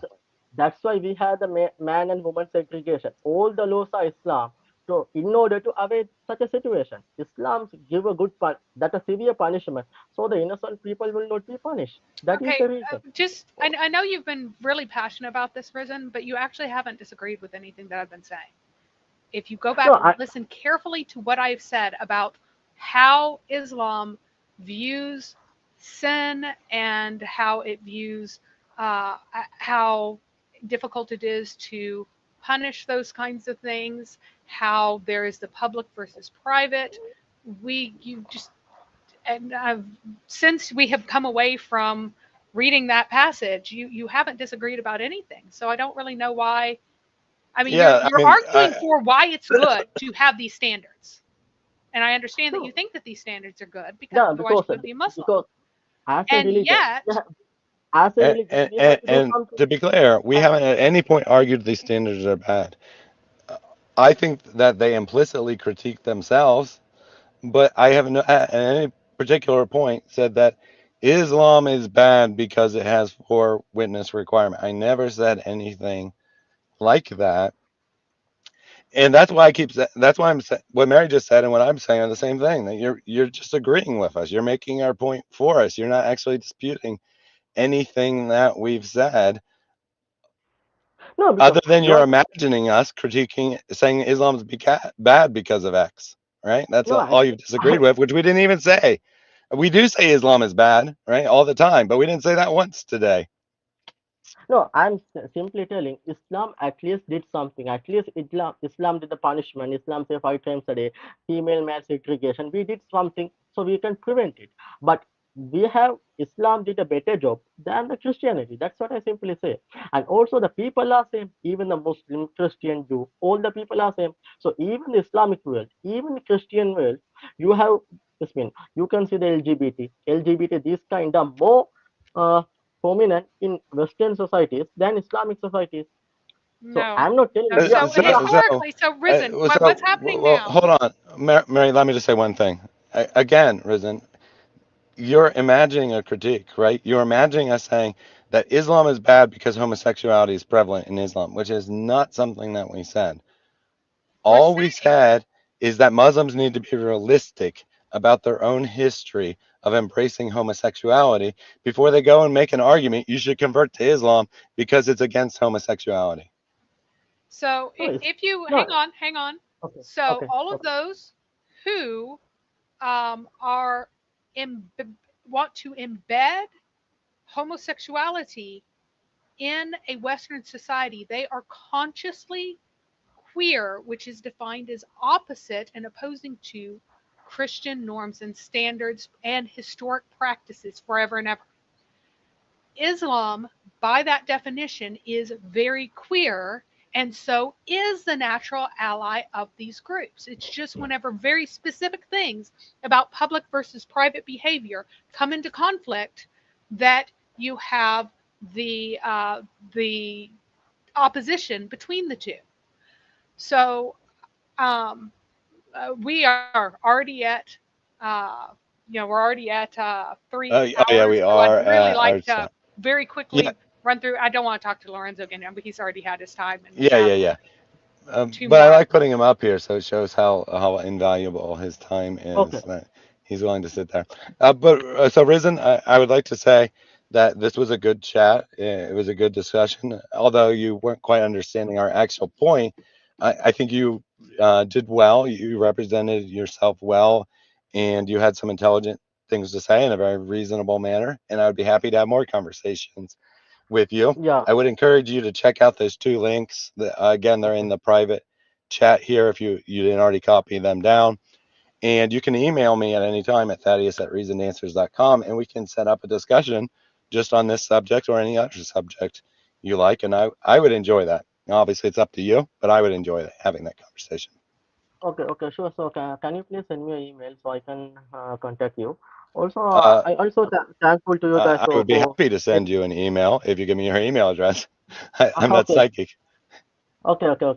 I will send my email address here. So okay, uh, okay. So also thank you for being honest. So you guys also honest. So also I add something one more point. So in Islam, this homosexuality this will be punished if we go in public. But in Christianity, it is not the case. That is the most important thing. I know most of the Christians who are observing Christianity, they don't like this. But when this LGBT, these things go public, it will harm the next generation. Like imagine you are sending your child to a school where the LGBT is not seen as an evil thing. So what happened to your children? So that is the most important thing. So the Western societies, the Christianity, do not I think do not do a good job, because in Islam say when it goes public, it should be punished. But Christianity do not say that one. So your entire next generation will be in a grave danger. Don't you think, guys? As an example, I hope you have children. So do Yeah, you like yeah. your Well, children okay, to be so that that is let the me cut you there because you're kind of getting a little bit repetitive, and say that I broadly agree with what you say, but you're mistaking Western society for Christianity. In Christian schools, uh, Christian private schools, they most certainly do not promote this types of stuff.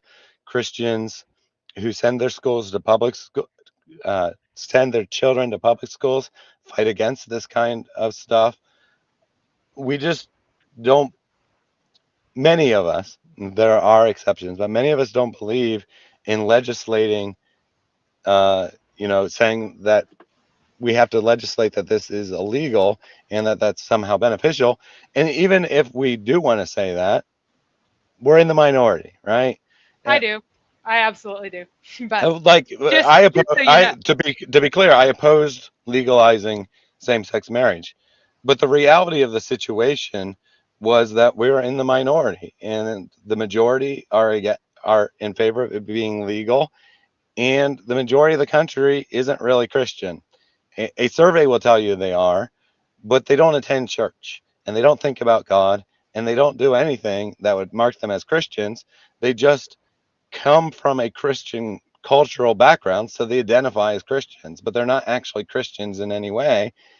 So Christians are in the minority here in America, and they're certainly in the tiny minority in Europe, and they don't have the power to legislate these things, even if they want to. Yeah, that's the exact thing. So imagine your next generation. So next 100, 200 years, do you think what will happen to that minority? They will become even minorities. So what will happen to Well, the Christians? no, so that I disagree with, right? So Muslims are in the minority now. Are you saying that just because Muslims are in the minority and they don't have the power to enforce their will, they'll become a smaller minority? No, I'm telling, in the Islamic countries, this Well, I'm conversation not can talking about come. Islamic countries. I'm talking about Muslims in non-Islamic countries. They're in the minority. Are you saying that they're going to go extinct? Because most Muslims are telling me they're growing. That their societies are booming because they're so much better than the societies around them, or whatever nonsensical reason they give. But you're telling me that No, just because Christians are in the minority and they don't have any power, that somehow they're going to become a smaller minority because Islam's the solution. That's not an argument. And and no, and, I, and just so you know, in Muslim majority countries, LGBT issues are on the rise. They're becoming more acceptable in your countries. You're not. You're maybe like 20 years behind where the West is, but you're yeah. on the way. You're very much on the way. I bet you within my lifetime, unless a jihadi cuts off my head next week or something, I bet you that within my lifetime, same-sex marriage will be de facto legal in Saudi Arabia. It might not be Um, it might not be okay. on the books as legal, but it will be accepted practice in Saudi Arabia within my lifetime, based on current I, trends. I don't think so. I don't think so, because when our beliefs are strong, then Islam is a practical religion. We have to go to mosque. We have to all sort of things. So it lives in our heart, right? So most of the Muslim go to mosque. So it is not like a Well, Christianity. If it is, my point is, it might live in your heart, but secularism is very powerful. Many people will become cultural Muslims. Many people already have become cultural Muslims in places like Saudi Arabia. There is open, well, not open, right? Because of the honor shame, but the royal family has no qualms about allowing alcohol parties, for example. Eh, they probably aren't going to pass a law that suddenly says alcohol is legal, but they don't enforce it being illegal. And that's what's going to be the case with homosexuality eventually, most likely. okay. Yeah. Because Anyhow, because because the true believers are always going to be a minority of any society. There has never been a society where the majority of people were true believers in the sense that their entire lives were transformed by their religion. Yeah, the true believer is formed by the circumstances and also the environment. Okay. Now, imagine you are Christian, you are observing Christians because your parents were brought you in that Well, culture. that's not the case for me. So Just so you know. yeah, well, maybe that's the case of most. So if you cannot raise your children in that Yeah, society, that's exactly what I mean by cultural Christians, right? That's exactly what I yeah, mean by cultural Christians. I'm a Christian because my parents were. My parents were a Christian because their parents were. But guess what? The same thing is happening in the Islamic world. I'm a Muslim because my parents were. Oh, can you tell me how Islam is beneficial to your life? Uh, I'm not a no, no, Christian. Christians are horrible. no, When I have I'm real not talking. conversations with street Muslims who aren't into these passionate debates, that's the kind of answers I get. They give me very shallow answers that have very little to do with Islam. Like I'm a Muslim because I believe in God. Okay, what specifically about Islam do you like?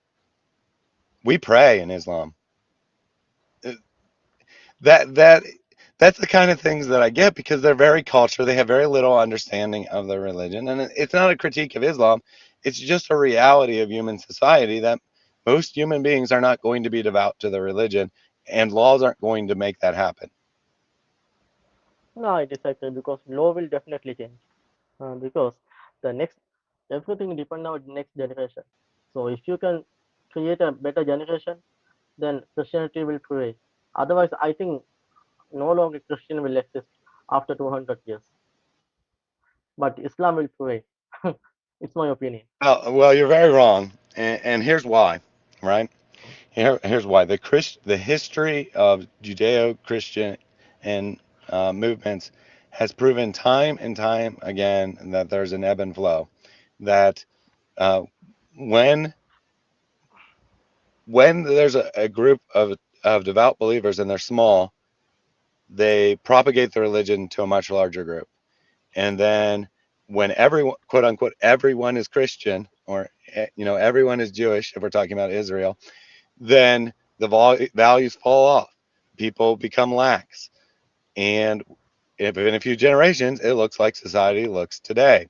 And then guess what happens? It becomes acceptable to not identify as Christian anymore. And then suddenly there's only a small number of Christians, but they're all actually devout Christians. And guess what? When they're all actually devout Christians and they're facing pressure for their existence, suddenly they're filled with fire for evangelism because they actually know that the other people actually near the hear the truth of the gospel. And Christianity booms again. This is the history of Christianity. And I, since I have confidence in the truth of Christianity, will believe that will continue to happen. That there will be a decline of Christianity in the West. Simultaneously, there's a boom of Christianity in Africa and Asia. Well, the global future is in Africa and Asia. I mean, to be perfectly honest, us white people are dying out, right? Yeah, Us yes, white yes. European background people are dying out. The future of the world is in Africa and Asia, and that's where Christianity is booming right now because it's a new thing. It's powerful. Well, guess what? When those societies reach saturation and Christianity starts to become not so appealing anymore, that's when the Western world is suddenly going to be reignited from the small remnant of true believers, bringing it upon the world. So that's my vision of the future. All right. So thank you for calling in again. If you want to put your email in the private chat, only myself Okay, and like the four other people connected will be able to see that, and I'll be happy to email you. okay, okay, sure, sure. Okay, I will send it. Excellent. I look forward to it. All right, And so Saeed, you are up. You must demonstrate that you paid attention to the presentation by giving us something specific that you want to respond to. You're off mute, Saeed. Are you there?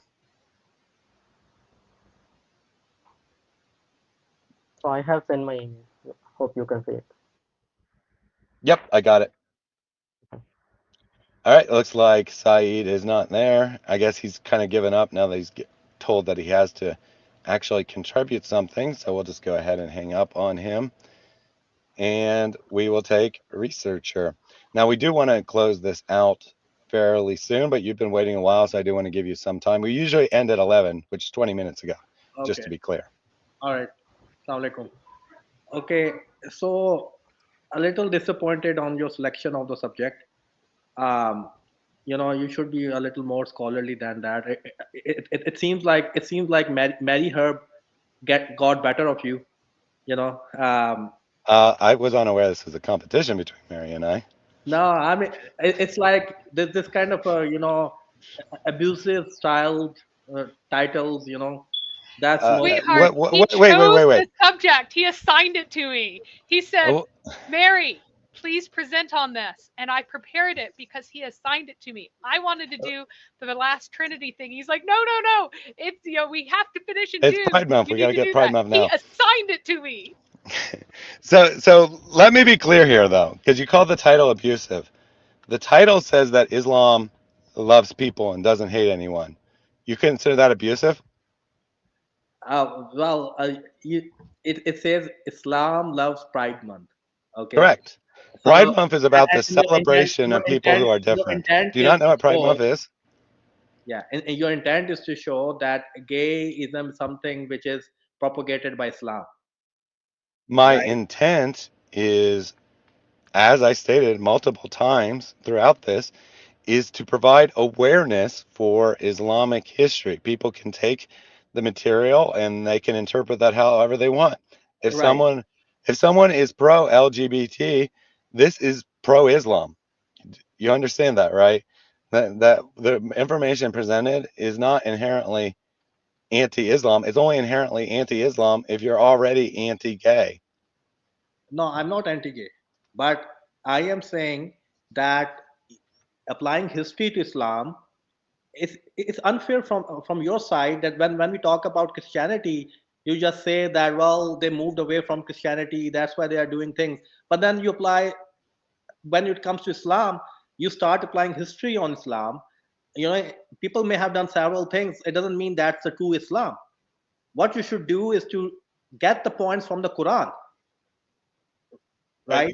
And So that's what we do. That's what we do 99% of the time. stick to Quran. That When we when we look come to at. history, So there are first of about all, let me correct you. 2 Let me billion correct Muslims. you. 2 billion I don't. Muslims. I can't speak for every Christian, right? I can't speak for every Christian. I can only So then speak for myself. why you I speak for actually every think Muslim? Christian history is very important for understanding Christianity. I'm not someone that would say you shouldn't look at history. Now, the Bible is our authority. Don't get me wrong. The Bible is our authority, and that is what we base our religion on. But there is no such thing as just what the text says. Any reading of any text involves interpretation. How do you check yourself so you're not just reading your own ideas into a text? You look at what history tells you. You look at how the earliest Christians who are best connected to this text understood it. And I think that's very important. So there might be people who are going to be like, oh, Thaddeus is subjecting the authority of the Bible or whatever. Uh, and that might be the kind of people that you're referring to, but what you're describing isn't me. That doesn't speak to who I am. Right. I'm just saying that you should apply the same yardstick when it comes to Islam. When you say that you can't, from the history, if Christians have done things which may not be really according to Bible, it doesn't mean that Christianity is bad, right? Correct. Same thing with Islam. You can't Okay, just Right. so pick up Right. historical. So let me just state this one more time, and then I'm going to let Mary speak for a while. But Again, if you look at the first stream, I actually opened it with a statement that this is not a criticism of Islam. Like, I literally said that at the start of the stream. I know that people expect my channel to be criticism of Islam. This particular subject is not actually a criticism of Islam. It's only a criticism of Muslims who go around and say Christianity is the cause of people becoming gay. Christianity is making people gay. Christianity is making people trans. Therefore, you should convert to Islam. That's the only people but your it's a title is critique not of. saying that. so let me hang on. Your Let me title let of your me video is not intervene for a saying that. second. That's Hang a on. problem. What So you're saying, it was my What presentation. what Can do you you stop for a second? what you're saying is correct. I don't believe that It's gonna Christianity talk is the source completely over of. me. Yeah. Let me complete. Let him speak for a minute Yeah. because I did speak So to him. yeah, I agree with you. I don't think Christianity is the source of propagating or encouraging gay gays or LGBT community, right? I don't think so, right? But your And the video, this stream didn't say Islam is responsible for it. yes, but your stream, the title of your stream, it shows Okay, that okay. you So you kind of say the title's Clickbait. clickbait. So it's clickbait. you What do you think I should have titled the stream? Let's. that So How that could I have, so you're not judging it based on the material. You're just judging on the title. So tell me a yeah, better yeah. title that I I should saw the give this. title. I didn't see the material. I'm just saying the title is kind of. I mean, your title could Okay, well have you don't been. know what the okay, material he is, didn't so you see the can't give me a material, better so title. he just wants to argue about No, but politics. So I tell you what, researcher, title is researcher, I'm going to make a very bold statement here, right? Yeah. If you watch through all the material and you give me a better title, and I think that that title actually fits what's in it, even if I don't think it's a very good YouTube title, I will go ahead and change the title just for you. Just say In that exchange for you watching the material and giving me a title that describes the entirety of the video. Muslims are wrong in alleging Christianity for gays. But that's not what the stream's about. Now, You if just I said had that's what chosen it's to, hang about. on, researcher, if I Okay. had chosen to, I Mm. could have made the entire stream nothing but Christian sources from the ancient world through the early 20th century, all of which state that Islam does indeed normalize, promote, and entirely involve and revolve around male sex, because that was the impression of Christian travelers in Islam, in the Islamic world at that time. I didn't even include one source like that because I was wanting mainly to do how internally Islam saw sexualities and how that compares, the internal Islamic view compares to a Christian norm. That's what I wanted to compare. So I left out all that material. So if I had just wanted to go, hey, what would someone from Christendom, where Christianity was the norm, if not people weren't all faithful and believing and everything else, fine, absolutely true. How do they see it in their Christianized society compared to what they see in an Islamicized society? I could have done that. I didn't. You haven't watched the material. Please do watch it and understand how queerness is defined in queer theory and how uh, Islamic internally and in how Muslims regulate their own society and how they believe things and act out their faith and everything else, and how that contrasts to what the Christian or Christianized or Christendom norm is. That's all. Yeah, ignorance is everywhere. Muslims may associate things with Christianity that may not be true, and same thing otherwise. That that is Yeah. So you seem like a reasonable guy, although I did have a conversation with you before that made me think otherwise. But if you you do can't. generally handle yourself as a very reasonable guy, and understand that this was a neutral, as much as humanly possible, description of the history of sexuality in Islam, and not implicitly, or I'm sorry, not explicitly, a critique of Islam. It's only a critique of Islam if you predetermine that a society that allows gay behavior is bad, which is something many Muslims do. I'm not saying you personally. I'm just saying something many Muslims do. So the purpose isn't that Muslims make stupid arguments against Christians. That's not what the stream is about. The stream is about Muslims make arguments that undermine their own religion. Okay, but it's just the subject of the YouTube video or the stream kind of confused me. But Okay, no problem. So some people in the chat did give some alternate titles that show how I could have been far more provocative if that was my intent. Muhammad and his gay adventures, that was one suggestion. Morham Man and homosexuality, who put the ham in Muhammad, a prophet's tale, that was a suggestion. See, History and Practice of Intermale Anal Sex in the Middle East, a very neutral but very provocative title. So, I mean, I could have titled this a lot of yeah, ways. but I'm not saying that my but title what do you wasn't think at about all these people? provocative. I wanted people to watch, right? But what do I you wanted think? people to watch. Yeah, but what do you think about these people who are coming up with it? Do you think they are like good scholarly people or good Christians? Do you think? I think they were joking around. I mean, I No, don't think that they. is that how the Christianity, increase your morals? That's what Christianity teaches. The way the things they are coming up with are they good Christians in that way? Do you think? I think it was fine as a joke. I don't think that Uh, they were intending that but when actually you are be. doing Researcher, you when you are haven't doing watched it, the stream. Now you're changing the subject. I no, really think we he should just end it brought this up way. those I want to go and titles. see my husband. Yeah, Yeah, so we're gonna go ahead and close good those out here. So, religious researcher, discussions. Yeah, let me religious just repeat my discussions. offer to you. Let me just repeat my offer Yeah, to you. let me say the last thing. The religious Okay, discussions you should may be. you have your yeah, let's Yeah, do that. You make your last statement. yeah. Then we'll see if Okay, I'm gonna make my Risen last. has a last statement since he's still here. Then Mary's last Okay, statement, and then mine. okay. My last statement is that the religious discussions should be serious, should be with good morals, with a good in a scholarly way. That's an approach for any religious discussion. Okay, so that's I wanted to say here. And I brought so let me say that I agree that I would prefer it be that way. However, I also have to deal with the reality on the ground.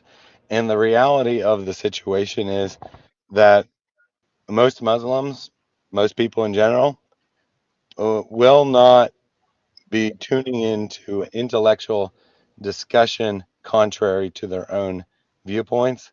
The way to reach people, at least get them listening, is to provoke them, to make them say, "What the heck is this guy doing? He's evil." And then they tune in and find that you're not really evil. So that's just what I would say about that. Rizan, if you're still there, you have an opportunity to have a final thought if you want.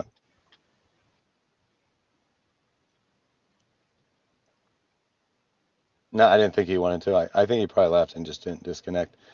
Uh, Skanderberg and Lorenzo. Skanderberg joined for the first time, and Lorenzo joined many, many times. Uh, in the interest of time, I'm not going to go to you guys today, but I love you, Skanderberg. Your commentary is great, and we'd love to hear from you another day. Also Lorenzo, starving. do me a favor and keep calling in to these things. We love how you expose the spirit of Islam. Mary, your final thoughts? So this was about the contrast between the normative Christian ideas of what relationships should be in sexual relationships and what sexual relations are, how they're defined, what they're for, everything else, in comparison to the normal uh, or the view of it in Islam, which is defined by queer theory if it does have a contrast to the normative view of Christendom, that it is queer. And so this was not about talking about all the ways I don't like Islam, but rather specifically about what Islam teaches and what it says.